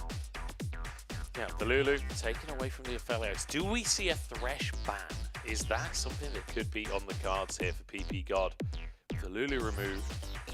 Aside from that, you've got, I mean, if you think classic Aphelios duos, maybe like a Tarn Kench could be there, Braum. It's usually these protection supports, but there we go, Nautilus, some hard engage removed from the side of OMG. Now looking where OMG will want to finish it off with their last ban, putting out bans towards top laners, so speculating that Gragas will not be going in the hands of 369. So I like it, Syndra takeaway, and now this is where JDG are going to show a lot of their hand. I think this is where theoretically, if you don't plan on running that Gragas in the jungle role, you pick up jungle here, but I mean, even Kanavi's had his hands on it 3 times, which is only 2 less than his most played champion this split. So it looks like it will be a solo lane Gragas. I'd assume for the top lane, to be honest, like 369 played a lot more Gragas over his career than Knight has. As the Viego locked in for Kanavi, so a carry very much in his hands. And some good champions to steal as well. And also one of the champions that, when it was a mainstay in the meta, I felt like was one of the ones that Kanavi was doing just so well on. Setting Kanavi up to be one of your big reset team fight carries is always a recipe for success, but now for OMG, the Renata would be quite nice when you already have so many champions that want to be running into you. Also, just very short-range Xayah, so potential opportunities there. And now it's about where we're looking for mid lane, because Cream is going to need to go for the blind pick. And, I mean, with the fact that you really need AP in your composition, you can't look towards things like the Yone or these other AD champions like a Tristana who's played before. I think just going right back to the Akali makes a lot of sense. But last time the LeBlanc was banned away from him, this time Knight can lock that in for the mid lane. And we find out that the Gragas will be going to that top lane for 369. Feels like there's a lot of flair in this composition for JDG, right? A lot of skill expression across these champions. Kanavi on his Viego, Knight on his LeBlanc. I feel like the mid jungle feels similar to me in the sense that like it's still burst reset oriented. They just swapped it around to where now the reset's on the jungler, and I mean I guess the burst is still coming out through both, but yeah, now it's about more setting up Kanavi and playing off that rather than Knight like it was last game. But still having the consistent DPS in the Xayah, you have more appeal this time with the Gragas in the top lane. When moving over to the side of OMG, at least now having like more front line, things like Sion won't have to worry about that dive coming through. You have, I'd say, more engaged and easier ways to play off of the aggressive plays that JDG want to go for with the Renata down in the bot lane. Yeah. See if the Renata's going to be able to have an impact. You are up against Ruler's Xayah, though. I mean, the man literally has a skin for the champion. I feel like the gods of JDG smiling down on the team. Ruler joins the squad, then Xayah comes straight into the meta. It feels pretty good to be a JDG fan. JDG fans, incredibly happy. And they're one of the teams that even when they lost, I didn't see people like jump off the ship of like, oh, they're the best team. Where like when Top Esports got crushed, you know, people are like, oh my god, this team's bad, or you know, like things like LNG are facing of, you know, people saying, oh, they were never a top team, and like that's schedule. true of LNG every single year. Yeah. Like LNG at the top of the standings and nobody believes it, except Gulbog. Gulbog is like the one guy that has faith in that team. Shout out to Mr. GB. The good old days. I miss him. A lot of nice guy. A lot of people have gone on to other pastures. But we're still here. Yeah. We're still here. Is that a happy laugh or? Well, yes. You know what? We got runes on screen as last time around. One thing I've noticed, not super relevant to the conversation, but Ruler not playing his own skin. I noticed it in the first game as well, deciding that, you know, he's got to earn a second skin on Sire. I'll be honest, I have no idea what teams have skins for what champions' skins. I have the Ruler's Eye skin. Oh, do you? I've seen his signature many times while recalling after crashing the wave so I can get my early cull. You know? Cheater recall, man. Maybe it's one of those things where if you... Actually, I could see maybe not wanting to use your own skin. I feel like it'd be way funnier to use someone else's skin than it would be your own. Because using your own would just feel kind of weird. I feel like we don't see too many. But I think, like, Gimgoon used his own Gangplank skin. Yeah. A fair amount. I'm trying to think if there are any other examples, honestly. It might just be Gimgoon. You know, just like GB, Gimgoon, what a good guy. I miss him too. Yeah, I miss him too. But actually coming into the game, you know, one of the things you were saying was maybe OMG having a better early game, at least in terms of lanes. Once again, they're going to do fine. Like, your bot lane should be able to fare, at least go neutral in the 2v2, but at least now going to have some pressure with what the Renata is able to do up against the Rakan. Your top lane's going to be stable, having a Scion, so a lot of it's going to be down to just making sure that Knight, once again, Knight and Navi aren't able to find that same impact, so maybe getting some aggressive vision around mid to spawn out where Knight is leaning to. Because once we get into the 5v5s, I think OMG should be favored if they aren't at the same goal deficit they had last time. Great front line, great DPS, threat on backline with flanks from the Akali. Highlighted the Renata ulti, which really just shuts down a lot of what JDG wants to do. It's about, again, being able to get through this first 15 minutes unscathed. Yeah, Kanavi on the chickens right now. Aki knows about it because of that ward. Kanavi now knows that it's known because the ward died. But in terms of mid lane, I'm not sure that Cream will really be able to join in and play here. He's consistently bullied underneath this tower. Kanavi gets away with a good chunk of the camp at very least. Knight doing a good job of taking advantage of his range advantage, constantly pummeling Cream with those Qs, and even aggressively using distortion. Just went again. Cream now like 5% of his HP. Knight maybe even took a third shot, just didn't care. Able to keep him so low, so no potions. But Knight has also used all of his corrupting pot stats. Yeah, and what I noticed as well when we were watching that lane in the early phases, Knight was quite happy to distort forwards, not to get the distortion damage, just to get an auto under the tower to proc his area and then jump straight back out again before the tower can react. So just every single point of damage matters, and Knight squeezing the value out of the champion. That's what he's going to be able to do with that Aerie. Great by him to, again, going to need to look for the punish now, coming back with the mana crystal. So even more reasons to be able to look for these aggressive trades, even if you aren't necessarily always connecting with distortion damage like Knight did just there. This just feels brutal for Cream, right? You come back into lane, you're full HP, Knight manages to find the change straight off the bat and half health here. And the wave pushing away from Cream as well. Unless the cannon just completely lasers the other cannon down, I think it should be fairly neutral. So at least with where we're at so far, I mean, with the fact that JDG haven't made anything happen, which is expected, right?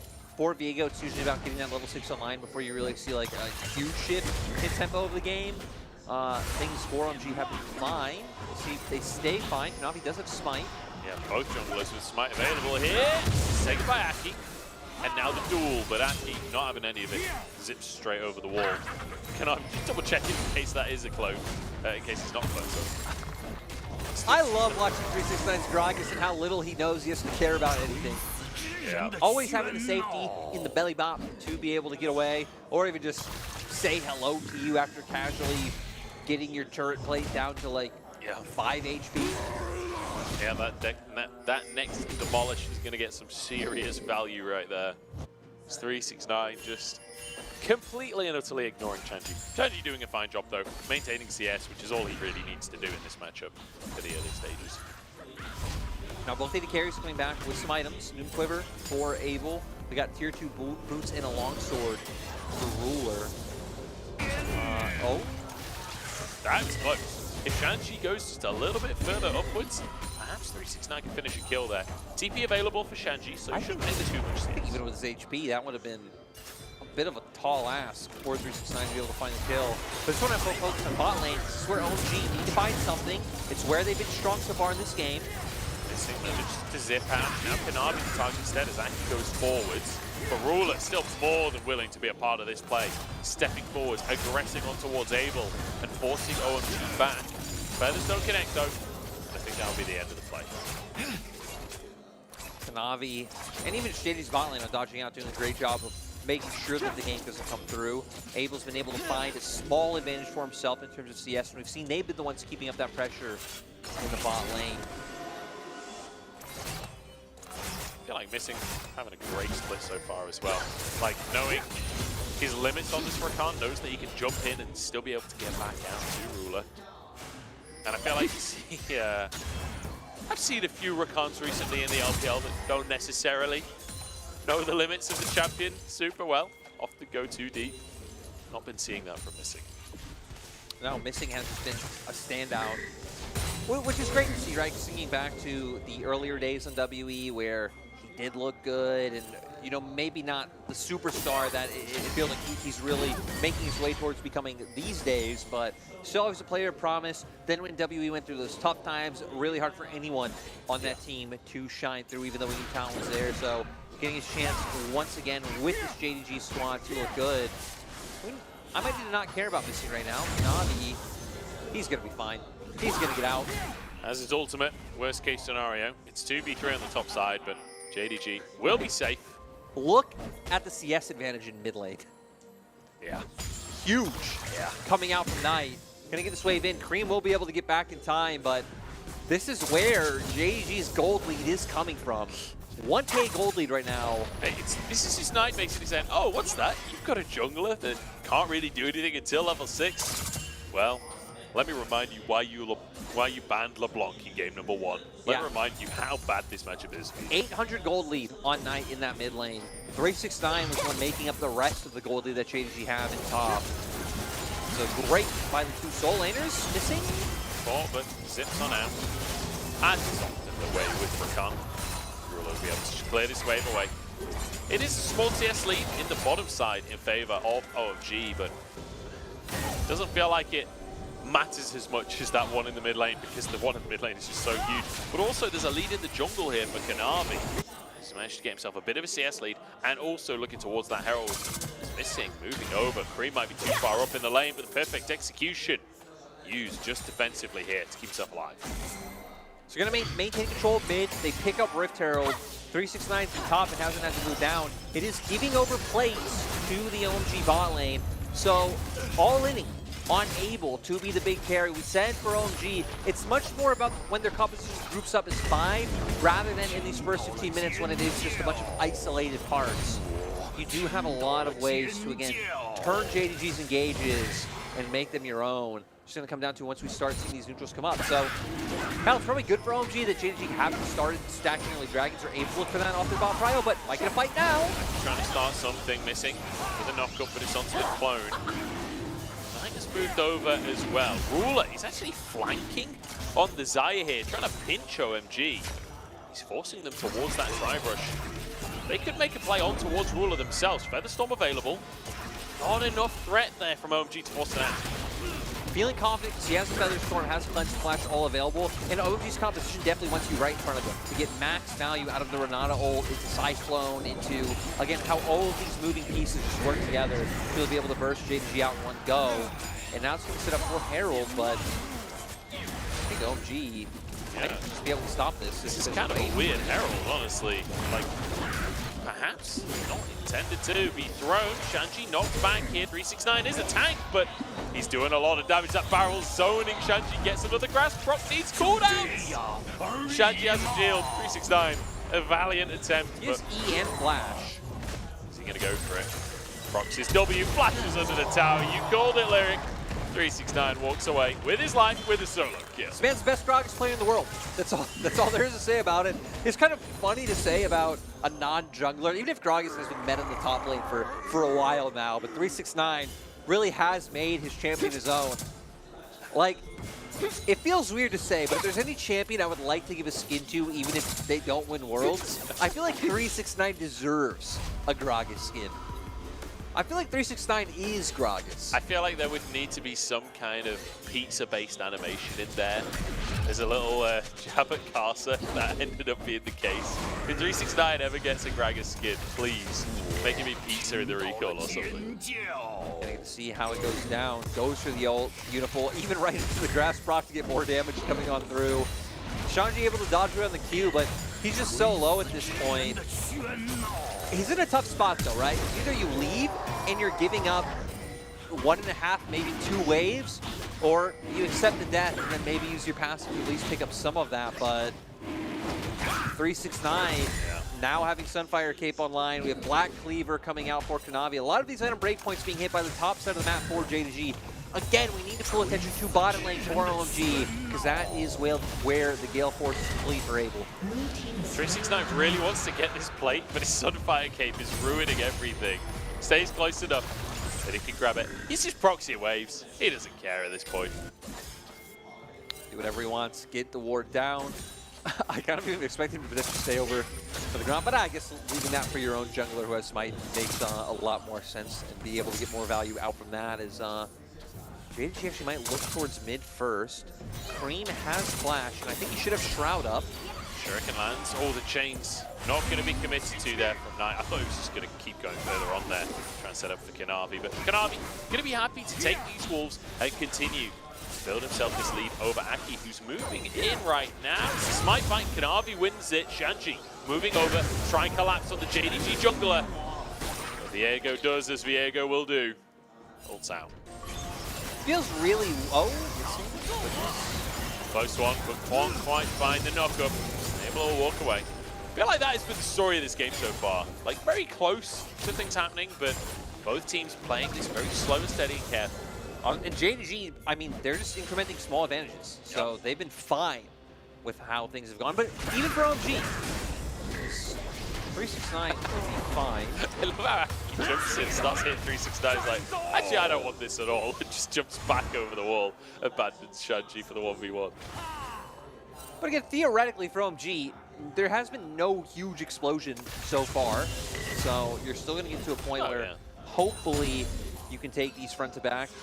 Problematic things are like, okay, how much damage is your colleague going to be able to contribute to team fight? How tanky will Shanji be when he's starting to fall items behind 369? But I think a lot of it's still going to be down to, like, Kanavi able to reset and Knight able to put damage onto Abel. If they manage to protect Abel, then they have exactly what they need to be able to bring this game back.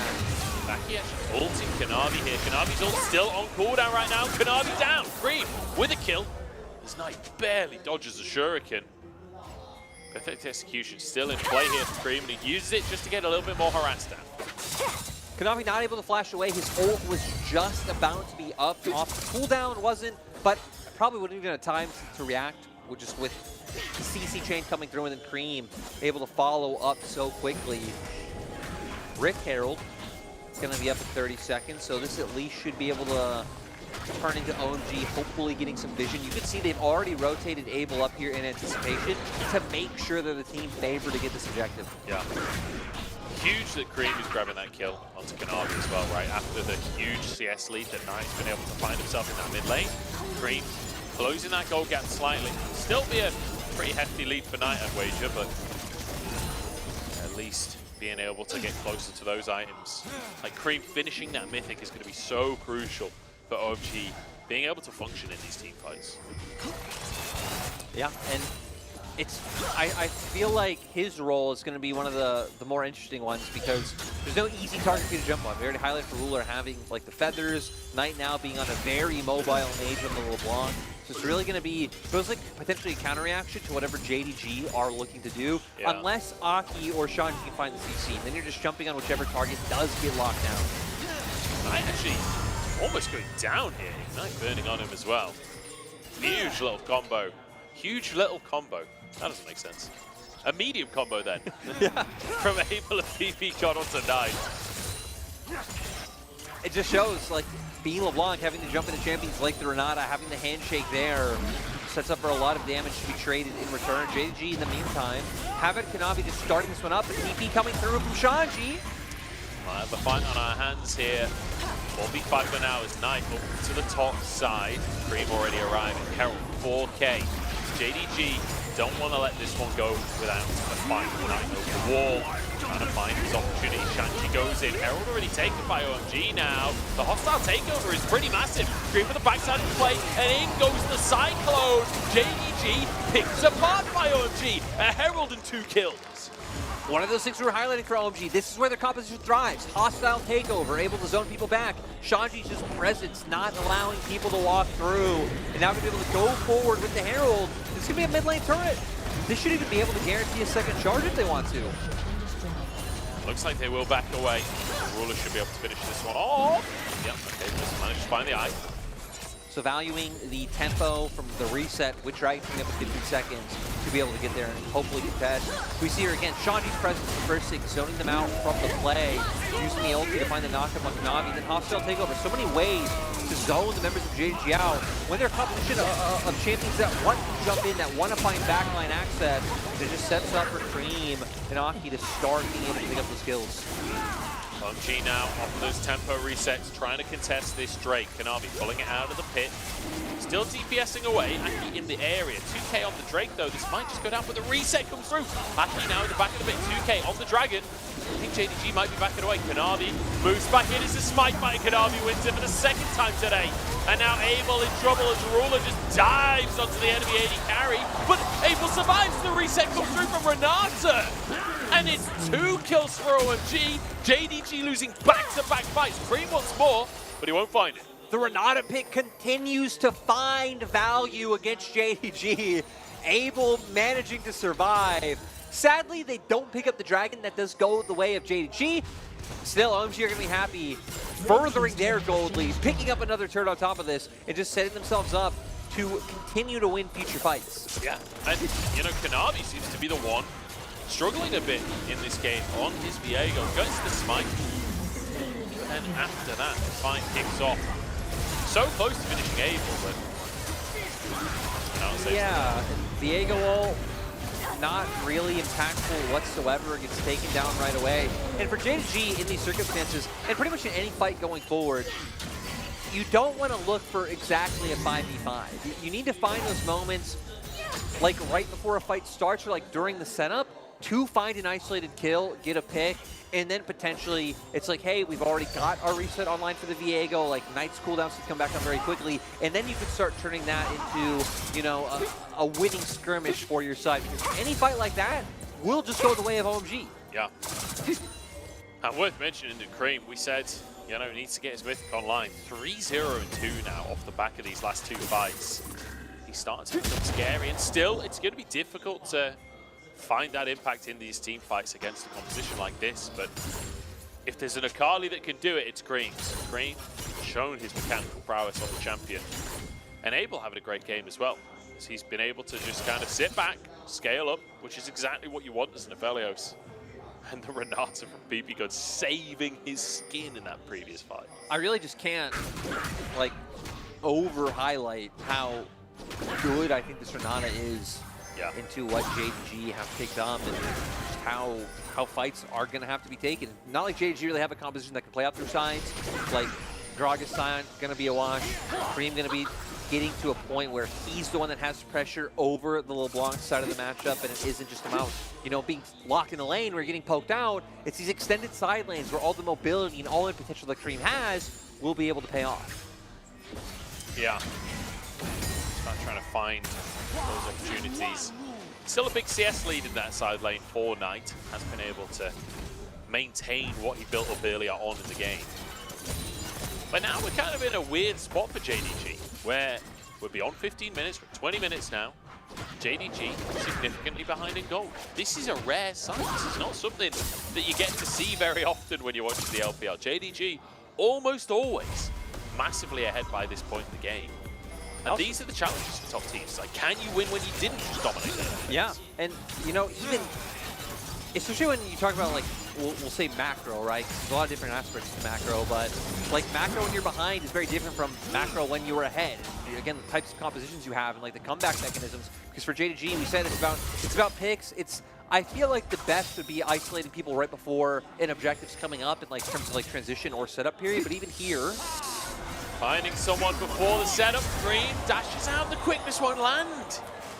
Cream realizing what was going on there and managing to skirt away from the play. Keeps himself alive.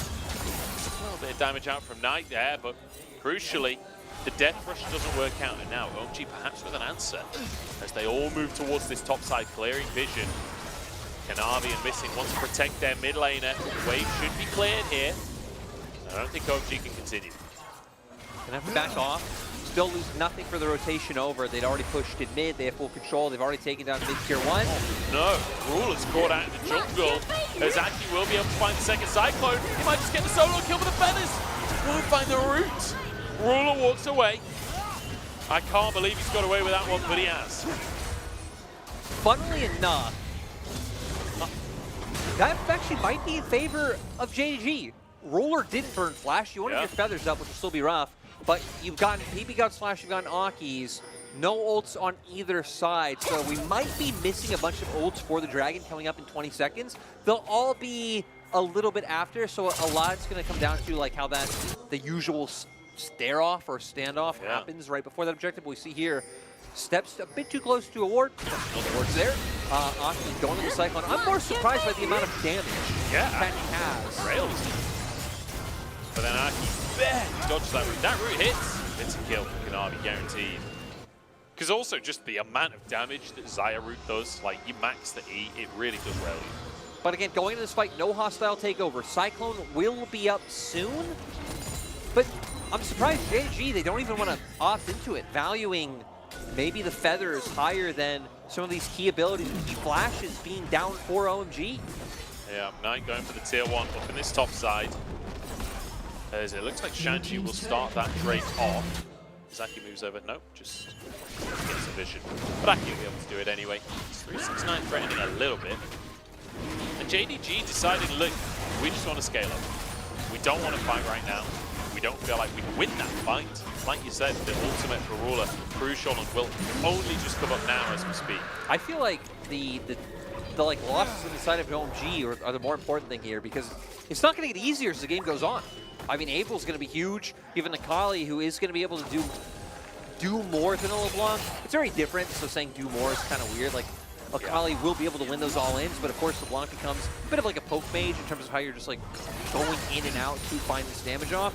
You have a better front line in the Scion. It just doesn't feel like it will get easier, and you're kind of hoping more that you can outplay OMG on like a human level rather than anything to do with the champions in the server. And let's be honest, if there's one team that can go into a game saying, we're going to just outplay you, it's JDG right now. Definitely a team with the mechanical skill to do that. Knight goes in onto Aki, Everfrost across the team here, but it's just the clone that they found damage on. You know, I want to clarify, I said outdo them on a human level. I'm not saying JDG are better humans. That was a pretty weird way. You know, I'm not sure anyone took that meaning until you clarified, and now suddenly, methinks thou doth protest too much, is it? Yeah, just watch a Shakespeare quote, that'll make me look clever. Clear for the one person who did hear it like that. Well, I'm sure they... Sam. I know you're out there, Sam. Come on, Sam. Get it together, man. 369 on the flank. So it's Ruler. 369 actually just going to go for this one, but perhaps misunderstanding the situation here. 369 taken down.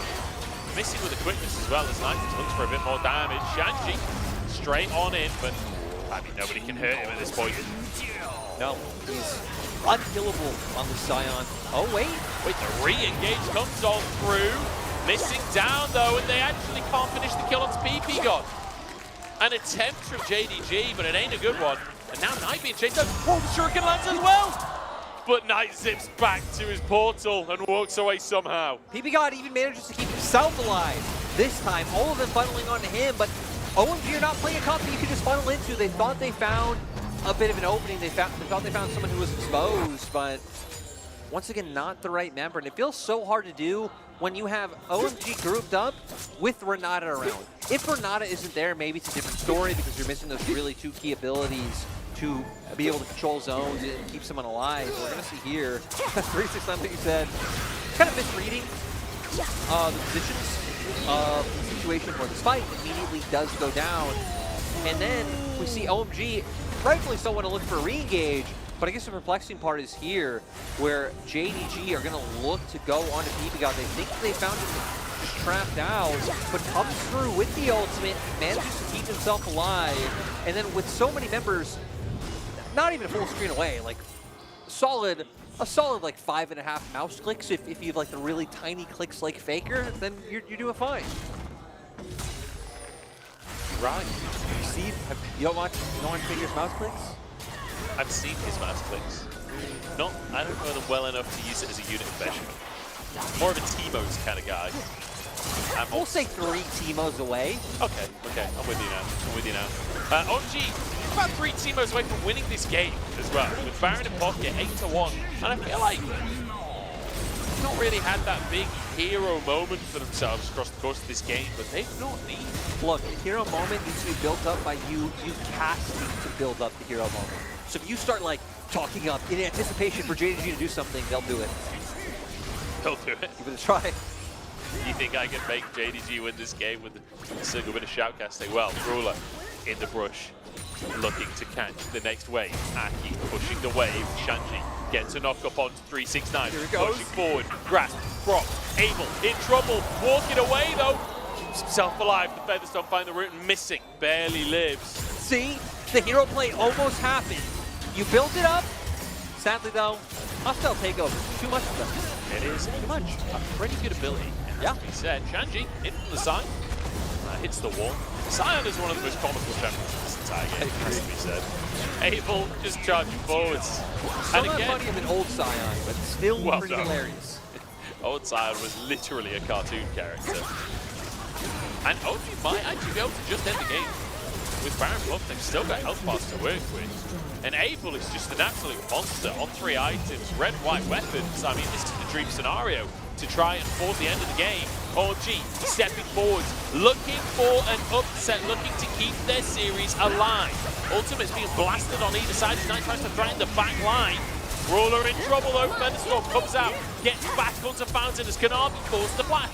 But OMG, they don't need the kills. They just need the Nexus towers. And slowly but surely, OMG have found themselves a win in the series. OMG, they didn't fall into a deficit in the early game. Sure, some of their lanes were losing out on CS, but no big plays opening up the game for JD Gaming.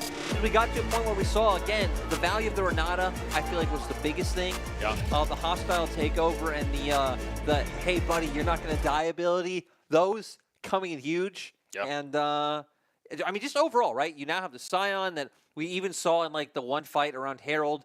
Even Shanji just standing there, they all need to back up. They need to move out of the way. Yeah. It's like all these different ways to control zones and make it so your composition can't jump in. It's like, what can JDG do? They can't play sides with their composition. They kind of need to find picks, but OMG are always together. I feel like maybe if you're JDG, you look back and think, should we maybe have moved LeBlanc more out of the mid lane and try to control like bot side river vision and find opportunities and picks that way? Because the CS advantage ended up meaning really nothing. Yeah, absolutely not. Especially with Cream being able to pick up some of the kills in the early skirmishes. It Yeah. kind of nullified the lane advantage that Knight had found for himself early on. And I have to say, OMG impressing me today with this second game, not just in the fact that obviously they're getting a win, but the team fights in game number 1.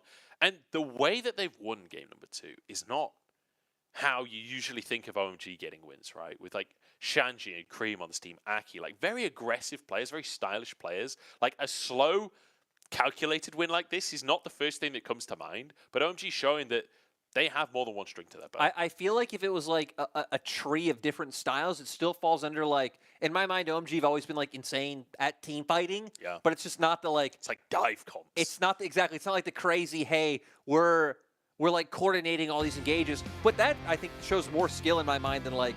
Not to say this is low skill, but you know, coordinating dives and engages just sets them up well to then when they have to play a comp like this that is playing against a team that wants to dive in on top of you with Viego and LeBlanc and try and find these opportunities. It just went beautifully. Well, I guess this Scion damage. What's this? Yeah, what is that? Where did that come from? I was like, is that just Sunfire Cape alone? I was gonna say, can you really even speculate from lane when I feel like every time in lane we just saw 369 like pummeling on him? Yeah, but then I guess Gragas takes a lot of damage. He just has a lot of healing in the kit. True. So true. I guess that's back and forth.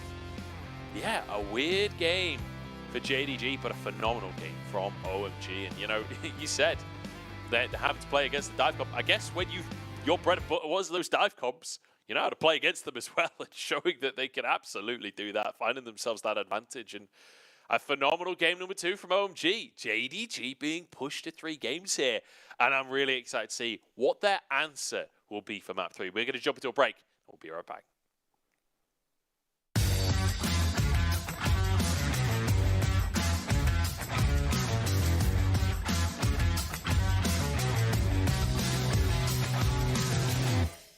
我们将对一位其他赛区的选手进行描述，然后你可以猜猜他是谁。其他赛区所有赛区都有是吧？是 LEC 或者 LCS 的选手。所有特征都是一个选手。然后我们会一条一条的说这个描述。OK。他是一位来自瑞典的 AD 选手。继续说吧。LEC 的吗？瑞典是哪个赛区啊？不知道。瑞典不太知道。在成为电竞选手前，他的梦想是成为一名足球运动员。有这种人哦？我猜错没问题。足球运动员。他的队伍曾在世界赛小组赛0-4的情况下最终出现。继续。0-4 Cloud Night 吗 ？TS 哦，那个 Double Lift 是吧 ？FBI 吗？他的外号和国内一位 AD 选手有关。Sneaky，跟 AD 有关，不知道。跟谁？跟 U 台有关吗？不是 U 台，是另外一位比 U 台还要老的一位选手，微笑，欧晨。Reckless。跟不是我说他外号跟我们有关的那个，是不是退役很久的 AD？ 那个什么欧晨？Reckless 吗？反正 T 有0-4过吗？好像有。C9好像是只有0-3，然后出现了。我想起来了，是那个 Reckless。欧晨。Reckless。Fnatic 的 AD 是吗？他是欧晨吗？哦。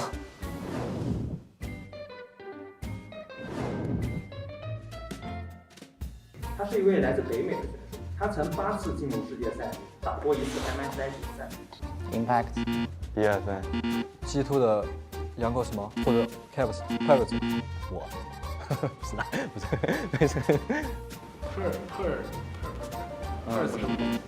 TSN Caps。杨狗什么？北美的 MSI 的决赛，不知道。他曾7次止步世界赛小组赛。C9的 AD Sneaky 吗？说实话，我是18年才关注世界赛那些的。123。是 Impact 吗？他的经典言论，在座的各位都是垃圾。在座的贵是垃圾这么狂吗？是谁啊？还有第三。我不知道。8次进入世界赛，大师兄。Double Lift。我已经知道了 ，Double Lift 吧？是 Double Lift 吗？是那个喜欢说垃圾话的吗？我知道他长什么样，大师兄。那个 Double Lift。哦，大师兄啊。Double Lift。哦，大师兄。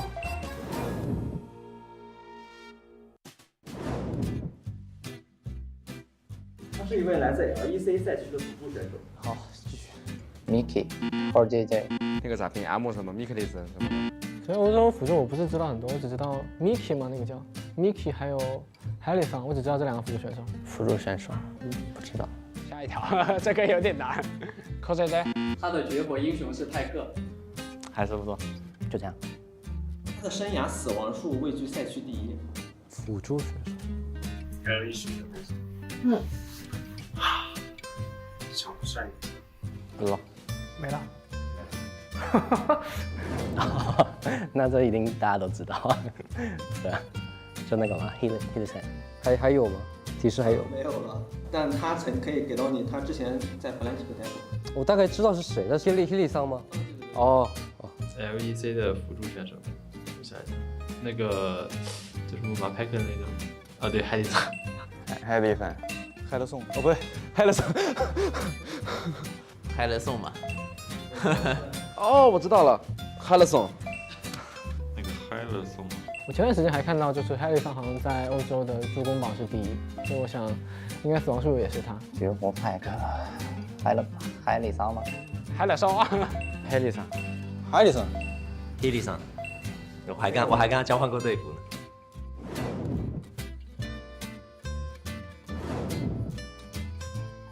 他来自克罗地亚。下一条。还有吗？克罗地亚。下一条。形容他的关键词是亚索1v1。Caps。不知道，我盲猜哦。那个 Wonder 1v1，我记得是他说的，我有记得跟德萨1v1什么什么的。他曾在 LEC 和 LCS 都获得过联赛冠军。LCS 是哪里？G2 的那个有印象，但是忘了名字。AD 吗？他曾在 AD 和中单位置都打过世界赛。有很多答案吗？有别的提示吗？我知道那个人，但我忘记他叫什么了。我记得他跟UZI打过。P 开头那个。AD 和中单的打世界赛，你记得？他的招牌英雄是妖姬和霞。他跟 Caps 一个队伍。我知道，这个我知道。Perks 我应该比较了解的，克罗地亚的。那就是 Perks 呗。Perks。亚索1v1。Perks。Perks。啊，他是克罗地亚的 Perks。应该是 RP 了。对，他的全称是什么 Perks？ Perks 这太简单了。我想一下他的 ID 叫什么？我知道他的 Perks 吧？哦，那个世界赛那个 Perks， 那个真的是最搞笑的，而且感觉他演挺好的，也很强。对，克罗地亚应该只有一个选手吧？他跟我同一年来了，又回去了。那个 Perks。答案是 Perks。啊？不是 Wonder 吗？哦。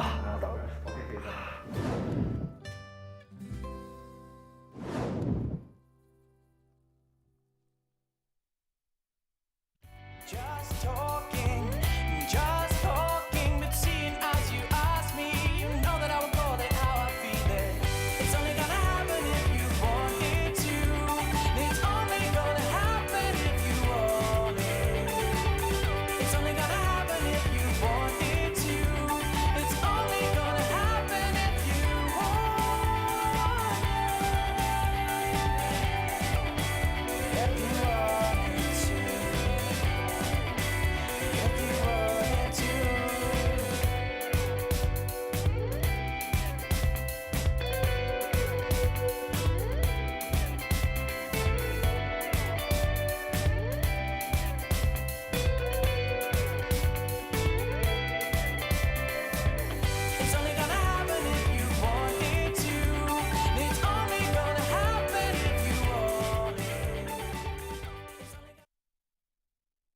嗯，我觉得校长打进攻端的话，就我们打我们自己的，就不留下就行。嗯，我觉得校长面对369选手的话，可能会是和平发育。我觉得369上次国产上来天花板了，所以打他我应该会注意特别多东西。我想跟369说，你打我你就把酒桶上路，好好多喝2口酒回内血吧。Well, we saw the crack at WMAX, that's for sure. As we head towards game number 3 between OMG and JDG. I'm joined by Lyric. As we're heading to a game number 3 that I'm not sure many people at home would have been expecting, right? JDG fumbling here in game number 2, and OMG more than happy to capitalize, more than happy to find their advantage. Yeah, and all of that off the back of PP God. I'm so happy he actually did manage to pick up the MVP because really felt like the Renata pick and then how he was able to maneuver it was the difference maker. Yeah. In lane, they were able to maintain an advantage. We saw them constantly keeping up that push, building a CS advantage, having some like good small moments of when Knight like distorted in, he lands the handshake, and then bam, huge trade on the Knight. He now has to get the hell out of dodge. And then, I mean, his use of hostile takeovers, his ability to keep him Abel alive in pretty much all scenarios was the difference maker for OMG in this game. Yeah, I mean, denying the pick on Abel at the Dragon fight and then at this fight as well. Doing so much work with the hostile takeover to set up his team. And it felt like he was often sort of baiting JDG and like here, manages to get the E off onto Abel, save the AD carry's life as Kanavi goes down. Just great job of he got 9 unique champions played. That's a huge amount for support. I mean, he's played things like the Varus and the Ashe. He's brought out the Renata. He's been able to go back to tanks, which were his honestly like biggest proficiency in the past. Right? He's played things like the Alistar this split. So it's been really nice to see PBGod utilize his whole champion pool and show that he's been one of the big winners in a meta where the support pool has been very unlocked. Definitely feels like he's kind of coming into his own. And, you know, Abel and PBGod having a really, really good series against Ruler and Missing. Like, that is an impressive accolade to be in both games now, like looking good during the laning phase. I mean, granted, game number 1, we're getting 4-man dive. Like, there's only so much looking good you but can they're do. not getting like 2v2 stomped, No, which not. right is not the same. Like we've seen even the best bottom lanes get manhandled in the 2v2 by Ruler and Missing, and that, yeah, you're right, has not been the case. I mean, game number 2, Abel and PBGod outright looking better in the 2v2. You know, obviously then jungle influence kind of throws that out the window, but still looking fantastic during that laning phase. The Ophelio seeming to be the crux of that for OMG in this series. And we'll see. I mean, is there a conversation where, as JDG, you start to pivot your bans a little bit, like we've had the Rumble ban both Pivot games? your bans or pivot your picks, right? One or the other. Start getting them off of comfort, making sure that doesn't go through, and maybe leaning heavier into some either support counter picks or more like set duos in the bot lane that are stronger in terms of laning phase, right? Because even though like Xayah when paired with Rakan does become stronger than like Xayah paired with anything else, it still typically isn't picked as this like lane dominant duo. You're really there to play for team fights, the repositioning tool. Rakan able to look for the engages, and it does feel like maybe hammering home on this duo that we were just saying has been maybe even the biggest strength for JDG. Again, going into our last series, I looked it up. They're like, on average, Ruler and Missing were ahead 29 CS. That was the average. So they were crushing some people absurd, in the laning phase. It's absolutely absurd. Like a 30 CS lead is like, that's pretty monumental for a single game. Never mind for an average. Yeah. It's unholy. I was going to say, because you got to factor in there are normal games. Like, it's not like that was every game, right? There were games where Ruler was up 5 CS or 6 CS. So there were also some like pretty devastating games to put that on his average. And this isn't a split where we have things like Senna coming in and like fasting where it kind of distorts the numbers a little bit. It's been a normal, well, it's been as normal of a bot lane meta as it could be. Yeah. And by normal, I guess it means, yeah, there was no Senna. Yeah, there has been no Senna. Very little shenanigans in the bottom lane. I will say one of the people to bring some shenanigans to the bottom lane this year has been able bringing things like that. Samira out. He's brought out the Ezreal, brought out the Tristana in the bottom lane. I feel like he's been willing to experiment, but the bans are going to start to focus in the mid lane now with the Akali taken away from Cream. So saying they're fine with the situation in the bot lane, they just don't want to give Cream his signature champion, and also going to look for a bit of a takeaway in the jungle role, picking up the Wukong. We have seen, again, Aki really also love things like the Vi. We've still seen a bit of Maokai, even though it's definitely been one of our picks that has fallen out of favor in recent times. And now for OMG, we've said the big defining thing has been going towards signature picks. Doesn't seem like they're going to do it here because the Ophelio is left open. The Ophelio is what has been giving you success even in game 1. Again, it came down to the fact that they were getting dove in the fights. We saw the impact that Abel was there to have, not able to have, when we saw like 5-for-4 trades and things of this nature where he was having a big impact. So now looking at what he's able to do this game, there is the pivot in the draft as well, right? We've seen Cassante banned in both Game 1 and Game 2 by JDG, and now opens up for Aki to get his hands on it. Yeah. Shanji has played 10 games of Cassante this split so far, which, for context, he's played 3 games as Rumble as his next most picked. Cassante has been bread and butter for OMG with a 77% win rate. Kanavi and Knight, though, locking in for Ruler and Missing. And we were just saying, right, a set duo in bot lane that gives you more presence in the laning phase. This just ticks that box completely. I love that JDG opted into this. Have more pressure, play around this strength. It still sets up OMG to be this team that is going to be playing more 14 fights and kind of leaning into that. But still, if you can get Caitlyn and Lux hammering away at those plates, you have a long-range pick potential coming out from the ultis from both champions. It just feels like there's a lot more avenues and sets up for more of what JDG have been successful at this split. Yeah, this is going to be a tough lane for Abel, honestly. Like, when you've got the Calibrum, it's fine, but when you don't, you do not get to go anywhere near a Caitlyn Lux. It's all about the level 6, like, in this lane, because it's about, like, Gale Force, Moonlight Vigil, lock them up, burst them out. Before that, like you're saying, it's rough. It's real rough. Syndra taken off board Vi as well, removed from action. You'd assume the Annie's going towards that bottom lane based on what we've seen so far. It's possible it goes mid, but it doesn't seem like much of a cream champion. No, not at all. And now Sion is being taken off the board. And yeah, it's about what 369 wants to go with in this top lane matchup, because typically in the Cassante, you see things like the Jax coming out, which of course 369 can play, but isn't a champion he's leaned too heavily on this split. We need to look at OMG first and where they want to go. You'd expect jungle to come out here, and the jungle pool being pinched even further. We highlighted the Vine, that's now gone. Again, things like the Wukong theoretically still open. Poppy's been making a bit of a resurgence. Usually that's picked into like some of these engaged comps, so you know you do have the Wukong there, but might not be too meaningful if JDG try to round out their comp with more range and just play with the Caitlyn and Lux. So Maokai comes through for Aki in the jungle.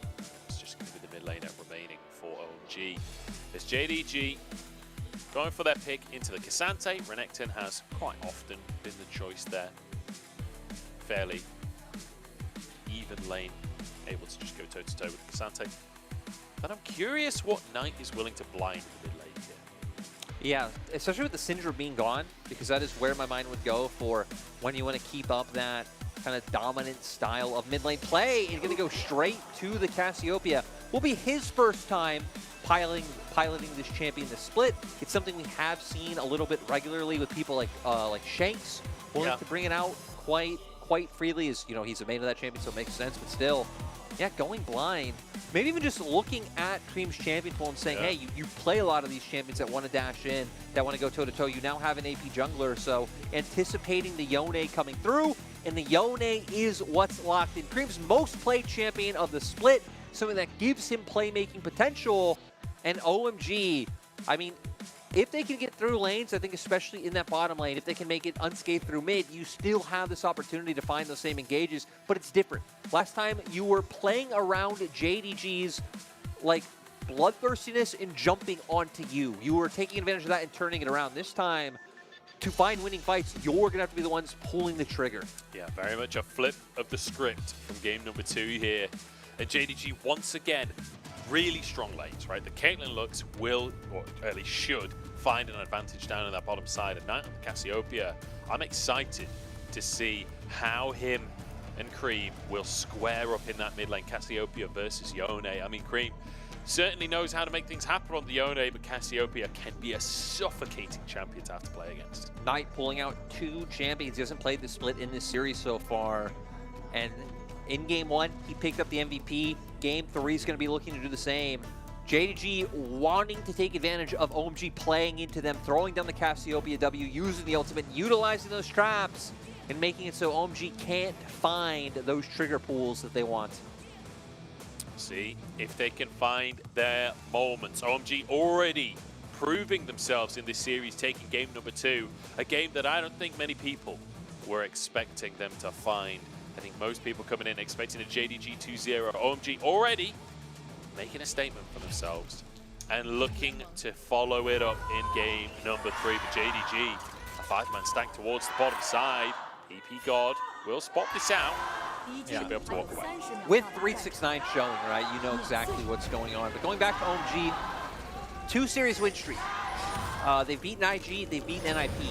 Both teams, you know, middle of the table. I guess NIP not right now in that top 10, but still not too far away. I believe sitting on 4 wins. So, you know, 2 very, I think, nice wins to show. And it goes back to the story you're hitting on, that we haven't seen OMG topple really any top teams just yet, but they have been besting other middle-of-the-pack teams. So nice preparation to then set them up for these showdowns where it's like, hey, we haven't got to see this just yet. What can you do? And OMG so far at least showing us the potential. Yeah, impressing so far. And I don't feel like that in this game we've got one comp that just dominates the other. I feel like both have their win conditions, have ways of winning this one out. The bottom lane already sparring. The minions not even in lane yet, and we're already just sparring at the 2v2. Ruler missing, getting some nice trades on, but you highlighted the Caliber. This will be the time where Abel does manage to trade back. And then Annie, I mean, luckily, 650 auto range, you will consistently be able to find some return trades of your own. It's about dodging out on this poke for OMG to then be able to win, especially once the all-in comes through, right? Level 6, Moonlight Vigil, Tibbers, that can really just turn the way that this lane goes these first few levels. Yeah, absolutely. As Ruler managed to get a bit of harass down, Missing doing a good job as well. And PP God having that shield at level 1 means he doesn't have that threat to be able to properly walk forward. Be able to shield Abel. Shanji aggressed upon 369 level 2 first here, but Aki in the wings as Shanji pulls 369 back in, goes for the re-engage. It's a big extended 1v1 as Aki doesn't know which path to take. And will still make it in unseen for the time being. The knockback again from Shanji. 369, he's over exit, and now Aki follows the flash with the twisted advance. It's going to be a kill for Shanji. No, the flash actually from Aki. Wait, 369 is walking away. How the hell has he got away with that? Aki next on the chopping block as Kanavi finds first blood. He must have been on 1 HP. Like, my God. 369 getting so lucky there. You can understand what OMG were looking for. It looked like a done deal. The knockbacks coming through. Buying enough time for Kanavi to answer. That is huge. We're going to see here, I'm going to get 369 going for those trades. The knockback comes through from the Q3 from Shanji. He has flash, but it shouldn't matter because Aki is far enough forward to make sure this goes. I believe that was a Q that did just miss out from Shanji. And 4 HP. The difference in what would have been a 1-for-1. And that would have been, you know, multiple flashes blown from the side of JDG. So it would have been something as OMG you were fine walking away with. That is the face of stress right there. Good Lord. And unsurprisingly, right? Unsurprisingly, that's how game number 3 starts. A 4 HP escape. My goodness. Knight now. Feeling the pressure. Scream. Will be able to survive again. Knight couldn't quite move up and get the damage down. Still, always love seeing pressure ganks come through. Force another potion used by Cream, so now 2 potion advantage for Knight, so more resources there to be able to take and survive these aggressive trades. So when we were saying JDG last game, like they were finding advantages, but it was CS advantages. It wasn't advantages that were like transferring from lane to lane or jungle to lane. This is the kind of start you want to see them off to if they want to look to snowball the game and be in that advantageous position where they've looked so comfortable. Very comfortable in the series. And a slow start. And a tense start, it feels like, coming out here. Bit of sparring in the top side. Ruler and Missing not able to find themselves a huge CS lead to start off with. Resets coming out on both sides, as you can see. Boots there, bit of attack speed for Ruler, whereas the colours come out as well as the longsword for Abel. Ruler needs to be a little cautious. He's going to walk straight on into Aki. No flash available for Aki. It will mean Ruler can walk away, but Cleanse burn here. That's going to be worthwhile as Abel takes a big old chunk off the backside of the play. The grab him there, though the stun up from PP God as well. I feel like OMG pretty much getting the best of this. Abel taken low, but able to return meaningful damage onto 2 members of JDG. So they'll definitely take this one as it looks like Drake actually being started up by Kanavi. I wonder if Anki will end up walking back through to spot this one out. Stepping into the bush. Ruler will just pull that away. Kanavi trying to solo it, but health bars are kind of low for JDG. Dream's level 6, and he can make his way over. You can see him on the minimap right now doing so. Knight level 6 as well. 1v1 with Cream if you can find it. I think both teams going to end up backing away here, although Aki maybe just starts the Drake by himself. You can see him on the minimap pulling it out. He might just be backing away. Yeah, I think would be very hard with Knight, able to get the push in mid lane since Cream did elect to start moving first, even when the wave was already crashing into him, so neither team going to be able to get it from this. You know, I would say the game felt tense before that. And then we see both teams like 4-man posturing around the Dragon. Like the kind of to and fro of that. Like neither team really willing to pull the trigger, but both trying to find every little advantage that they can. So far, small advantage for the side of JDG in terms of farm, and it just looks like, you know, a couple CS here or there in each lane. Really no standout so far. Level 6s really where OMG's come online. We've been hitting on for a little bit. And now, with Cream there, able not too far off, you'd imagine Aki should be about to hit level 5. We might be like very soon getting to a point where this game's going to at least try to explode open for the side of OMG. Even if it doesn't, right? They have solid team fighting even later on in the game, so it's not even something they necessarily need. It's just the tools they'll start to have available to them to even look for it. And you can see OMG's coach getting real lively, trying to tell him how he wants them to play this game. And you have to wonder what those words of wisdom were, what the approach is going to be from OMG. Because like you say, you could try and use these spikes at the level 6 to find an advantage, or you could choose to play this one slower. See how they opt into it. JDG as well, very happy for a slow laning phase. Like Caitlyn looks, you're happy to stay in lane as long as possible. Cassiopeia should be able to find pressure against the Yone. I feel like the hard thing is that they haven't really been able to find any meaningful CS advantages. We don't see Caitlyn much like pushing bot lane in to take blades. And now that we're getting to the point with ultis, it's going to become even riskier for them to even opt into that, which is why I think we're starting to see both junglers posture around this bot lane. Kanavi already waiting in the wings. But like you say, Aki not far away on the Gromp currently. Shield going to be used by PP God. That could be an opportunity for Ruler and Missing to charge up forwards to get some damage in as soon as those cooldowns are down. And remember, the second that Missing is level 6, like yes, PP God, the Timid, that's a one-shot potential. It goes both ways. As soon as you find a binding, if there's a trap underneath as well, you can't just 100-0 a player. And Aphelios famously some of the lowest magic resist there is. So if they can land that onto him, like sure, maybe PP God would be able to survive a combo unscathed, but Abel definitely would not. Fourth managed to be cleared as PP God moves forward. Still level 5. Close to level 6 though at this point, surely. As Ruler moving forward, just to trade back and forth.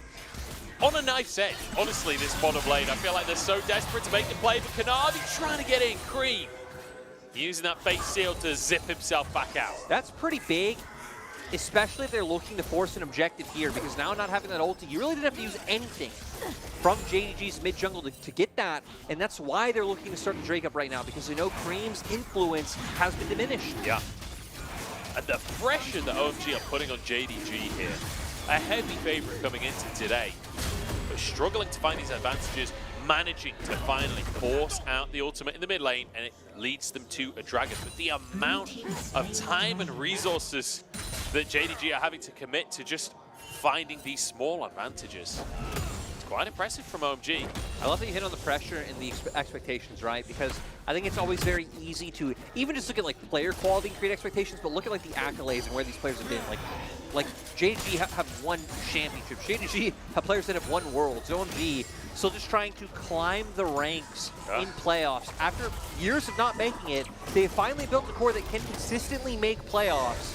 It's about climbing to the upper echelon, making their way to the top 6 or a top 4. In my mind, would even be a successful split for for OMG. And I feel like OMG are one of these orgs that have actually committed to what so many fans on, like, when you hear discussions of orgs on like Reddit, Twitter, and stuff like this, so many fans believe in bringing in rookies, developing that talent over the course of years, and trying to find championships that way. And I feel like OMG is pretty much the prime example of that, right? With Shanji, Aki, Cream, all very, very young players coming into the team. 369 finds it all in onto Shanji. And this player ain't getting any older. Ah, Shanji looks so frustrated in that player cam. He said it in the pregame interview, right? 369 is in the upper echelon of LPL top laners. He was welcoming the chance to go toe-to-toe in lane, and 369 is showing, hey, we got a bit of a way to go, kid, before you make it up here. Here against one of the absolute veterans of the LPL up there, the 369. It's kind of the opposite story, right? I just mentioned how OMG building this roster of rookies and developing over the years. JDG is the total opposite. It is spend a ton of money and get those veterans on board. Let's see here, Palace goes down. Shanji being the one to opt in. Dashing forward, gets stunned up. The empowered Q comes through, more damage, more healing there. And then the flash, able to sync things off. But all of it starting with Shanji being the one to dash in, immediately being stunned for 369. I feel like maybe Shanji believing that he could dash out again after, but everywhere he went, 369 stuck to him like glue. I mean, right, you got to save your Slice and Dice for actually the follow-up of just making sure that you can get Shanji on the escapes. Great stuff coming out from 369 on the Renekton. Gore Drinker already finished, no completed item on the opposite side. This ain't getting any easier for Shanji, that's for sure. And a level advantage as well as Shanji loses half of his health. 369 has that sustained in his kit, in his Gore Drinker. Shanji having to pop both of his pots instantly. Now he's gonna have to accept the reality of sitting under turret and trying to clear out these waves with the Q spam so plates don't go over. But looking across the map, we have Mythic Stun elsewhere. Knight picking up his Rod of Ages. We can see all three of them kind of, I guess, both of them hovering up towards the top side of the map, towards 369. But OMG looking to play around bot lane. He's moved down. Using a ward to get onto the Crooks, to get behind the line of vision from JDG. The ult comes out, roots are going to be there, but Missing actually walks back into the one. Ruler blocked one, cleansed it, and then Missing gets caught anyway. It's a huge pick for OMG. And I feel like the team just aren't syncing up with what they're looking to do, because look at where Kanavi's been this whole time in the enemy jungle. He actually walked up towards top lane turret at first, two-zone Shanji off. So when you're looking for that play topside, you should expect OMG to look for the counter punch on bot. And the counter punch is huge with Abel getting so many plates. It feels weirdly nostalgic watching a red-white Infelius just shred a tower. It's been a while, but that's 4 plates taken by OMG. JDG look to answer in the mid lane with some plates of their own. I think they'll be able to answer with 4, but at least they get 3 for themselves to some kind of answer on the map. It's still a positive play for OMG, I'd say. Yeah, you just traded Ruler and Missing situation for 369 at night. So, you know, we'll see if it's able to pay off. When we've said, I feel like anytime Caitlyn's in the game, that she should become one of your like S-tier priorities in terms of her situation, as compared to like a Renekton up in top lane. But at least Knight getting huge will be something to benefit the team regardless. And again, the amount of DPS he can put off and preventing the engage from OMG from being able to get through. Shanji finally getting a bit of solo time on a tower here as 369 was on a reset. He'll get himself a plate. So it's a nice little bonus for him, but almost 30 CS down in that top side off of what we saw earlier on. And it does feel like OMG set themselves up into a decent spot as we head towards the mid game. But still, almost a 2,000 gold lead for JDG, right? Despite how tense these fights have been, slowly but surely, JDG are extending what they've got here. Now dragging up. So 369 still getting some top side. It's going to be about how these top laners, if at all, they can impact the Dragon fight, which looks like it could come through. Aki hovering around Drake right now. But Ruler off on a reset. Makes the question if OMG are doing it, which our observers aren't showing us. Thank you. They are doing it. I wonder if JDG can even opt to look for a steal or a contest. I mean, they've got Caitlyn look, so you can do quite a lot of long-range damage to support Kanavi going in. Not going to be able to find it though. 1,000 on the Drake. It's taken by Aki. Kanavi trying to go for the steal, but won't find it this time. He has been good on the steals today. Both games. This time. Game 1 and game 2. Kanavi was doing the better end of the smites. But Anki now, maybe even hitting OMG, like sure, I'm sure they thought they could win the series from game 1, but after the winning game 2, it just makes it so much more real to hone yourselves in. Roots used here by Aki, but won't be able to find much of anything. Dissuades the pressure on that mid lane tower. This JDG, once again, kind of taking a step back, resetting, playing slow, and rightly so when you look at what they've got on their team. Right, you've got a crit 80 carry, you've got a Cassiopeia that's got the Rod of Ages. Like, it's a while until she really comes into her own. But I'm curious what this late game is going to look like, because it does feel like we're going to the late game in this one. It doesn't feel like either team is going to be trying to suddenly explode onto the game within the next few minutes. in my mind, like right now, it's kind of coming down to how much Knight and Kanavi can do, because they're really the only ones who can stop the forward pressure from OMG. If you don't get like a huge Cassiopeia ult or like Kanavi able to get like a 3-4 man knockup, they will be able to get on JDG, and I feel like Ruler and Knight will just be exposed. Cool. A cheeky play onto Abel there. Good footwork from him, knowing that he has to tank the Lucent Singularity so as to avoid the light binding. If that binding lands, he probably just dies on the spot. Yeah, 100%, and still just trying to hover around this mid lane to see if they can make anything work. They have a great comp for being able to siege things down, even without the Cassiopeia here, just what the Caitlyn and Lux are able to provide. 369 pushed in top wave a little bit earlier on, so he's freed up to look for this. Ruler does have to be careful though. Like you say, there's so much threat on towards that AD carry once OMG decide to commit.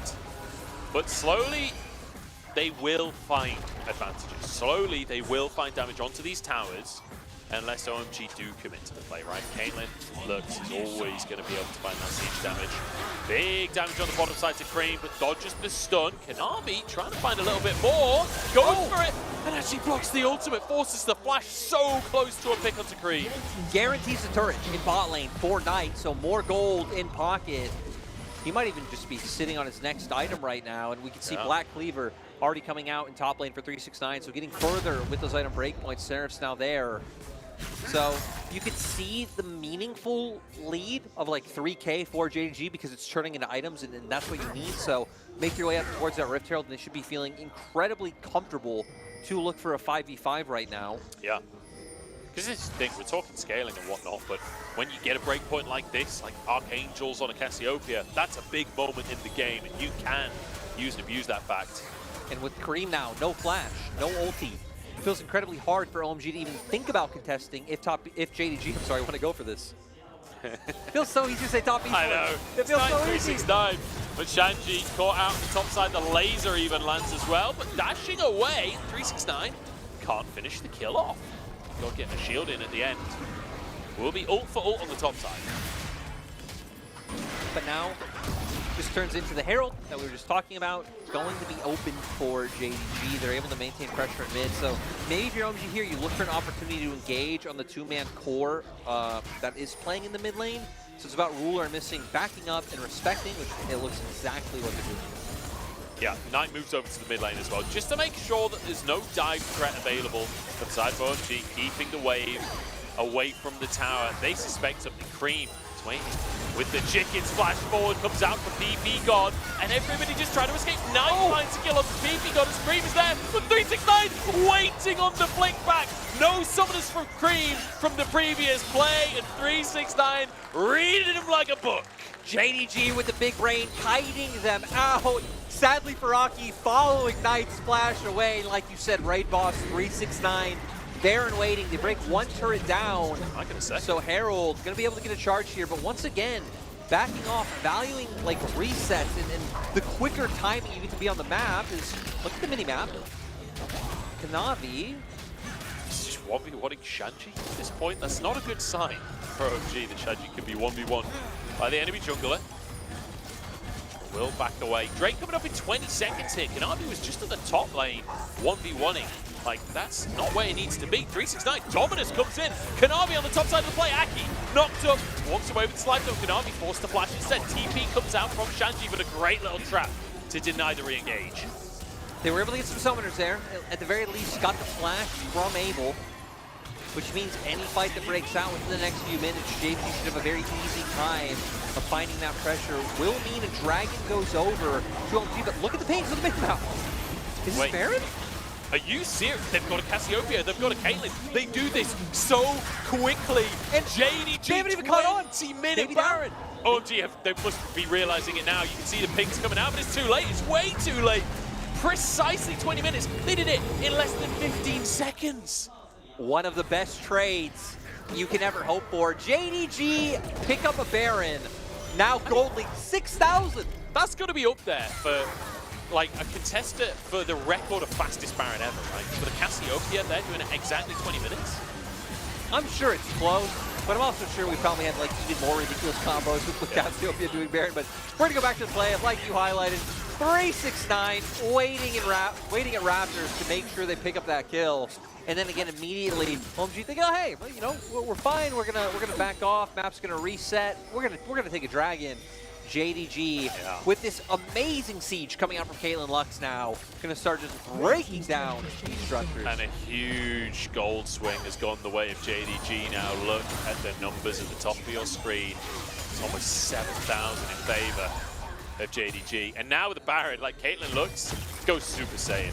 The power of Caitlyn Lux just increases exponentially with that Baron. Shanti trying to get some pressure onto 369 at the bottom side, but the rest of JDG slowly but surely moving over, but actually deciding maybe the mid lane is the play. Everyone started to move to the bottom side from OMG, and Knight finds his window to get half of the tower down. With Ruler arriving, this is going to be an inhib tower.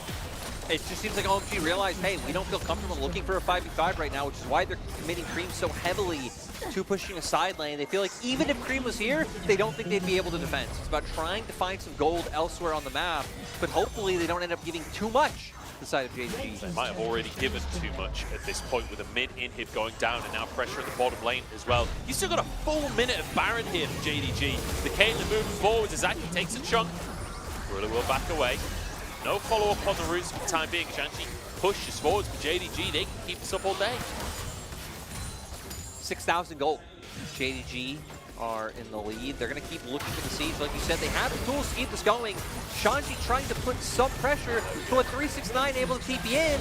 It just doesn't seem like they're going to be able to stop this push. At the very least, 2 inhibs down, maybe even a kill. This is insane. Shanti chased away. I think he'll survive, but it doesn't matter. 2 inhibs taken just 5 minutes ago. We were saying how close this was, how great OMG were doing at holding on. But you make one mistake against JDG, one single mistake, and they will crush you. No leeway when you're going up against JDG. Third item picked up by Knight Rylai's online. Stopwatch now there too. So even if by any means OMG do find a cheeky angle to where they can get on top of Knight, still doesn't have a slash up for a little bit. Shouldn't matter. Should be able to buy enough time for his teammates to reinforce him and for them to just continue pushing forward. I mean, there's not much there, yeah, but like on the other side, like you say, Rylai's already finished. If you get in melee range of Knight, you might just die. Knight might just one-shot you, just ultra blast you. Like, he's got so much damage in his kit right now that I'm not sure he's going to need that stopwatch. Missing pressure onto Shanti here. Crooked taken away by Ruler there. Now continuing with the siege. 369. Oh no. Oh, going on a Cream. Into trouble. Does get a knock-up though, and it means 369 can't finish the job. Roots across the team. But no damage, and Knight now flanking it surely forces OMG away. As the rest of the gang pushes in. Damage onto the tower, but no minions. And it will slow JDG down, but all they need to do is wait for these supers to push in. 369 is hunting right now. Ruthless Predator, living up to its ability name as Cream, forced all the way into River just to get his recall off, has to TP back to the base. He's just too scared, respects 369 and how large he is too much right now. 369 at the same time went for his own recall. Doesn't have TP, so JDG are going to be a bit respectful, back off from this. Yeah. You would think they're probably just going to make their way to Dragon, but realistically, I don't think this game goes to Soul Point like for JDG, and if it does, that actually is very worrying. It means OMG are coming back and potentially winning the game. So now it's about finding a way to end, which maybe it's about, okay, pick up next Dragon, back off, get some items, like clear up some camps, and wait for Baron to come up again. Look for the big Baron play. Then have enough pushing power to where now you've made their base just so measly you can find the end. Kanavi on the bottom side right now with Drake coming up in a few seconds. And like you say, maintaining the pressure around the map without overcommitting, not just trying to brute force that top in him. Going towards that Drake first, and a minute on that Baron that you were talking about. And I mean, as OMG, I don't think you can afford to let JDG just take Baron for free, but I'm also not sure that you can actually win a fight right now. I mean, it's one of those things, right? If JDG try and force Baron, like maybe you have enough damage to try to force them off, but I feel like then you're just opening yourselves up to engage. So I'm going to be an advocate for the full set, you know, the full set. Like, they're JGR, if they're in front of Baron or if they're sieging your top lane turret, like, at the point of no return, where it's like, if you give JDG this, we will just slow burn, continue to lose. Yeah. Everyone go in, flash, like, I guess you don't have flash, but flash in Izaki, throw out the ultimate, Shanji goes, ultimate from Cream, Tibbers out, maximum chaos, OMG. I'm here for it. And look, that is what OMG used to be. That is what we know OMG for, the full send. I feel like that's the, you know, they should change their slogan when they walk on stage. It should say, OMG, full send. Full send, exactly. I'd be fully I gotta on say, board for that. we do respect teams that full send here in the LPL. Oh, we do. We do. Doesn't matter how good or bad. Look, OMG became a fan favorite last year with purely off the back of full sending, essentially. OMG, 5 men in the mid lane. Pressure onto the tower, and here we go. Roots come through. Are they full sending? In goes PP God into full send! And they find one onto missing, but it's instantly answered. Support for support. Shanji escapes from the top side. Ace in the hole. Won't quite do the job as Cream goes in, but he misses everything. And 369 is there. Knight with a 3-man ulti. Cream chased out of the plate, and Ruler is an absolute turret right now, just blasting health bars. OMG scattered in every direction. Ruler, one more auto.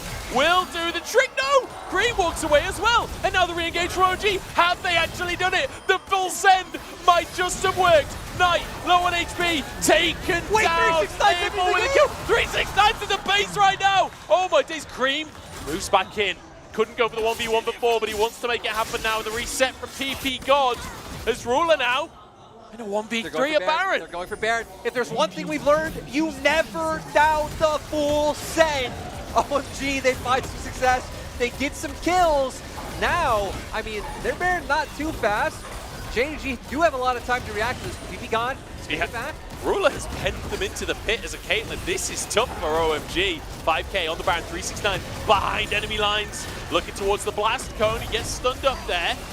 He's going to go for a flank instead. 2k on the Baron. Kanavi needs to get in the pit. It's going to be taken by OMG. JDG backing away in the end of Cream. He's found Ruler on the backside. A double kill for Cream. OMG, they keep this game alive. Baron picked up 2 kills down. Gold lead. I mean, we were like a 7k gold lead before. It is now down to 2. They might be able to start swinging back even further with this Baron. Great stuff to see from OMG. And this feels like panic from JDG, right? 369 trying to end the game while the rest of the team not on the same page, still going for the fight in the mid lane. Let's take another look at what exactly happened here to miss it. Yeah, they're trying to find this angle of, again, chunking them out slowly, pumping them in, but 369 getting out of there. Kanavi never finding a good enough angle to where he wanted to go in, and I mean, beautiful. Great from OMG, but you're right. It seemed like in that circumstance, the emotion. Seemed like in that circumstance, there's really no idea from JDG of like, what is our break point of when like either we're entering this or if, like how 369's coming in, or if 369's running away towards top, are we backing out? It just wasn't there, because before when they lost, that's fine. Like, you get what they're looking for. OMG are coming into you. You're so far ahead, you have confidence you're going to win that fight. You lose, get a few kills there, whatever. But in that circumstance, it felt like JDG needed a more well-rounded idea of what they're going to do. Are we backing out or are we going in? They just weren't ready for the full send. Nobody's ever ready for the full send. Some people are. Well, yeah, that's true. I feel like of all of the teams, JDG would be the most ready for the full send. But actually knocked on kilter by OMG here. You saw the absolute passion on the faces of the coaching staff for OMG. And not surprising, this would be a monumental win in the split for OMG. And now looking for a play underneath the mid lane tower, or at least looking for the tower itself. Objective taken for OMG off the back of this Baron. Drake coming up in 35 seconds. Games like this, so important, because not only OMG have shown they can beat their fellow middle of the pack teams, but if you want to start making your way up, getting further buys into playoffs, it's beating these teams that the people around you won't be able to take down. So huge opportunity here for OMG to cement themselves and just prove they can do it. Give more confidence that if they go into playoffs, if they face top teams, they can take them down. Abel is a tank. Like, the amount of shielding he is getting from... Wait. We're getting a different kind of full set. Much Are they just going to end the game? JDG looking for it. They might be pinched on both sides, though. I mean... But they might just be able to commit. There's only one Nexus tower remaining. OMG moving in. Okay, JDG will back away. Yeah, I was going to say, because it doesn't matter what's left. You have a Yone and a Cassante in front of you. You have an Annie with Tibbers behind you. You do not want to mess with that smoke. Now, the pivoting towards Dragon comes once again. but I still feel like the potential threat on the base could mean more than the Drake coming out. JDG need to play with time here if they can deny entry to that mid lane again. Supers will start to come through, but it's still a little while until they threaten the base in any significant way. Baron not up on the cards. That means JDG don't find anything. OMG playing this late game immaculately, it has to be said. 3 items on the Aphelios. Cream showing that he can absolutely annihilate Ruler if he finds that target. I feel like Abel and Cream might even just have enough sustain at this point to deal with the damage profile coming out from JDG. Yeah. Because, I mean, Caitlyn plus Cassiopeia, like we saw with the Baron, it's a huge amount of DPS. Not a ton of burst, though. So, you think, like, unless Abel's outright caught, which he has cleansed, flash, and QSS, which should be possible, he should always be able to back up, utilize the fact that he has that Bloodthirster, get a bit sustained back, and just keep looking for these fights. So, yeah, JDG, I think, are in a bit of a tough one. And it's going to be about chaining their CC to make sure they can bring them down. But step one for JDG is blowing flash, blowing cleanse, getting rid of some of these defensive tools from Abel, because right now, he has way too many. Yeah, he's difficult to deal with for the side of JDG. He is going to be a thorn in their side. And you know, we talked about the Aphelios versus Caitlyn, right? How it was going to be tough during the laning phase. It didn't seem that tough during the laning phase to me. Abel and PP got bringing it to Ruler and Missing. And now we get to the late game.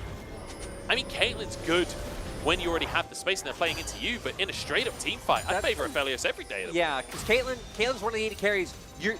The thing you get is your range. You don't have an attack speed steroid. You don't have like all this burst that other 80 carries like Lucian or like Aphelios with the Moonlight Vigil. There's no real. The gimmick is the range.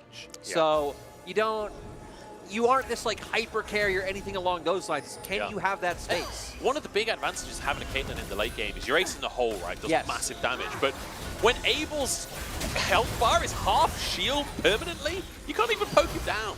Yeah, so he's 2,000 health. That shield's about 40%. At least 1,000, yeah. It's insane. It's insane. The Bloodthirster kicking in there alongside PP God with the anti-shields. But it's slow, tense one here. I can't believe there's only 10 kills on the scoreboard with how much fighting we've had across this one. He just finished off his Mercurial, so even just more MR and more ways to survive this night. Could be huge. Knight in the brush, 369 and Kanavi moving over as well. Not going to fall for it. Shanji backs off, respects what's happening on the map. 25 seconds until Baron spawns here. And right now, JDG are on the wrong side of the map. They've got control of bottom river, but what does that really achieve for you with Baron coming up? No, it doesn't mean all too much. They're at a point now where OMG's kind of superior 5v5 is showing its head, where the Renekton not able to do too much, where Kanavi not all that tanky. He goes in, he gets bursted. And for Knight and Ruler, like even if they play into you, there's just so many ways to reach the back line. You're constantly feeling the fire that OMG are putting up. And now, I believe, Bunch. I'm starting to believe as well. I'm starting to believe as well. It's still a gold lead for JDG currently, as Ruler has just finished off his LDR, so he'll be able to do some work against Shanji now. But OMG might just have the advantage at this point, and it's a minute and a half until an Infernal Soul is onto the map. If OMG can find that for themselves. I mean, Cream was already doing some damage. Oh, they don't want to wait a minute and a half. They want to try and force a fight right now, and at this point, OMG do burn a bear. Missing is nowhere near the play right now. OMG are just going to one-shot this. Kanavi knocked up, can't even contest. OMG get the Baron, still 5 strong. Moonlight Vigil onto Kanavi isn't great for them, as they now try and chase this one. They want the fight off the back of the play. Shanji locked up by Ruler there with the trap is missing, forced out the bottom side of the play. This is a weird fight, Lyric. And yeah, I feel like it looks so panicked. Is Missing dead? Shanji's just going to dive the tier 2 in the mid lane and take out Missing. Great. I feel like for OMG, it was starting to look dicey with how they were just sporadically throwing out some of their ultimates and thought, hey, there's anything that's going to give JDG a chance here. It's going to be this. Having used Flash from Dream, Moonlight Vigil just going straight onto a Wukong. Luckily, everything works out in their favor. They get a Baron, they get a kill, and now they're going to be able to maintain Prio with Dragon coming up in 20 seconds. Yeah. Missing will only just be alive when Dragon comes out onto the map. Huge advantage now for OMG. Abel still has those summoners, so it feels so difficult for JDG to threaten him in any significant way. And it looks like JDG, they're not even going to try and contest the Baron. They're going to threaten the mid lane instead. Trying to maintain pressure with these waves, with these inhibs, but we're going to see OMG aren't too far away. They have multiple members here. Cream is soloing this dragon, so they can look to answer. And he comes out here, roots across the team as well. Kanavi in trouble, forced to flash away. They don't get the inhib. OMG get their cake and eat it. Infernal Soul and the mid lane inhibitor defended. This is devastating news for JDG. Forced to their very limits and potentially a fight in the mid lane. It's 369 stun onto Shanji here, who walks away, gets a shield, keeps himself alive. Cream entering the fight as well. Infernal Soul could be everything. Kanavi over the wall, looking for an angle, hasn't managed to find it just yet. OMG doing a nice job of not clumping too closely to those sides and allow him to do it. But now, having fast track through mid lane because they've been pushing, they're going to be able to take this turret and start putting on pressure to these inhibitors. Hell, Knight was just forced to TP. Knight TP'd to this inhibitor turret in mid, so another summoner just down for the side of JDG. Everything that could be going the way of OMG has gone the way of OMG, and now threatening inhibitors in the base here. A Baroned up wave pushing in the bottom lane. OMG, we said they needed to prove themselves today. We said they were heavy underdogs, and they are on the cusp of showing that they are a team to be feared. They are a team with diverse styles available to them. This rookie experiment over the years paying dividends as Abel charges forward to shred the tower. 369 on the front line is Kanavi with a Cyclone. Tries to find Aki, but forced out of the fight himself. Abel just runs a ruler. Forces him out of the play. PP God surviving as well with the redemption. That's one in him taken. Cleanse forced to be used though from Abel. And it took him, what, 10 minutes to force that summoner? Yeah. Honestly, I have some pets right now. Scimitar was also used, so a lot of the things to at least potentially get CC on Abel and take him down, like, it's there, but still Flash is available. We've seen for JDG, they can't even get close. They can't even get close to the AD carry. They have so many other things they have to worry about. I mean, when PP God's walking up threatening his stun, when like Cream's always there like on a side angle to threaten the ulti, when Shanji's running at them, how can you just think about how do we jump on Aphelios? Yeah. Too many things in their minds. There's too much threat on them. And like, even if you kill Aphelios, Cream is going to kill you.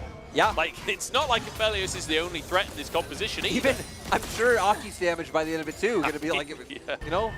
He is playing that Maokai. 6-5 on the scoreboard. I can't believe the kill count is so low. We've had so many fights where almost everybody walks away from the play. And remember that this game started out in potential heartbreak of 369 surviving on 4 HP I know. From that top lane gank. We've come a long way. We have come a long way. A minute and 45 on the Baron that'll be coming up. And OMG in complete control. It's felt like a long time since JDG were in control of this game. And OMG ahead in gold, perhaps for the first time in this entire game. Yeah, and I feel like they're just going to stay that way. And even when I like think about the fight coming up, I don't even know what you do as JDG. Like, 4-3-6-9, right? He's primarily been like trying to sit and like be like one of these like bodyguards in like defense zones for Cassio and Caitlyn, which in theory to me sounded right, but it's doing nothing. I wonder if like you have to try and flank and like you won't kill anyone. Renekton at this point in time, you might buy enough time though to where then hey, your backline doesn't have to worry about Aphelios or Yone or something. Yeah. JDG, I mean, there has to be some like creative problem solving there because it just doesn't feel like in a front to back. Do you know what they've been able to do it? Do you know what they need, Lyric? What? They need the mojo right now. Mojo is the only way that they win this game. You know what they need? They need to call up a new Riot champion. They need to call up our boy Boaster. They need to get Boaster on the server. He's got mojo. He's got mojo. I feel like they need some weird creative way to split OMG up, threaten the inhibs, threaten the top lane, like find some, I don't know how you even achieve that. I don't know how you get that level of pressure on the map. But exactly, that's why OMG are so favored right now because for OMG, it's very simple. They can just like stay together as a 5-man unit. They could run forward. They could play if JDG play into them. They have tools to even like disengage and buy space. It's JDG who really don't have too many cards left. You can see they were keeping both soul laners around bot to hope for something. No one went bot because OMG know as long as we stay as this 5-man core, you can do nothing against us. And it's red and white for Abel. This Baron will not last a second. I mean, we saw how fast the Indian just got shredded. Watch this Baron's health bar. It is going to be gone in a split second. Just annihilated. And now JDG. I mean, they got a 20-minute Baron this game. They got an inhib. In fact, they got 2 inhibs at like 21 minutes. How the hell are we in this situation where OMG have clawed their way back and are now favored? Not able to push their advantage forward anymore. And now having so many supers to deal with as well. I mean, look, in bot, constantly having to send Knight down there. Knight and Ruler having to go that way just because they're letting them build up so long, because they're trying to answer the plays that OMG are making just so unsuccessfully. And now, we've got 40 seconds, Lyric, until Elder Dragon appears on the map. And it's going to be tough for JDG to fight for any level of control. But if there's one thing Kanavi's been able to do today, it's smite these neutral objectives. If OMG make the foolish mistake of flipping this Elder, that could be the way back in for JDG. Yeah, great win condition online. We were speculating, how do they take fights? If you get to a point where you just have such an insane buff, you know, that would give it over to them. But even then, I don't even think that would be a surefire win for JDG. It would make it so I'd probably slightly favor them, but OMG right now, incredibly strong GA and QSS in pocket for Crane, so he can play a lot more aggressively than he was able to before with all the defensive tools he has. Oh, Abel, massively chunked. Redemption, dodged by Abel. Fancy footwork there and no to get glove. out of the healing. Nothing to lifesteal on. He's got Severum. I mean, he can lifesteal on the Elder. Oh my god, the lifesteal is insane. What the hell? He's full health again. Never mind. The chunk doesn't matter at all. And JDG need to make their stand here, because look at the bottom left-hand corner of our screens. Minions are pushing the base. Super minions moving in. 369 uses Dominus. Abel charges forward for missing, and he finds in the turret to finish the kill. Abel having the game of his life right here, but taken down. He went too far, and now PP got falling as well. Look at the base. Aki taken apart. There's kills there, but the TPs are in from both sides. Nexus Bear, OMG, have they done it? The stun from Knight, the Nexus, 1 HP. And OMG find the upset over JD Gaming. We thought Abel walked too far, but it was all a ruse. It was all to keep top JDG. I keep doing it, man. 369 tonight. I can't stop. To keep JDG distracted, and even under our noses, both Soul Eaters in the base, taking down the Nexus.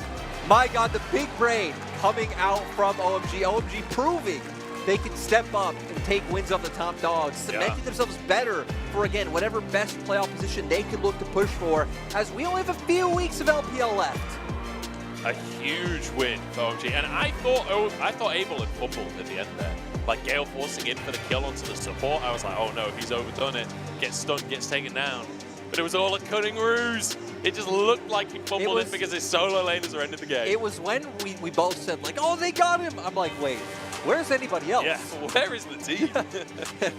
Turns out they're in the base of JDG. You know the worst part is, you just wouldn't have been too surprised, because Abel does quite an infamous, Aphelios play, but that makes us even more impressive of just like his improvement, like the consistency that this OMG squad have been able to build through like the amount of splits they are now playing together. Whenever other team is going through roster shuffles, they're like, I think the only core that's really like, hey, we are sticking together and we're gonna see where this can go. Yeah, absolutely phenomenal stuff coming out from OMG.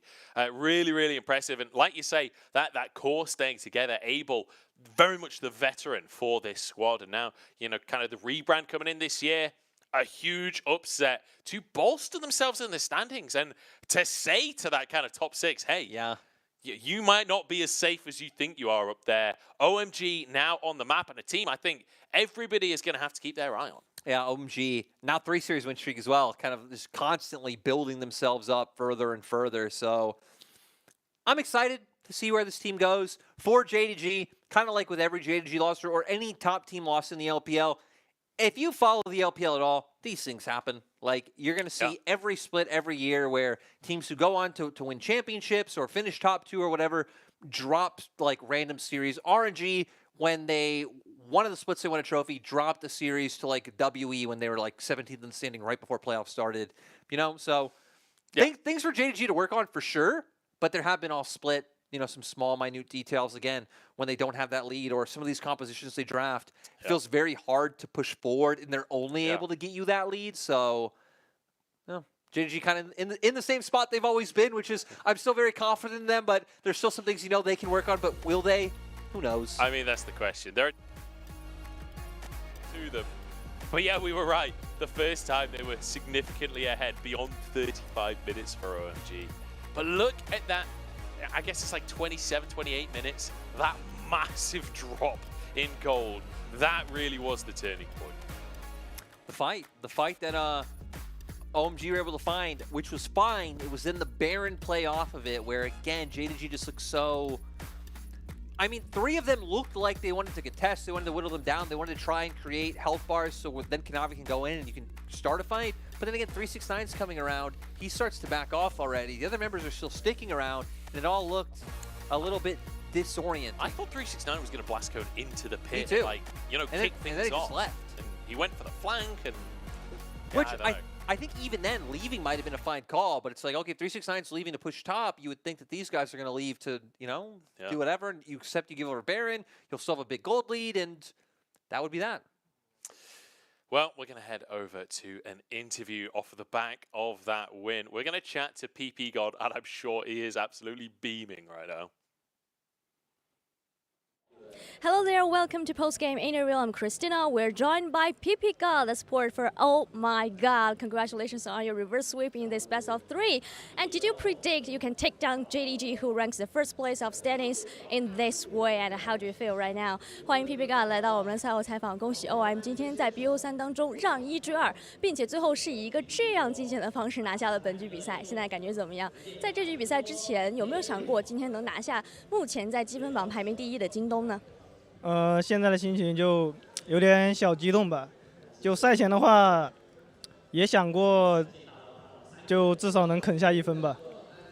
Actually, I'm very excited now, and before this matchup, we have predicted maybe we can take 1 game of this best of 3, but really a nice result for you. And the second question, coming back to today's matchup, you got most valuable player in game number 2. How do you guys manage to get leads in early game around bot lane, and you have got maybe like 3 turret platings?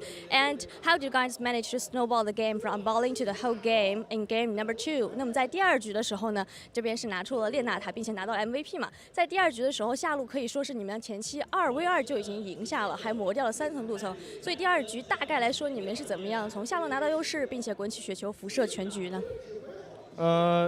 第2局的话，就首先我们的组合是前面都可以一直推线的，然后对面是8分钟的时候选择了先锋，然后我们就选择压下，然后就用下路优势慢慢扩大吧。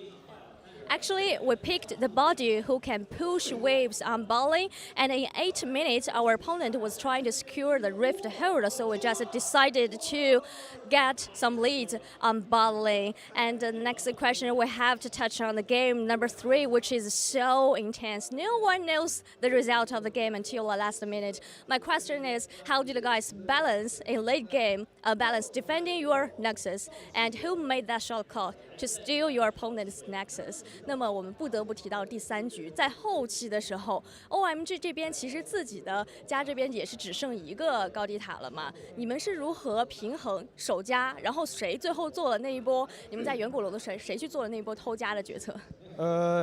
就越打到后期，就大家都是有点紧张嘛，就大家都在各说各的，然后当时我就让队伍里就统一指挥嘛，然后。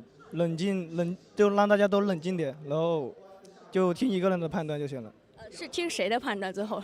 就我说就大家先别说，先听指挥，然后就等我们别开远古龙，然后等下路兵线到了，然后准备 TP 偷家。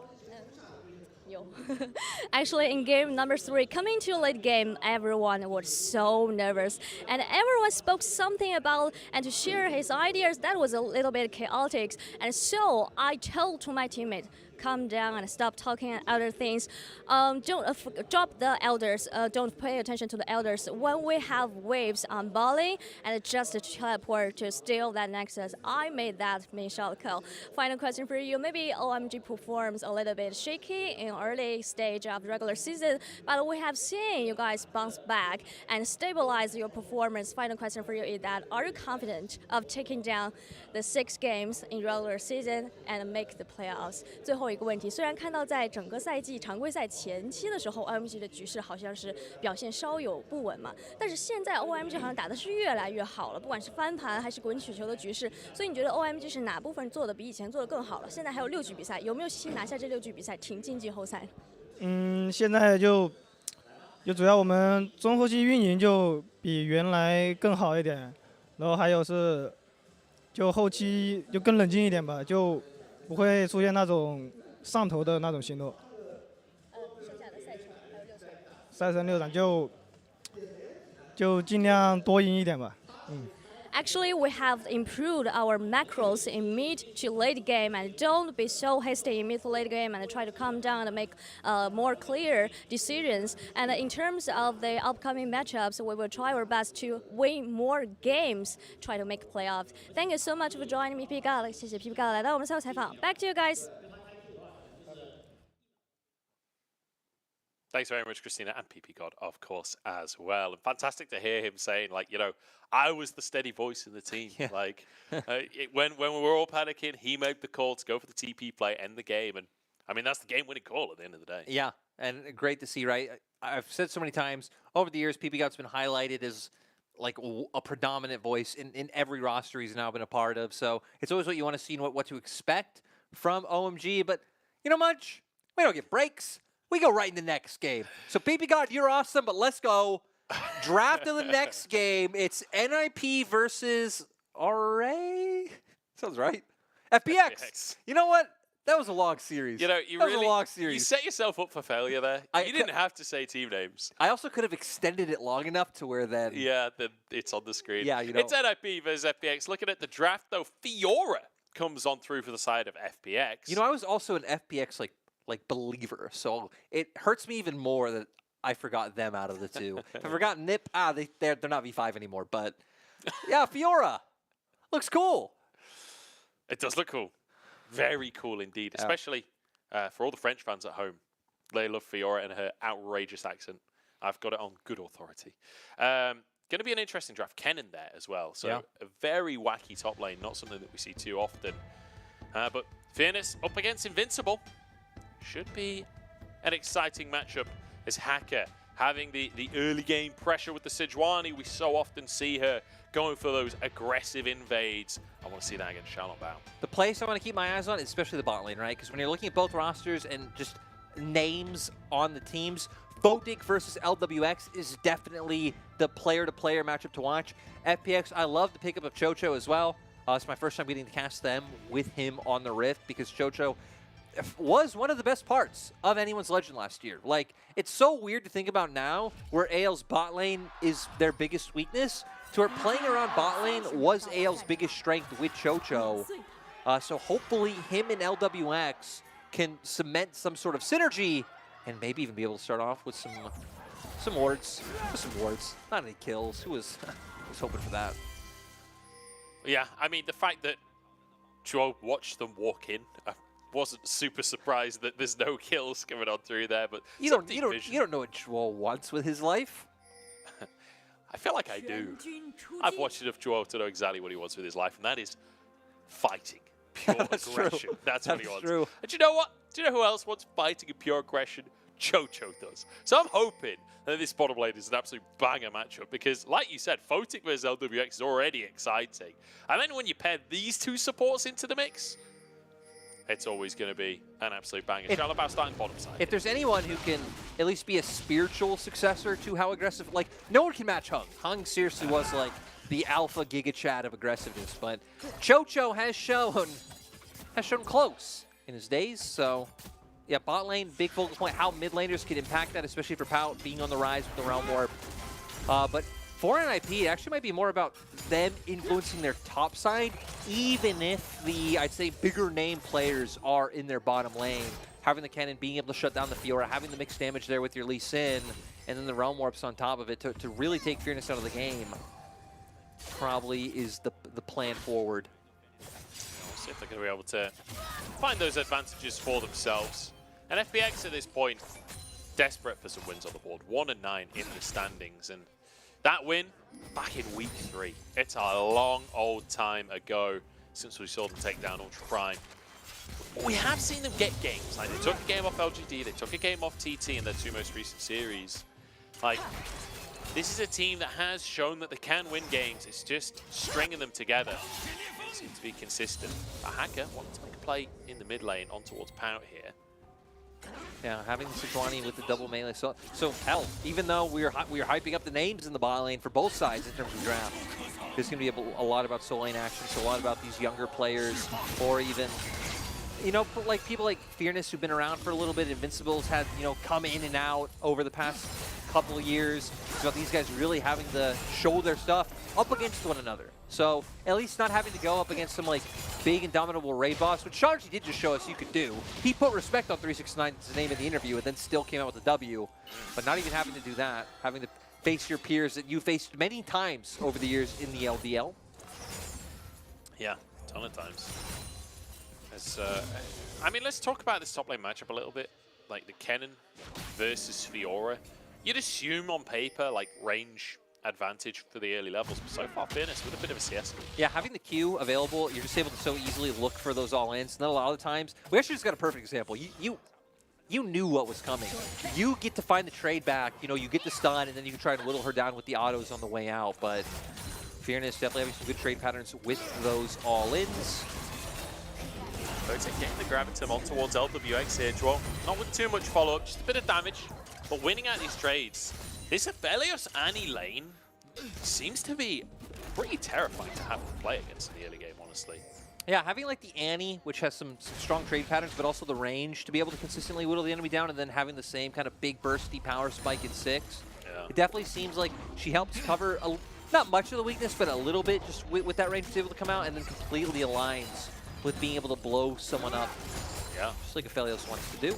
Not to mention, it means that Aphelios can walk forward, take those trades in the multiple shield buffs.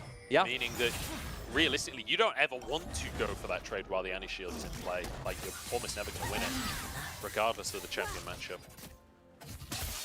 So, looking good for the side of NIP down in the bottom side. The lane phase so far is Invincible crashing a massive wave over the top side. Fearness should be able to sweep most of this up because Hacker in the wings, hoping that Invincible will try and go for some kind of dive. Riposte should be available here. Cannon will be picked up. Invincible playing it careful though, not overstepping here. Now, Fearness just feeling the impacts of the earlier trade that we saw him end up losing out on after he tried to aggressively go in and wasn't able to make it connect. Not able to turn it into anything here either. No sustain left up. So he's just going to have to kind of take the brunt of this punishment, look for an opportunity to recall, but at least will have that TP up to be able to get back into the play. Now here, keep an eye on the Xiaolongbao. Has gone for reset, has pickaxe. Has pickaxe, but Hacker just going to chase him over the wall here. Care moving over, Chocho's already here. Xiaolongbao flashing, knocked up, stunned. Duo there to protect his teammate as Pout jumps into the play as well. It is Hacker the one to have to try and flash away now. Sonic Wave should be up any second now. Hacker trying to dodge, but it ain't going to happen. Surely, there we go. First blood for Xiaolongbao. Pout being the difference maker comes in with the Realm Warp, has a more favorable angle. Hacker had already committed with the Q. And then with how far the chase down happened, it allowed bot laners to be able to join in. So nice by NIP, turning a mistake into an advantage. Yeah. And you know, life is circular. The play starts with Xiaolongbao trying to steal the wolves. The play ends with Xiaolongbao actually stealing the wolves. And it finally goes for that reset. You can see the Iron Spike whip there as well as a longsword off the back of everything. So Xiaolongbao very happy with how all that panned out. Yeah, I'm interested to see how it pans out in terms of if we get like 2v2s in the soul lanes of which will matter more, like this pretty tremendous like item advantage over your opponent, or the fact you still like Sejuani passive, just so frequently able to come out with the Fiora and the Sejuani. So Xiaolongbao now is at least huge, which I always like when you get your jungle a bit of an advantage early on, since it is the moving piece around the map. So wherever ganks come out, having that more damage, or you know, if you were to think more durability there, is always nice. Definitely worth the investment in the early stages of the game. But a very even, very even start to things here. So we're to our third series of the day. And I feel like both of these teams have been fairly... Photic's in trouble here. Jojo trying to get that CC up, but Photic dodging the knock-up.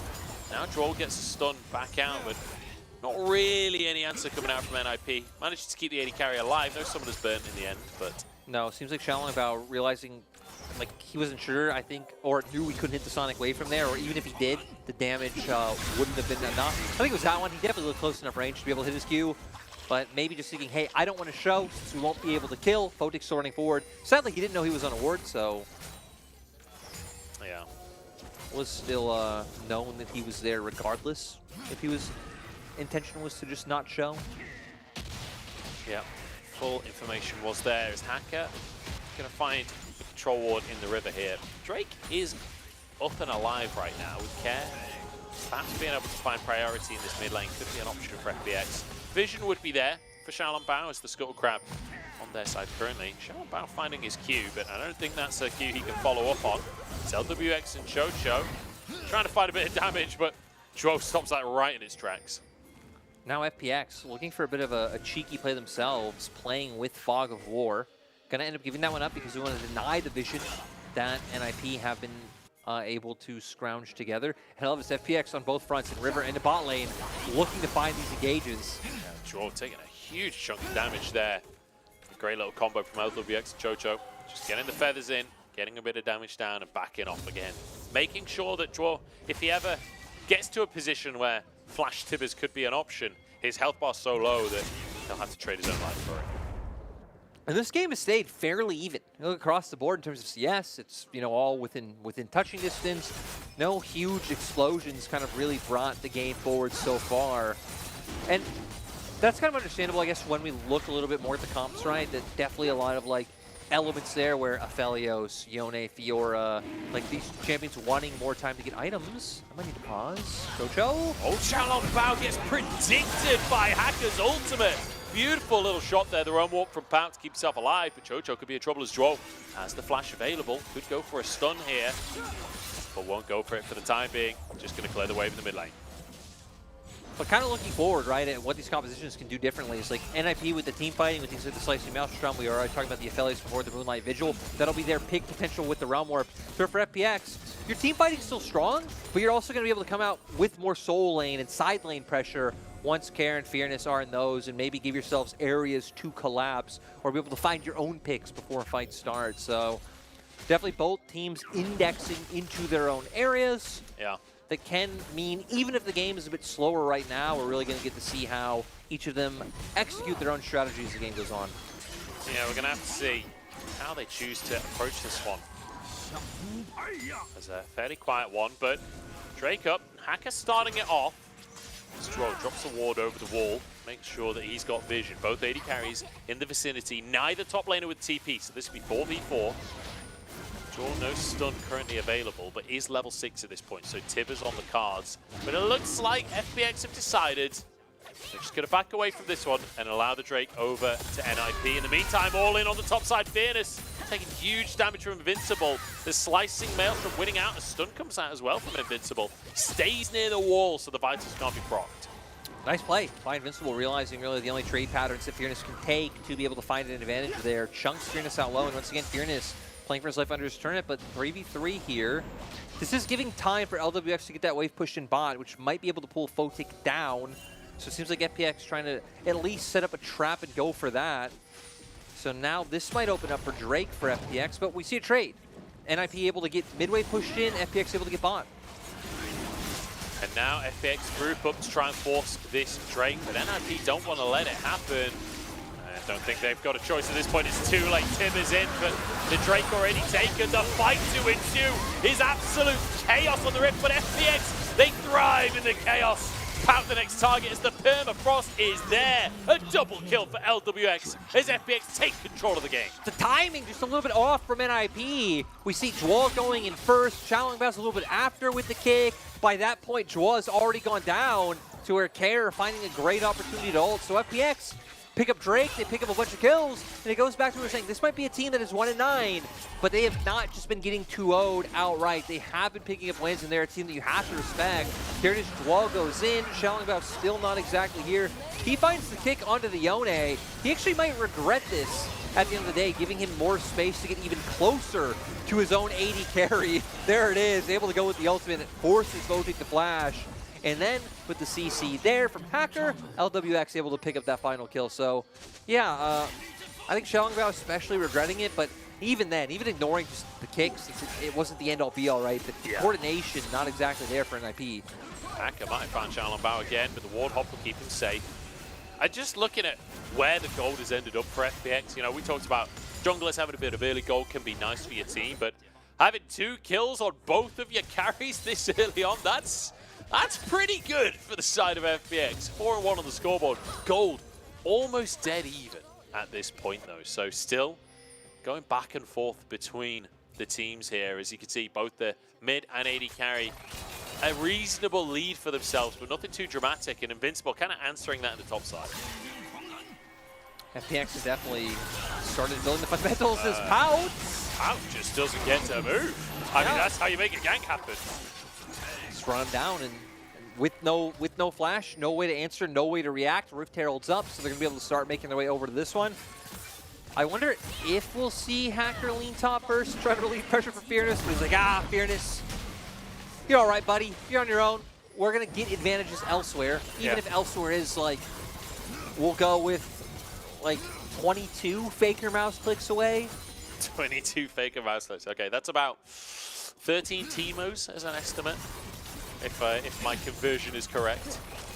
You know, the conversion rates between Faker clicks and Teemos aren't, you know, they sometimes aren't completely there. Like, they're a bit off. The estimates are a bit rough. It depends who you ask. Exactly. A lot of the time, there are different schools of thought. Depends what country you're into. Of like true. The Are we talking Imperial Teemos or metric Teemos? Like, there's a lot of variation when it comes to League of Legends measurements. Speaking of variation, I was going to say speaking of League of Legends measurements, and I was really curious where you would go next. I wish. You know, the fact that like Riot has already come out and said that like Teemos are the default, that there really isn't much wiggle room there. I'm actually just the one trying to make the push of Faker mouse clicks, but as of literally a few hours ago. I'm just saying, I feel like he deserves it. I feel like he's done enough. Of all League of Legends players, he may have the most mouse clicks. It's possible. It is possible, actually. His APM is insanely high. Yeah. The only other contestants I would say are 80 carries, right? And I wonder, like, who has been playing since season... Like, is there anyone left who's been playing since, like, season 1 or 2? Like, technically Double Lift, but he left for a while, yeah, so... taking big breaks. You know? I wonder if there's anyone who's just played continuously. Is Fearness? You know, the thing is, it's probably actually some random, like, silver dude that just, like, plays when he's stoned or whatever. Oh, you're talking about overall, like League of just Legends. all players? Yeah. It's probably no one we've ever heard of. It's probably like an Urgot main. Why an Urgot? Because I feel like if you've been playing Urgot for that long, then... You've been playing Urgot since the start? Yeah, you're an OG at that point, and you...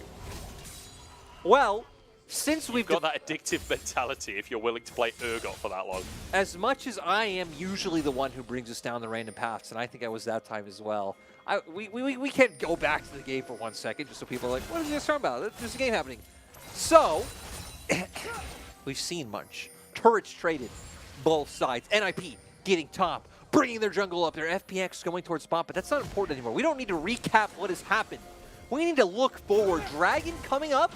Fearness is making his way over. I don't know if that'll make a huge difference. Is Invincible also trying to go on the flank? Invincible, great damage onto Care, and Pau to follow up with the Realm Warp goes in, but he might have gone too deep on this one. Immediately stunned up, knocked up, and will be taken down. Pau completely miscalculating the play. He's a ninja in pajamas and he's gone to bed now. As the quickness comes in onto Invincible, there's no damage though. Care wasn't with the team, but now Invincible dodges away from the ult from Care. Lyric, it's a comedy of errors. Yeah, both sides with missteps. Oh, LWX! LWX walks into the Tibbers, but that's his support, and there's basically no damage. No. Still, Cleanse having to be burned. At the end of the day, FPX will be the only team to find a kill, but lots of damage coming out on this mid lane turret. Another Annie combo as someone tries to face check into that rush. When will they learn? When will they learn? It's going to be a Drake though, taken here by FPX. That'll be their second of the game. Shalabao wants to contest, but he knows there's no way for him to get into that one. As NIP will be able to at least crash a wave in the mid lane, but that doesn't feel like much of a consolation prize at this point.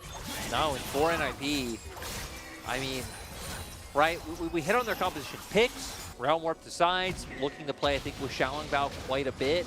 You can even have like Photic and Draw just anchoring down the mid lane, and they'll be completely fine.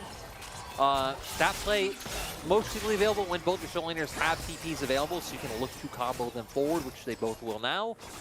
Because without that, you're really just relying a lot on Invincible with the Slice and Maelstrom.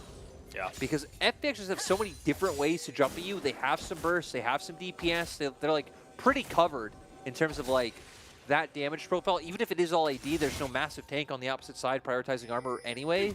To where for NIP, it's just a lot of bursts where you need to be able to get on these carries right away and just take them down at the start. Hell, even if you do, you take down LWX, there's a Fiora and Yone in front of you. And also, take down LWX, you've ignored the fact that Care is actually the big threat right now. Yeah. He is monstrously huge. 4 kills on the board. Pow. Could be in trouble once again. Chocho wants to find this pick. The ward spotted out. Pow having a hard time of it in this game so far. Couple of misplays from him, and Care has been there to capitalize every single time. Care being one of the players whose improvement we also highlighted since he came into the league. Yeah. Really coming in his first split as an RE1 trick.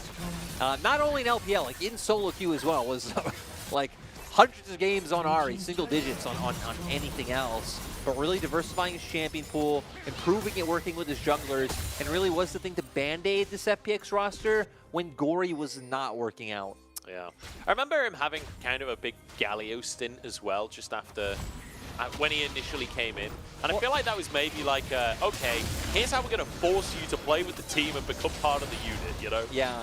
I think when he came in, Ahri wasn't exactly meta, and then became meta, but then sadly started getting banned every game, so didn't even matter how proficient he was on the champion or not. But Care really has been, I mean, along with LWX, who I don't know if I count as like a player to watch out for because he's won Worlds, so it's like, you know, you always gotta have a bit of an eye on LWX. But other than that, Care really has been the player to watch on FPX over these past couple of years. Yeah, Care building a bit of a name for himself in the LPL. I have a question. You know, people talk about these. I'm going to hold my question. Baron has just been started in 20 minutes by FPX. I did not really expect them to just go for this, but apparently diving in NIP. 4K on the Baron. This is just going to be taken down. Can they get out with their lives is the question. They don't even want to. They're going in for more. Hacker with one off the back of the Baron. His 1-for-1 has finished. Just charges forward here. They're still going for this one. LWX, big damage to the Featherstorm, pulls it all back in. Beautiful stop from FPX. A Baron, 3 kills, all for just your support. They just used a Baron. They didn't even bait a Baron. They went to Baron, got a Baron, used the fact that they took a Baron to still mind control Nip to come fight them, and they dominated Nip in the fight. How does that happen? I genuinely have no idea. This is something else from FPX. I mean, it's been a very, very slow game, with FPX just finding small advantages, and it's like, oh, 20 minutes? Is it that time already? Just time to win the game, I guess. Chocho with the quickness, making sure that Lee Sin can't even get close, and then setting up for Care to get involved. I believe his ult only finds a knock-up on the one, but still getting some nice damage down onto a couple members. But then when you have like big frontliners like Sejuani charging you, giving even more space for LWX, to then do this, everything going the way of Funk plus Phoenix. And you know, Munch? We aren't too biased here on the LPL. You know, whether either of these teams win the series, no, that doesn't mean anything to me in terms of like a personal relationship, but I love rooting for the underdog. Seeing teams at 1-9, it's kind of depressing. So if FPX can manage to pull this through and get to 2 games, I'm just saying, I'm not disputing it. Okay, I just want to clarify, you had no power to dispute it. Let's just make sure everyone at home knows. Lyric is in no way an adjudicator of this league. The results are the results. We have no control. Please don't ask us to start the game. 9-2 on the scoreboard. Hey, they shouldn't ask us that because, you know, we don't take breaks and we do start games, so. That's true. That's true. If there's any league on the cast to start the games, it's the LPL. 42K for FPX against the 35 for NIP. It's not a bad little game from the Phoenix squad. And a great little bit of redemption for them, right? Because, like we said, consistently going 2-1, but losing the series, a great way to start this series off. Yeah, hopefully going to be able to break that trend this time around. Are going to end up playing pretty calm, just back off, and I thought maybe they'd just end up going for the Drake, but actually it looks like they want to stick around. Maybe mind space and pressure for Fiora to keep pushing, but it's not going to happen as Invincible's moved over to clear that one up. The tier 2's taken in every single lane. In him, Tower taken in the bottom lane. And now over to the Drake. Like you said, this could be sole point for FPX. I mean, everything that could go their way has pretty much gone their way in the last few minutes. NIP, just no... I don't even want to say answer. There's really no options at this point. We've seen this before, you know, in our last series, OMG versus JDG. But I feel like looking at comps in those games, it made a lot more sense to why, like, TS ran out of options. FPX's comp doesn't. Like, your 2 big, hell, your 3 big carries are only going to constantly get stronger. You have a solid front line. You have multiple ways to approach fights. And they've done a nice job of choking out jungle camps, keeping up vision on that bot side to make sure that NIP, their members, aren't even able to try and get farm to try to become strong and contest FPX in any way. And it feels kind of sad to see this NIP roster kind of floundering in the way that it feels they are at the minute. Because when you consider the 3 wins that they have, I mean, one was week 1 against Ultra Prime, one was more recently against Anyone's Legend. But they also got that massive upset against LNG halfway through the split. It was week 4. They managed to find a win against LNG. Like, that was a moment, I think, where a lot of people were thinking, okay, NIP, they're coming online, but feels like it's been a slow decline since that point. I think it makes a lot of sense when I feel like you've lost some of the higher points of your roster that bring the high highs, and like obviously people like Pout coming in very young, very new. Yeah. And Invincible, very dead. Yeah, and Invincible as well. Another player again who's kind of subbed in and out across. You know, narrative. Who cares about narrative? Fairness. I do. Tell me. Talk to me. And you know, Munch, it's gone. It's gone. The The magic's moment's gone. passed. Oh, Yeah, the moment, yeah. Fair enough. It's not the first time that's happened to me. Look at this turret though. It's gone. Yeah, just like the magic. In him taking in both top and bottom lane. There's FPX moving to the mid lane as well. It's only 25 minutes on the clock, but FPX is dominating. See you later, Botic annihilated. And the gold lead is just insurmountable at this stage. 11,000 in favor of FPX. 3 inhibs taken. And they don't have a wave right now. There we go. Finally moving under. This is a wave at the bottom lane to reinforce it as well. They should be able to end the game, you would think. LWX is here. Yeah, they're going to be looking for it. As, you know, maybe going to be able to slowly wear this down. They are getting the first turret, and it seems like NIP, they're going to be able to do anything. Yeah, NIP will be taken out here. FPX with a super solid showing, a 26-minute win as they take over the rift here. LWX feeling good, walking forwards, playing aggro, 14-2. And NIP leaving a lot to be desired, has to be said. Yeah, and I love the FPX play, especially the Baron. Going for that really was the highlight. Seeing the confidence in that play to be able to go for that one. They win the fight afterwards as well. We saw them, I mean, they were just very calm throughout all stages of the game. It didn't feel like they ever needed to force too much.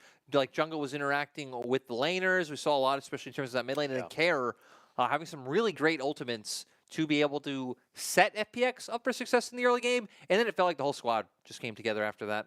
Yeah, I feel like we need to see a complete reshuffle for game number 2 when it comes to the approach to the game from NIP. But FPX, everything working amazingly for them.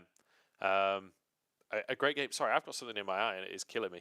A fantastic game from FPX here. Snowball in 20 minutes, annihilating the Baron. Plot twist, even though I said we're not too biased, Munch is the biggest NIP fan. I'm crying, literally crying. As, yeah, that gold graph is very telling. Again, very steady game for the first 15 minutes. It was only when we really started to see these skirmishes break out, and then that 20-minute mark, the Baron was huge. But LWX and Care able to get the job done. Fearness really was just like a pressure absorber in the top side. He would take, you know, maybe a good trade here, a couple bad trades here, get pushed in under his turret. But luckily for him, the bot side coming in strong. And it goes to Speak to Chocho, 93% kill participation. Again, a support who was very surprising to me to not see him on a roster come into 2023 when 2022 was probably his best year. But, you know, Chocho not the player to be highlighted. As Hacker, apparently, our player of the game. Yeah, plenty of pressure coming out from him early on in the game. Great CC chains with the solo laners. Like, he was really the push that got the team ahead in the early game. So fantastic stuff coming out from Hacker. And that is going to round out game number 1 for us as FPX finding themselves an advantage. Now, I believe that the next game of the series might have already started. We are going to take a very short break, and then we'll be back right away with game number 2.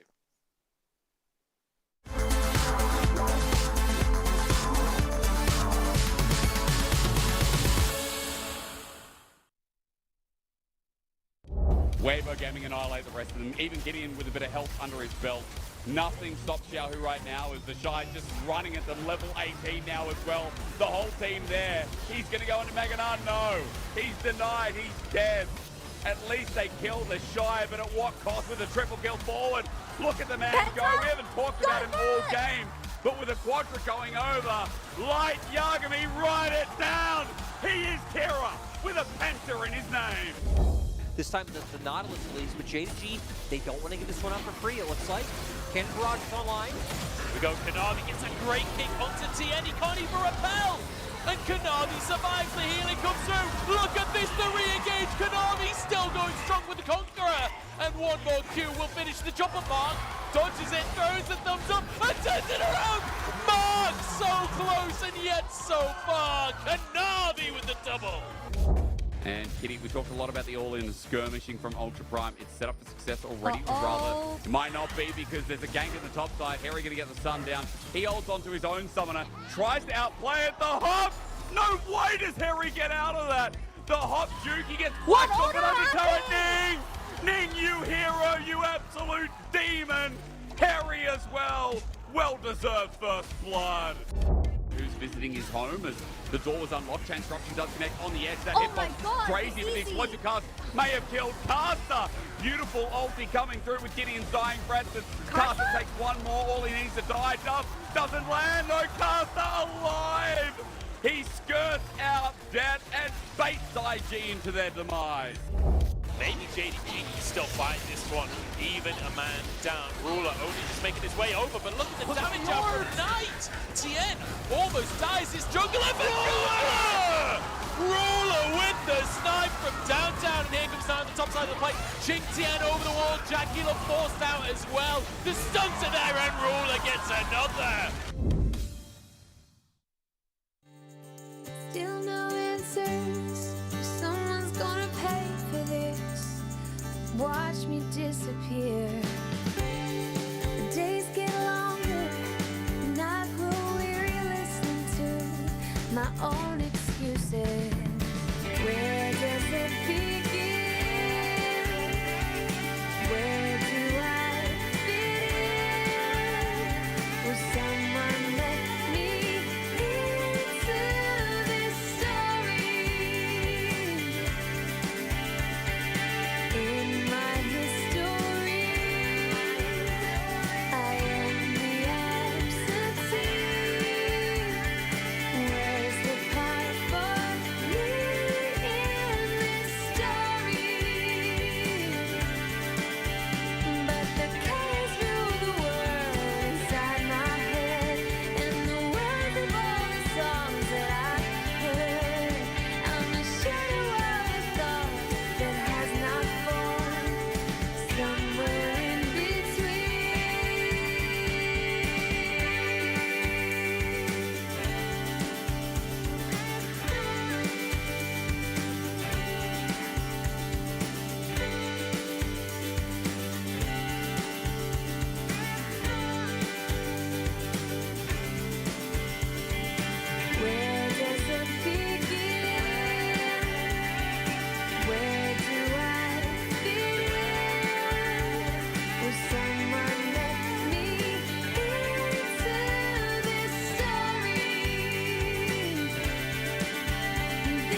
Welcome back, everybody, to the LPL as we head towards game number 2 of our third series of the day. It's FPX versus NIP, and FPX coming out swinging in this series. Clearly coming looking good on the Rift. A 20-minute Baron to start things off. I love it.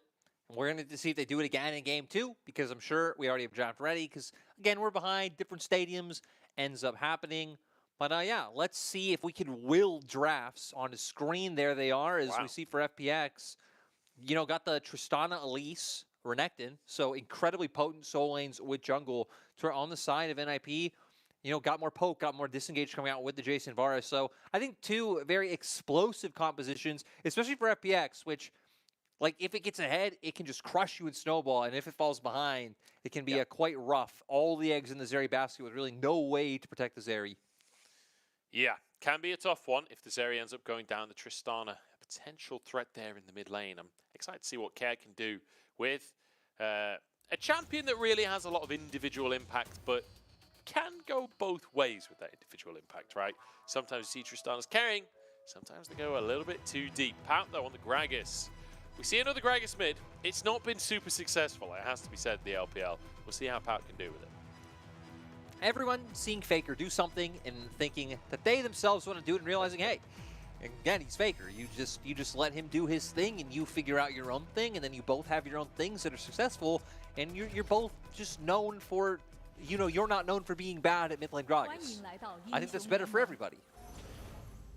Yeah, or not necessarily for Care. This is better for Care. Yeah, that's true. If the Gragas doesn't work out for Pout.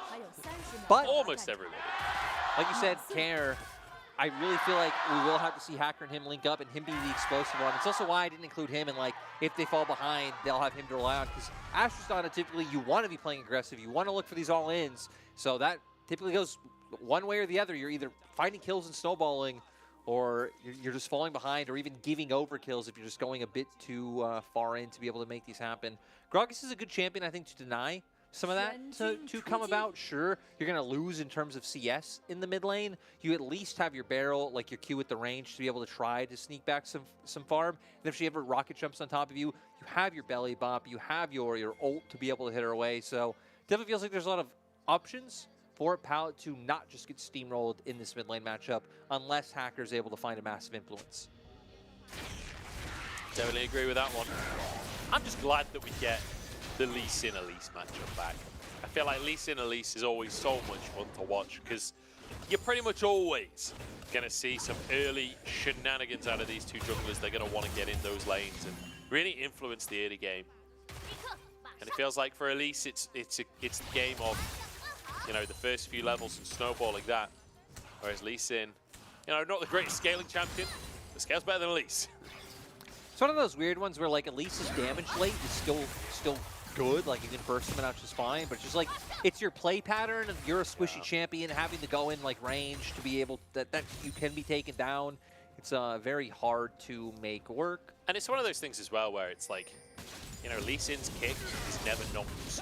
If you can find a big kick, it doesn't matter when in the game it is. That's always going to be something special. And Shalom Bao, fantastic Lee Sin, has to be said. He's invincible, great bit of trading to start this one off. Fairness, still level 1 on the Renekton, so won't be able to do much about it, but should be able to sweep most of this wave up. Might actually find himself a CS advantage. Invincible only 7 CS off of the first couple of waves. But this is what you pick this for, right? The setup coming out through for jungle, so maybe Invincible can be punished, but Ward spotting out Hacker means that won't come through. So we already know for Hacker, it's about playing up towards these top 2 lanes. Sure, you have Prio and bot lane that, I mean, theoretically you could maybe like invade or get some deep vision, but I don't really think there's anything tangible you can turn that into. It's about really enabling the Renekton and the Tristana to come through, to where for Shallow Bow, I feel like it's about counter pressure. You have these lanes like Tristana that are playing very far forward and aggressive. You have a CC set up there. You always have the potential to look to punish their aggression if you know where Hacker is. Yeah. Shalom Bao will jump over towards his red buff, but sees Hacker on the ward there. Is Hacker trying to threaten an invade? Smite available for Shalom Bao. In fact, no, not an invade.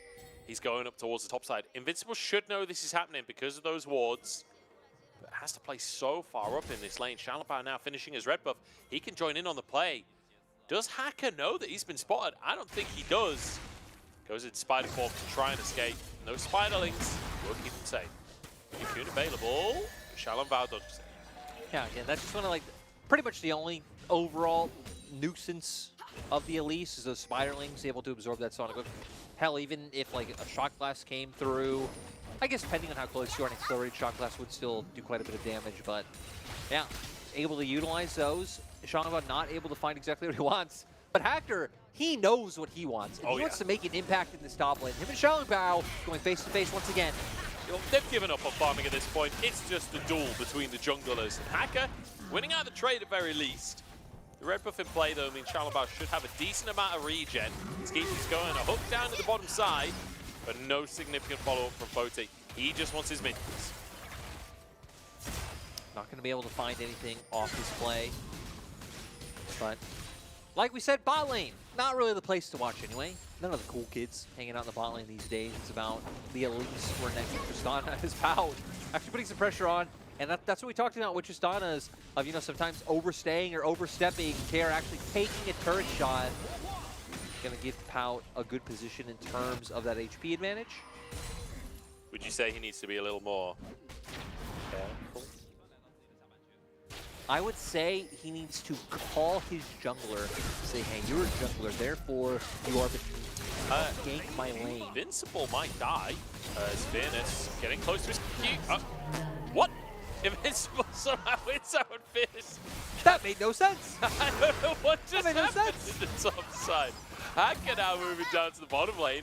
Is Troll in all kinds of trouble. Flash available, but I don't think he's getting out of this one. The Cocoon lands, and they'll give the kill over to LWX. I'm still just kind of in shock of that.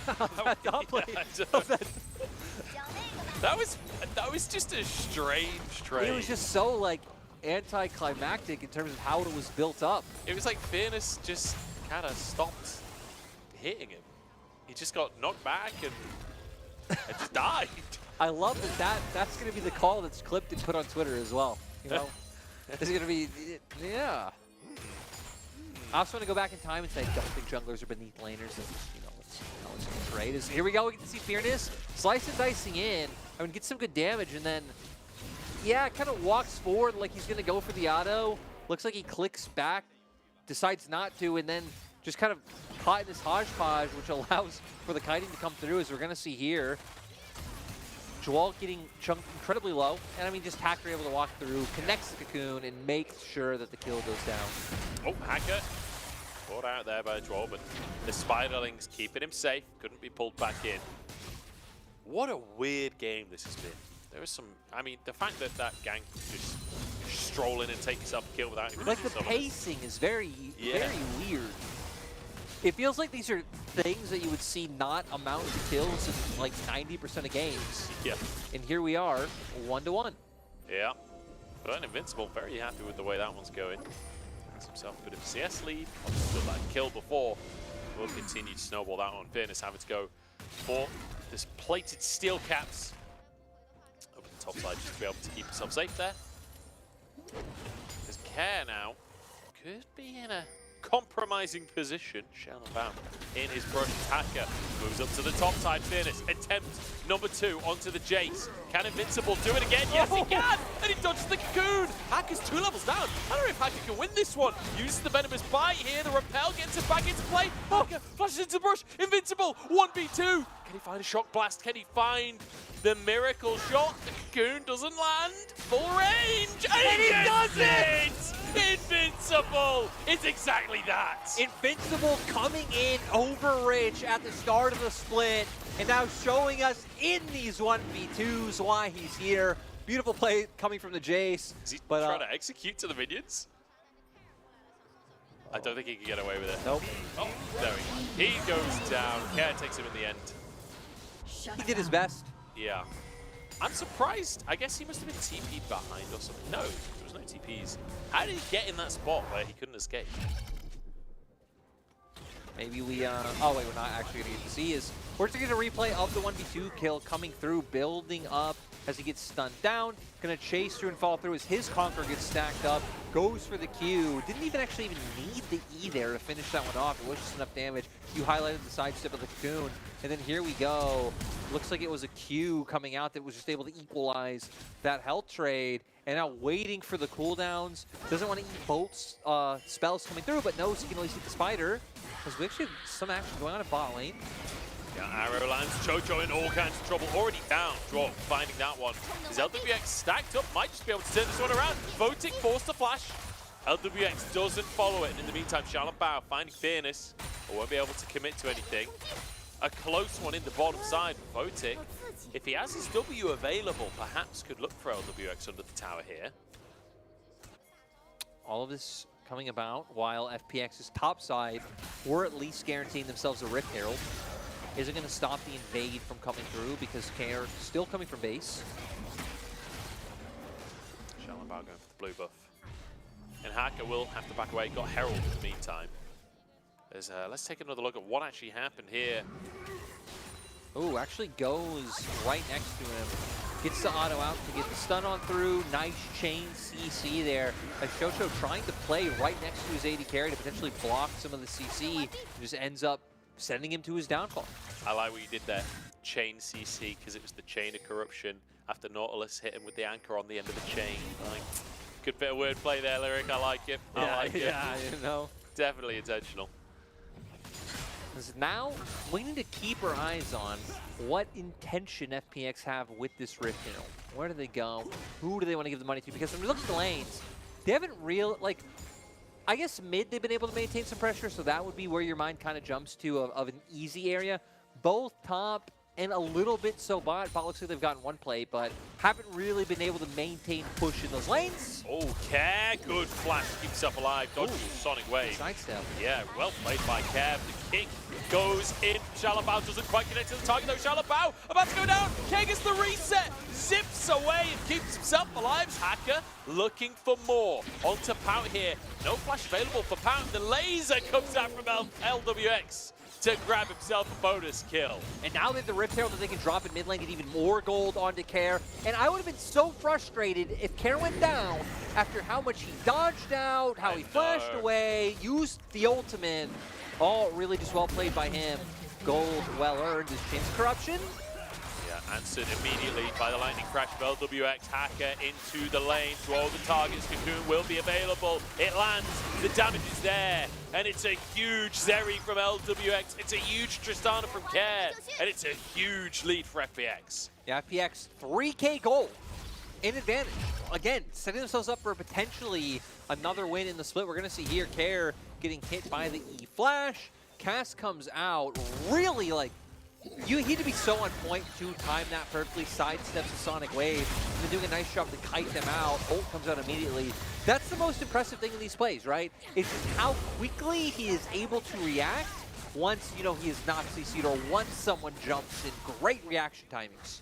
Yeah, reaction timings and also the presence of mind to flash, not even necessarily towards your jungler, but on the right side of the play to get to your jungler. Not like if he flashes towards the tower, he can dodge the barrel, but he's straight into shallow back. I like that you say this as well, because a lot of times in League of Legends, it's not even just about reaction times. Like, it's about anticipating this stuff and like knowing what your champion's doing, what play they're looking for, so you can be able to do that. It's a lot about that presence of mind. Yeah, fantastic stuff coming out from Care. He's had an impressive series today. Absolutely dominating in game number 1 and now looking good in the Tristana for game 2 as well. Kraken Slayer already finished. 30 stacks left on his cull. He's feeling good about how this one's going. NIP did get the first Drake for themselves, but the next one spawning in 30 seconds.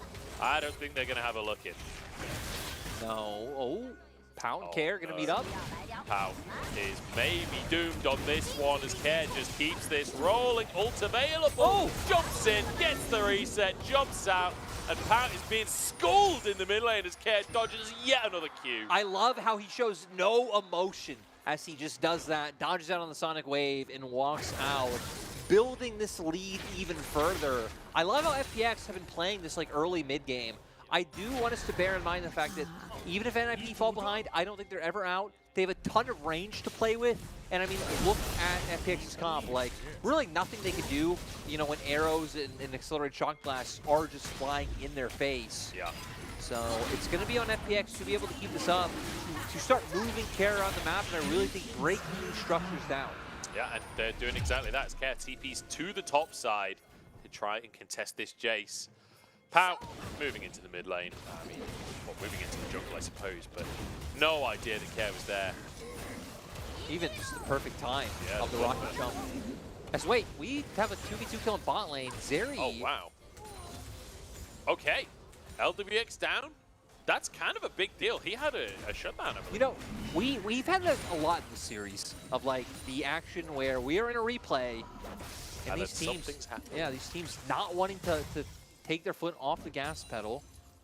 Nice response by NIP as well. They've needed something, starting to give over kills to FPX without being able to find trades in return. Good little trade from Invincible onto Care there, not giving him the opportunity to respond in kind with damage of his own. And it feels like FPX, like you say, a small advantage for themselves, 2,000 gold at this point, but it's not enough where they can just, you know, put everything on cruise control and slowly win the game. They still have to be on their best foot here. As the replay in the bottom right, I mean, LWX just... FPX playing in the brush. Yeah. Nice by him to set up the trap play for LWX and, I mean, hit the chains of corruption, right? If that misses, that play potentially doesn't go on through. But now here we are, second Herald spawning. You can see FPX have already allocated members up here. And when you look at both top laners, Invincible no TP, but Fearness does have his available. So FPX should be feeling pretty confident about looking for this one, which is why NIP are actually looking to punish Fearness in the bottom lane. Fearness not leaving the tower here. Dominus available, pops it immediately to try and keep himself alive. The CC chain is just too much for him. Taken down, couldn't even get his Q off for healing, because just permanently stunned. Yeah, I mean, the kick coming on through into the hook.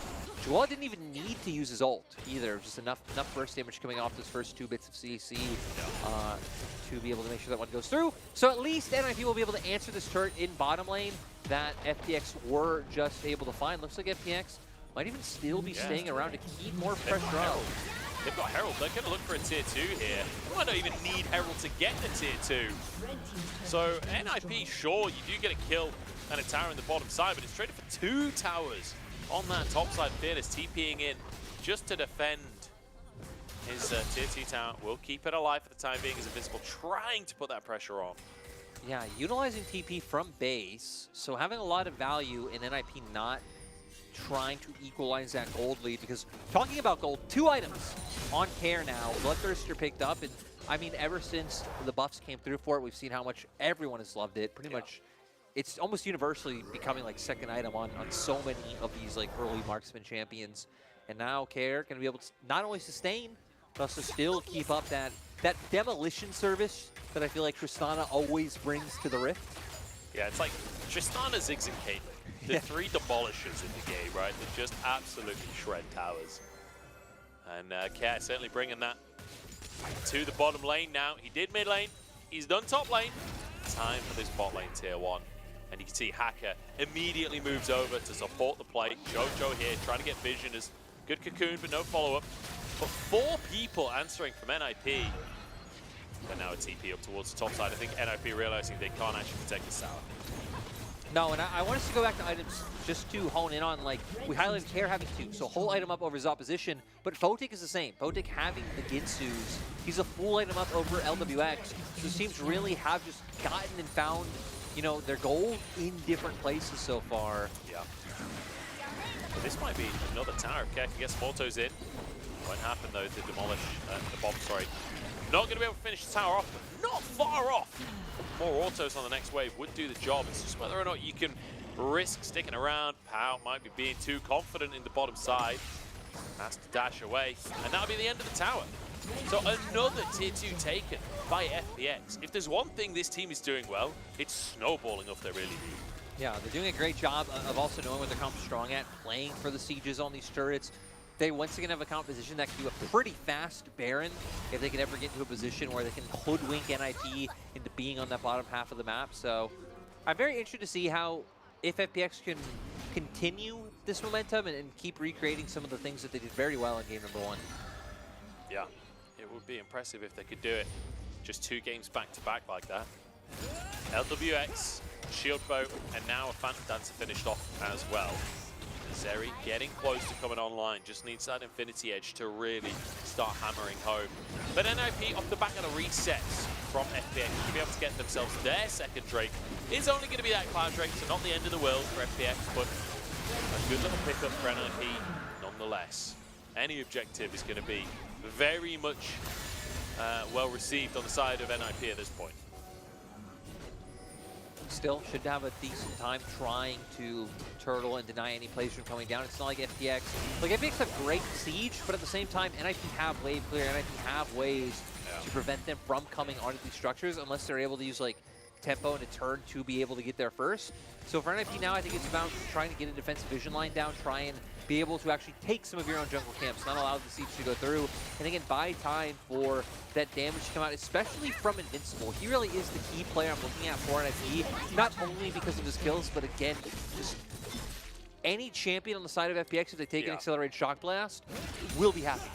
Absolutely, and I mean, the fact that Invincible has been playing so well on this game, like, you can have faith that he's going to find those shock blasts, and it's what the response will be from FPX. The one thing I will say is, with now that Bloodthirster and the shield bow for LWX and Care, if they tank the blasts, like Lulu shield's coming in, the lifesteal coming in, maybe they can just sustain. It's just if you're in a standoff in River, Drake's not up yet, it's nothing to lifesteal off. Yeah, I think especially at this point where, you know, we haven't gotten like Sorelda's Grudge or any of those territories, they'll definitely be able to just be able to eat those. It's just the game goes later, and like you're saying, like where it's happening. Even if it happens in jungle, we saw last game where it's like, oh, my Grump's gone, my Wolves are gone, like where do I go? You have to go lifesteal off the objective that you want to fight over, and that could potentially put you in a situation where, you know, the enemy team now has engage angles or more poke angles or whatever it is. So yeah, keeping our eyes on Invincible. We know for FPX, we've highlighted it has been Care that we are watching. As with Baron up now, I wonder how confident FPX are of maybe not even rushing it, but just trying to bait in front of it, since I feel like they are still the comp that feels a little bit more pressure on their shoulders. Again, sure, LWX and Care will be huge damage-wise the later the game goes on, but I want to see how they do in these extended standoffs. Care, speaking of him, almost caught there, but has a blast cone now. Will keep himself safe. NIP will not lose a 20-minute Baron twice in a row. This time fully aware of the situation, fully aware of that part of the map. Scuttle Crab to keep vision on the area. Fiernos pressuring in the bottom side. And now is the point, I think, in the game where FPX is like, okay, how do you keep the pressure up?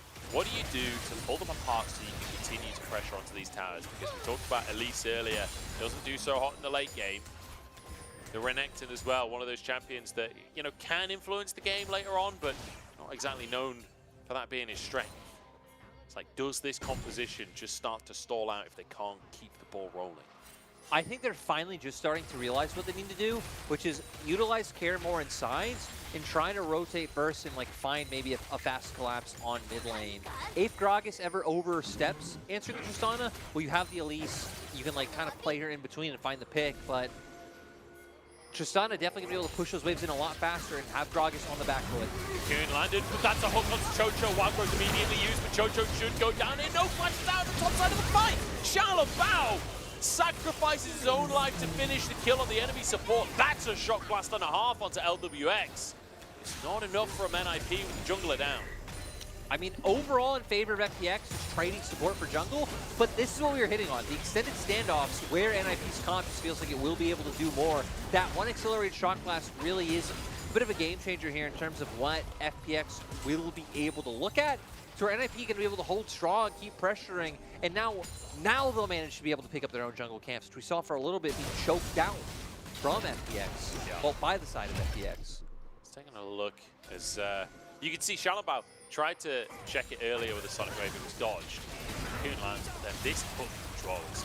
Oh wait, Munch, I actually don't care about this replay because we do have a Baron going on. With Baron going on by FPX, and it doesn't look like it's answered. They just two-man Baron. They do it again! They do it again! Care and Hacker just two-man Baron. And NIP had no idea that it was going on. Once again, FPX just absolute heist on the top side of the map. Drake coming up in 20 seconds, but I mean, if I'm FPX, I don't care about the Drake. Just start pushing towards inhib. I just imagine NIP and Baron having a really bad breakup. NIP have the emo fringe right now. They're sitting in their room. They're listening to some like Thursday or first EP My Chemical Romance or something, and they will not go back to Baron first. They don't want to even remember Baron. They won't watch the movies. They watch. If Baron wants to be part of NIP's team, then Baron has to come to them. Exactly. Okay? Drake coming up though. 7,000 on the health bar, and FPX not going to give this one up without a fight. Not playing towards the lanes here. They want the objective. Dennis trying to move forward, trying to tank up for his squad as the shock blast goes wide, the laser goes wide. Skill shots galore, but it's FPX forcing NIP away. Sonic Wave there, Shallow Bowers, the Dragon resets a hook onto Fearless. He jumps into the Gordrick and keeps himself alive. LWX over the wall, finds one, it's two on the side of NIP though, but LWX is stacking on up and he wants more. Drake taken regardless of the picks, and now Pout Photic corralled in. 3v4, but somehow it feels like FPX have the advantage.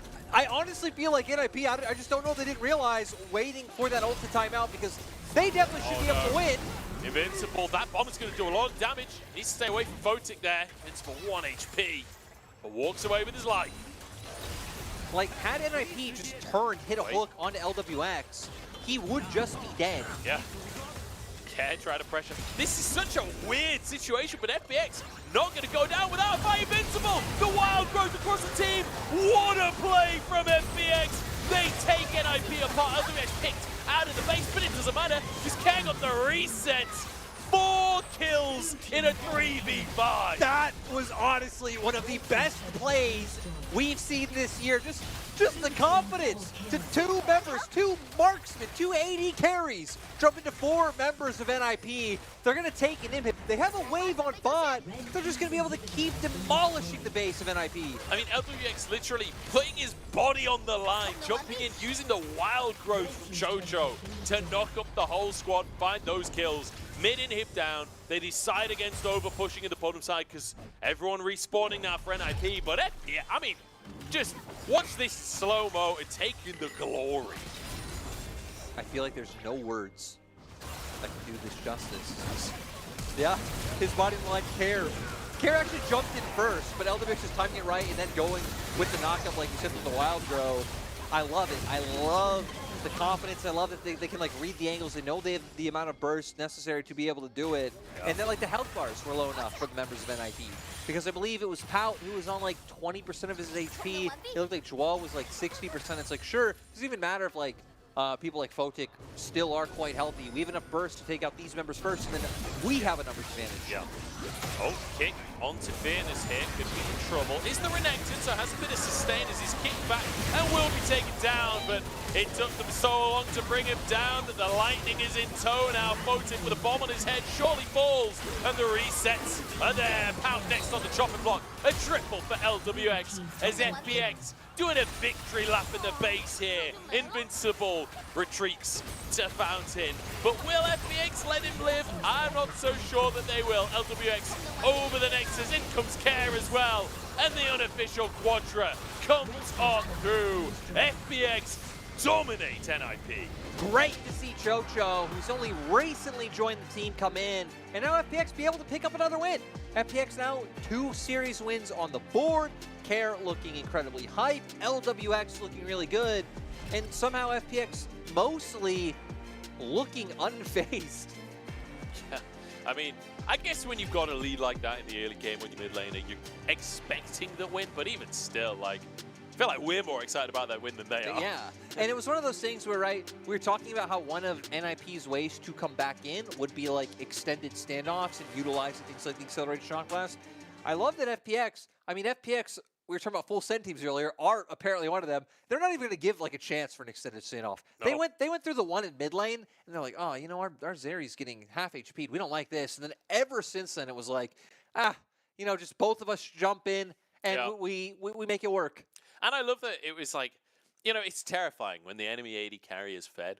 How about when they've got two fed AD carries that are both willing to just jump at you and start wrecking people? And then with the Lulu mixed in there as well to keep them safe. Like, felt so difficult to play They didn't even really have a front line because, I mean, again, no shade to Fearness, but kind of like he did not really have a great game. He got punished early on, and with getting set behind, right, as Renekton, he was never able to find a way back into the game. Yeah. So it's like, yeah, Care and LWX, with Chocho. That was all they had to rely on. Hacker had a good game, not to diminish from him, but just once we got to the mid and late game, that's where it really just had to be these 280 carries believing in themselves and believing in Chocho. Yeah. You got to feel for Invincible in this one. He had such an insane game. The 2v1 coming out from him, multiple solo kills, but unfortunately, the rest of the map sort of falling apart a little bit, and it meant he could not take over. Fantastic stuff though coming out from FPX. And great to see that even after NIP go, okay, game number 1, you've got a 20-minute Baron against us. So they focus around Baron at 20 minutes. And then FPX are like, oh, is the Scuttle Crab gone? Cool, we'll go to a 22-minute Baron instead. Yeah, and now Care gonna be the one to pick up our MVP. Not too surprising, honestly. I guess whether it was him or LWX, who knows, but being on the Tristana, I feel like you typically are the one to kind of start the flashy plays and really get things going for your team. He just did a tremendous series. Honestly, Care coming into the LPL has just been one of the best things to be able to get to watch, and like one of the greatest players to follow over these past 2 years. Yeah, I feel like him and UCal are kind of on a similar trajectory where they've started it, like UCal had a really bad first split and then suddenly came alive and started winning. Care's been like gradually going up, and now they're both these like up-and-coming mid laners. I was going to say, I feel like it's different though, because Care feels like consistent pace. UCal went from like, okay, obviously UCal was a stud back in the day in the LCK, right? But coming in to the LPL, not really having the greatest debut, and then going from like here to like, oh yeah, I used to be an all-star mid laner. Back to up here. Yeah, but I feel like they're now at the same point of like challenging some of the big names, like trying to fight their way into the... I feel like you're disrespecting UCal a bit. Oh, really? Okay, well, fair enough. UCal, greatest mid laner of all time. Care, there we go. Piece of dirt on the floor. I apologize to anyone who misconstrued my earlier words. You just misunderstood them. It wasn't anything I said. FPX, though, second win on the board now. I mean, I can understand why the players come on the stage not looking too elated, right? Yeah. At the end of the day, you still got 9 losses. It's still very unlikely that this team makes playoffs. It's like you can hit 7, theoretically, but even like looking at their schedule, I know they still have Weibo left. Oh, actually, no, they don't. They've got EDG and Top Esports, okay, though. so, yeah. It's going to be tough. It's going to be tough for FPX. Well, that's it from us today. Let's take a look at our results as we wind things down, because we've had some pretty crazy games today, honestly. We had some wacky stuff in the second series, that is for sure. IG kind of dominating Ultra Prime to start us off, but OMG, massive upset. You know, if you would have told anyone these last 2 series will be 5 games, like, what's going to happen? No one would have predicted this way whatsoever. 2 upsets on the board, but you're right, OMG, I feel like being the stars and being the highlight of the day, just doing a great job, out team fighting JDG every step of the way. Yeah, outplaying them on the map later on as well. It felt like OMG fully in control towards the end of Game 3. Fantastic to watch. And now, 7th place in the standings for OMG. A huge moment for this squad, and could be an argument for them pushing their way into that top 6 and skipping an extra round of playoffs would be massive for them. EDG still sitting pretty on that top spot, but plenty more coming. This should have been JDG snagging that first place spot, but taken down by OMG. Taken out a 4th. Yeah. Yeah, it's rough, as tomorrow, I wonder if we have any of these top teams playing. You know, we could pull up the schedule here, but I know they're going to pull it up for us as TT against RA. That will be an incredibly important one.